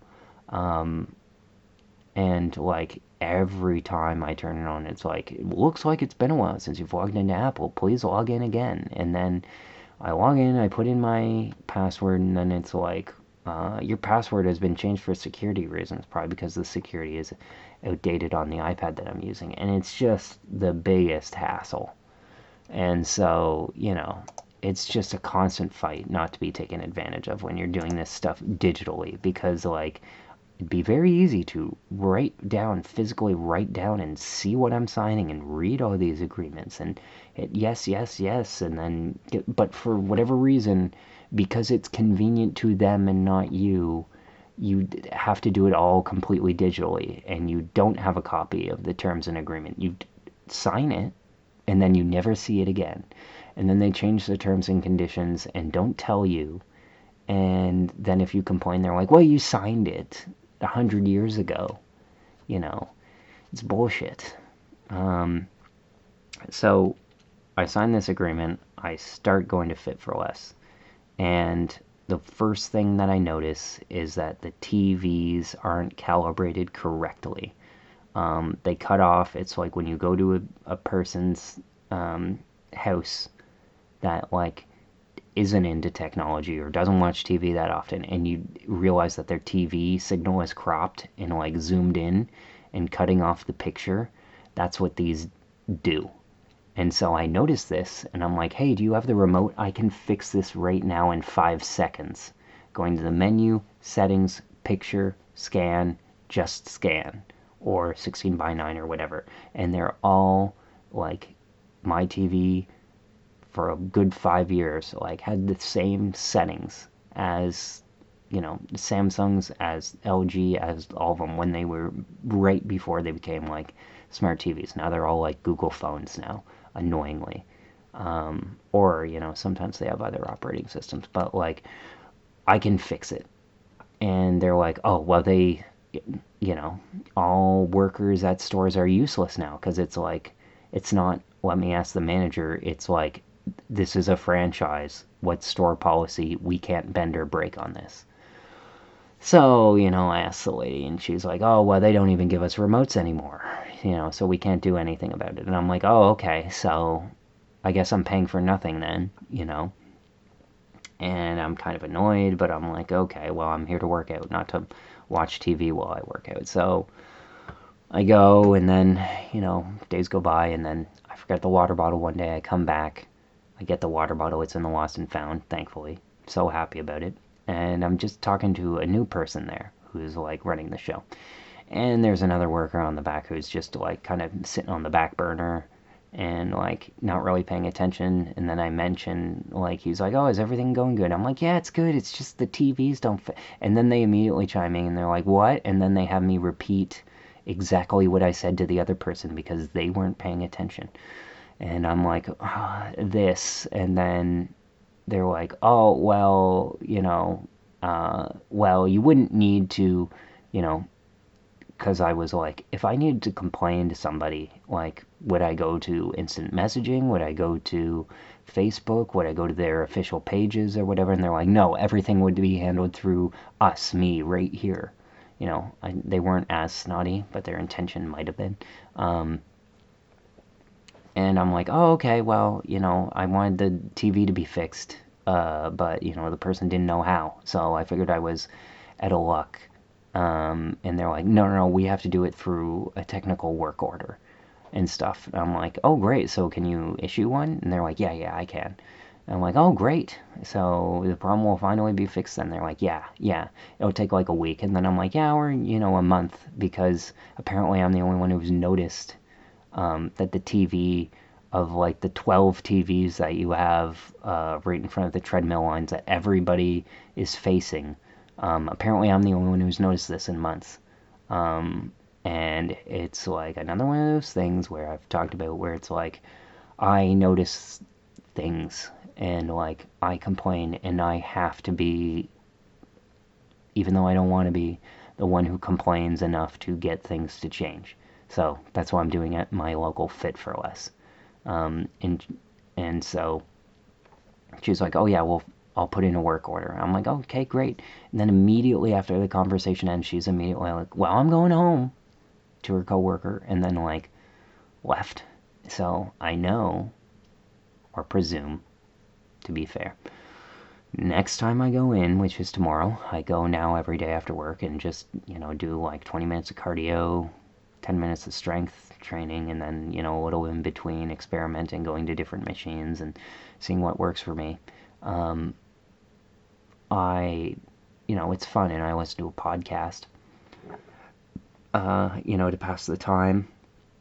Everybody's on their earphones, headphones, and that's kind of cool, honestly, because it's like feel like you're floating through the ether. Although I realized the last 3 times I went, because family was home and I wanted to maximize my time with them, which I might actually have to do this time, is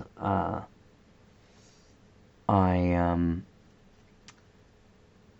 yeah, just realized that I would cut cardio because I cardio all the time, and that's easy to do. So it's like strength training that I wanted to focus on my arms, because my arms were weak is like the main thing. So that was what was important to me. Um, so that's why I focused on that and pectorals. Um, my arms hurt every single time I do it, though. They still kind of hurt now, And it's funny because my mom used to work out, and I mentioned it to my mom, and she's like, "Yeah, my arms hurt every single time I did it." I'm like, "Great, that's what I have to look forward to." So next time I go in, I'm gonna be like, "Hey, so did you put in that work order?" And they'll be like, "Oh, I forgot, I meant to, but yeah." So then I'll have to nag them that time. And it's like, I'm paying for this. I'd like it, something easily that can be easily fixed, to be fixed. Like, what the F? You know? Um, yeah. The regional manager is in, maybe I'll ask to talk to them. Um, and that's what I'll do. Um, yeah. Maybe I'll do it.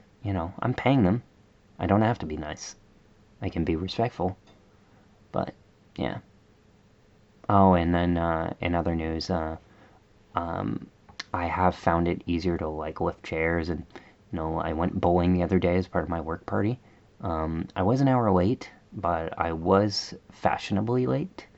And it being a work party, there's always the danger of like oversharing or something like that, and I didn't do that. So it was good the amount of time that I spent, because if I stayed longer, or came earlier and stuff. Maybe I would have overshared. Maybe I would have said something awkward. So things happen how they're meant to. All told, it went well. So I'll see you in the new year when there's a new me, and we'll see how I be. Take care, and thanks for listening to the Film Gamer podcast. This was a long one.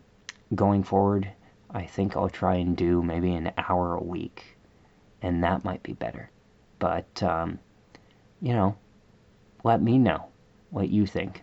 If you prefer me to just check in from time to time, dump it all on you like an old friend catching up, or just give a quick word every now and then, let me know.